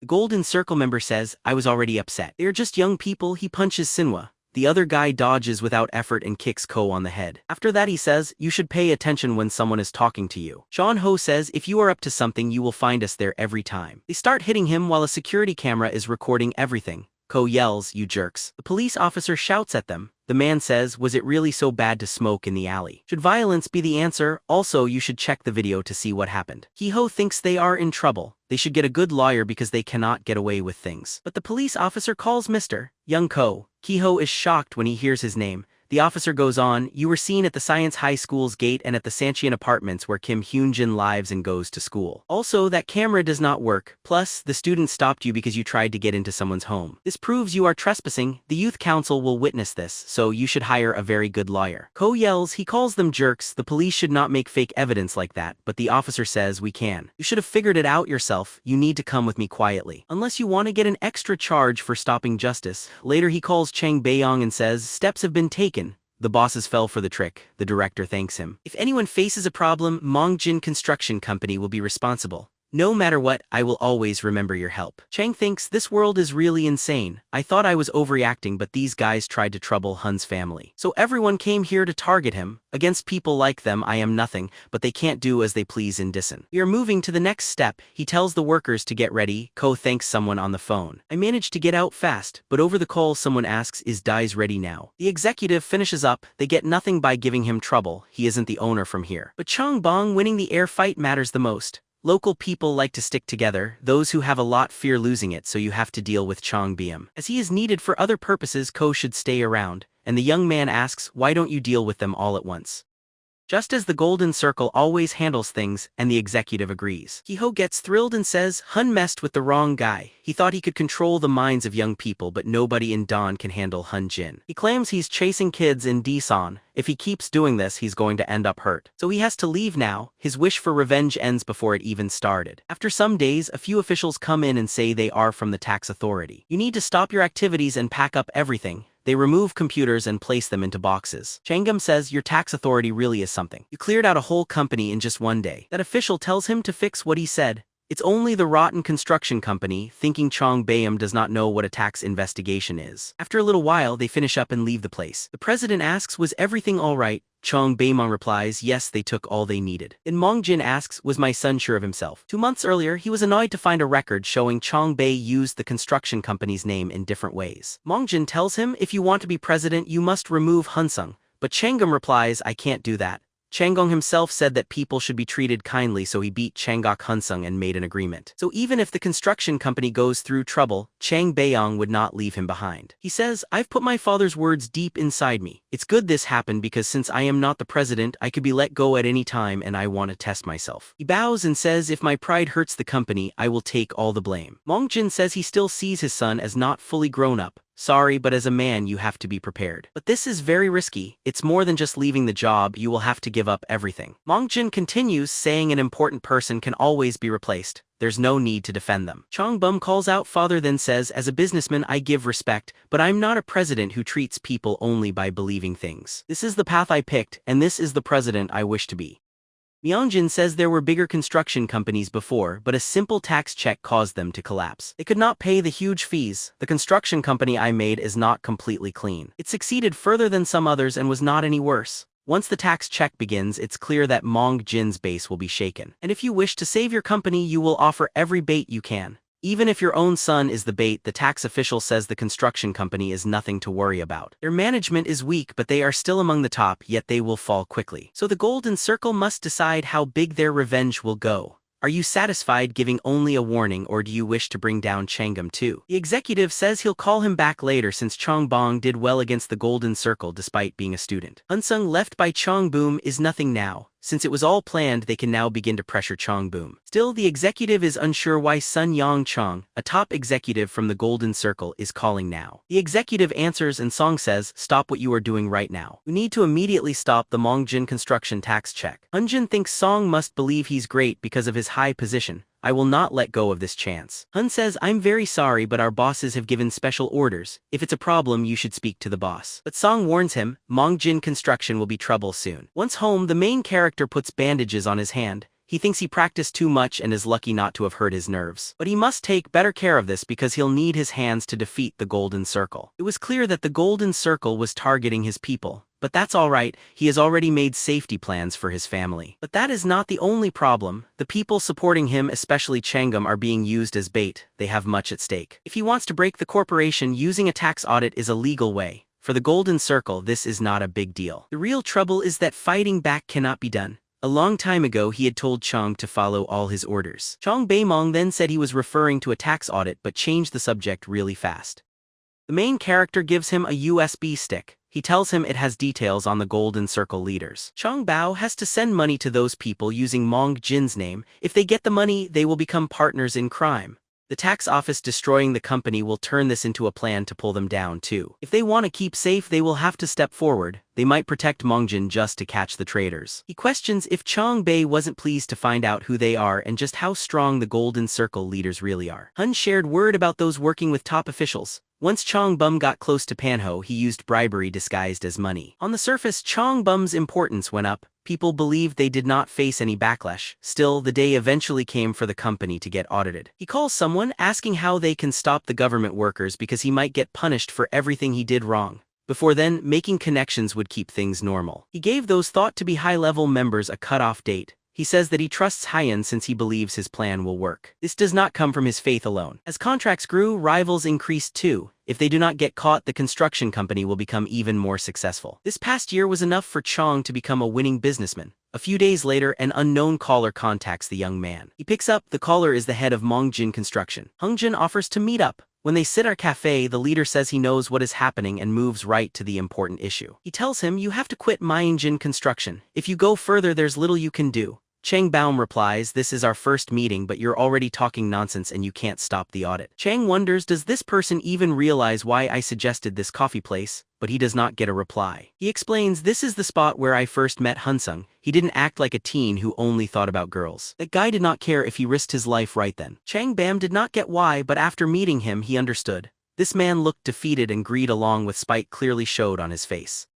Young Jin warns, if you turn down my deal, your company is finished. Chang Bum shouts, a wicked man who makes money using kids is trying to scare me. I'll take you down with me. Also, they were in his own area. He grabs Hungjin by the collar, then with all his force he throws him against the table. People begin to leave, quietly saying, don't get involved. It's Chong Bam. Chong Bam tells the guy to handle things himself and then hits him again. At the same time, Chong Bam wasn't the only one having trouble for helping Hun. Someone filed complaints against Jong-soo. The lawyer ends the call, grumbling about those guys. He believes he had given his advice honestly. Problems could happen, but for everything to turn up all at once, it didn't feel right. Next, he remembers Hun-sung saying that when he acted, the lawyer would also be targeted. People would try anything to bring him down. If he can get through this, it will be enough. Jong-soo thinks he was right once more. He must be able to see ahead. If he was going to fall apart like this, he wouldn't have stopped being a prosecutor. He wants to see how far this will go. When he goes after something, he doesn't stop. They can try to push him, so he calls and says it's been a long time since I met Dongcho. Later he talks with his friend and says, this reminds me of when we drank cheap coffee right here. His friend is still as distant as always, making things uncomfortable, but Dongcho then asks, why did we meet? Jong-soo gives him a paper. He explains this is about the Golden Circle, a group that does crimes. I chose the ones that have proof. Read these pages and you'll see. Dongcho wonders, is this for yourself? Jong-soo says this comes from society. If you get involved, you'll have to let go of a lot. Jong-soo asks, what should I do? This problem must be removed. However I look at it, Dongcho, you're the only person who can do it. He stays, so I'll give you a copy. If you don't want to look, just toss it,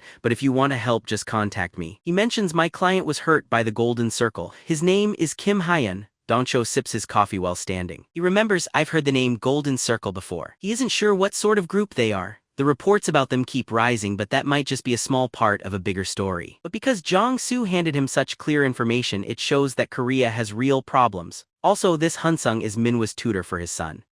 If he had helped back then, things wouldn't be hard now. It's true Hun was put in a tight spot, but the reason he did not act is because he is a prosecutor. He doesn't give special treatment to anyone. This time, it's not the same. It's a group of rich and strong people building up more power and money and trying to crush an individual. He wonders to himself, what should I do here? I don't want to be someone I am not proud of. He makes a phone call saying, this is Kang Dongcho. I'd like you to come to my office tomorrow. He needs some help. He thinks, I have many reasons to look into this matter. While at a restaurant, Proxy says, I gave a clue and an opportunity, but the result was the exact opposite. Hungjin says, I have no excuse. I will make things right. Proxy answers, you interfered where you shouldn't have. Chasing outcomes, you wasted your chance to cut off Hyun's links. He goes on, you have to show that the Golden Circle will do anything to win. He says, make him fail the first semester exams or even stop him from taking them. Just get rid of Hyun. Hyung Jin yells, this time I promise I'll show what I can do. In his office, Chong Baeyong states your scare tactic worked. They got a phone call telling them to end the tax inspection. Hyun thanks him for keeping his word, saying, it must not have been easy for the building company. Chong Bae says, it's not the first time.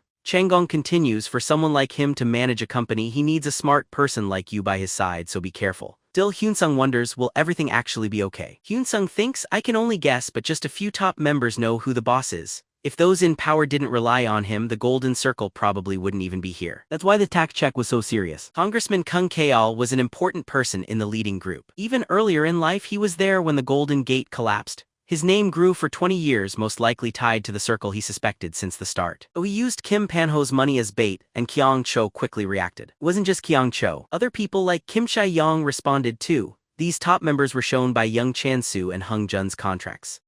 But after the whole thing, things at Dong Murai High School became different. Students started to look up to Hun-sung. More rumors came up about the Golden Circle and if Suchin's job was really true. However, since the kids couldn't deal with it themselves, they stayed away a bit. It wasn't just the students feeling the results. Before the exam time, they used teachers to make things as hard as possible for the main character. Hungi thinks that people do not believe in her anymore. Even the students feel the same loss of trust. So she asks, what if we stay more careful and look at the situation first? But Hungjin says, we're in this together. If she messes up now, both will be blamed and it won't matter that he's a foreigner. The director is shocked to hear this. Hung Jin says you're not so innocent either. Hungi tells him to go ahead with his idea. Then in class, the teacher asks, why are you late, Huning? He answers, I was helping the literature teacher. The teacher says that isn't the same. You do as you please because you're top in the ranking. He taps Hyun's forehead. He asks, will you hit a teacher? He says he can't teach because he's scared. This was only the start. Another teacher told him, handle this problem with honesty. Every time a class began, Hun-sung's name was brought up. For students who didn't know what was going on, this wasn't a good look, but Hun took it calmly. A few days later in the office, the teacher says, you've been acting up in class. I thought you would at least do well. He now has to write a reflection. If he does badly, he must rewrite it. In class, Hun-sung starts writing. He thinks they are limiting my time and making me take punishments on purpose. This is likely a golden circle plan. Some classmates ask, are you alright? Is it true the teachers are after you and the golden circle is bothering you? Hun-sung says yes, it was their idea, but this is all they can do. Strong these bullies are, they can't do a lot at school, so don't worry, it's the teachers in golden circle who have the most to lose. Ian thinks, I'll wait until they break their own rules and show their evil after school. He finishes his reflection and gives it to the teacher. The teacher thinks, I'll see how long he can keep up with this. He's still only a student, but the teacher is shocked. He yells he's out of his mind.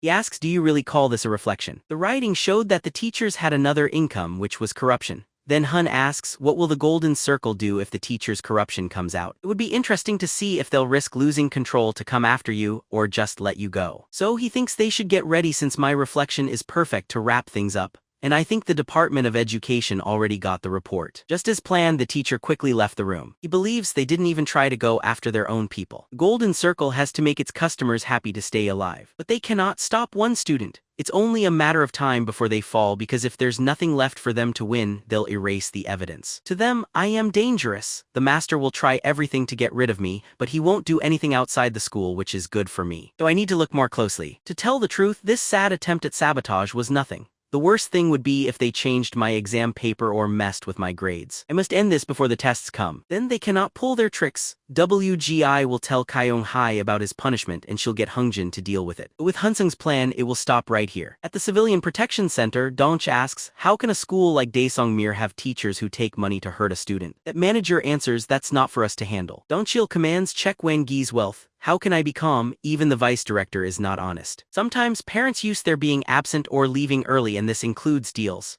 I want to really know what this is about. The secretary says he gets it, but they need to go by the rules. Dongal shouts, by the time they act it will be late. As they go slow, his son faces school bullying. He cannot stand any of this. The South Korean Department of Education's job is simple. They need to look into this case. That manager thinks he'll lose his mind because of this civic group. He asks himself, how did Young-H News learn about this? Dong Cho believes he came here after Hun told him. Even Young-han, known as trustworthy, is present. This means Hun has more backers. A few days ago, the main character asked the deputy to use his influence.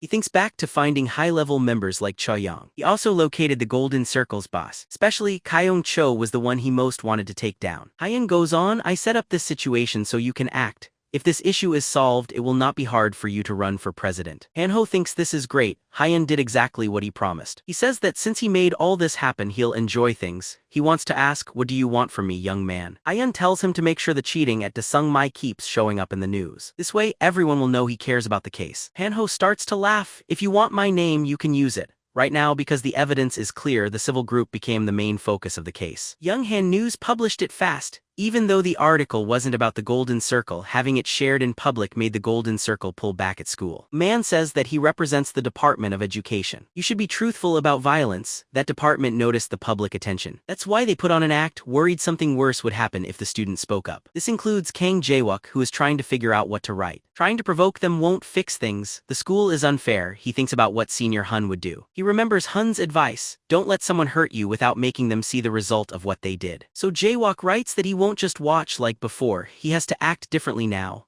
Would you have acted like the main character? Tell me in the comments and rate this manhwa from 0 to 10. See you next time.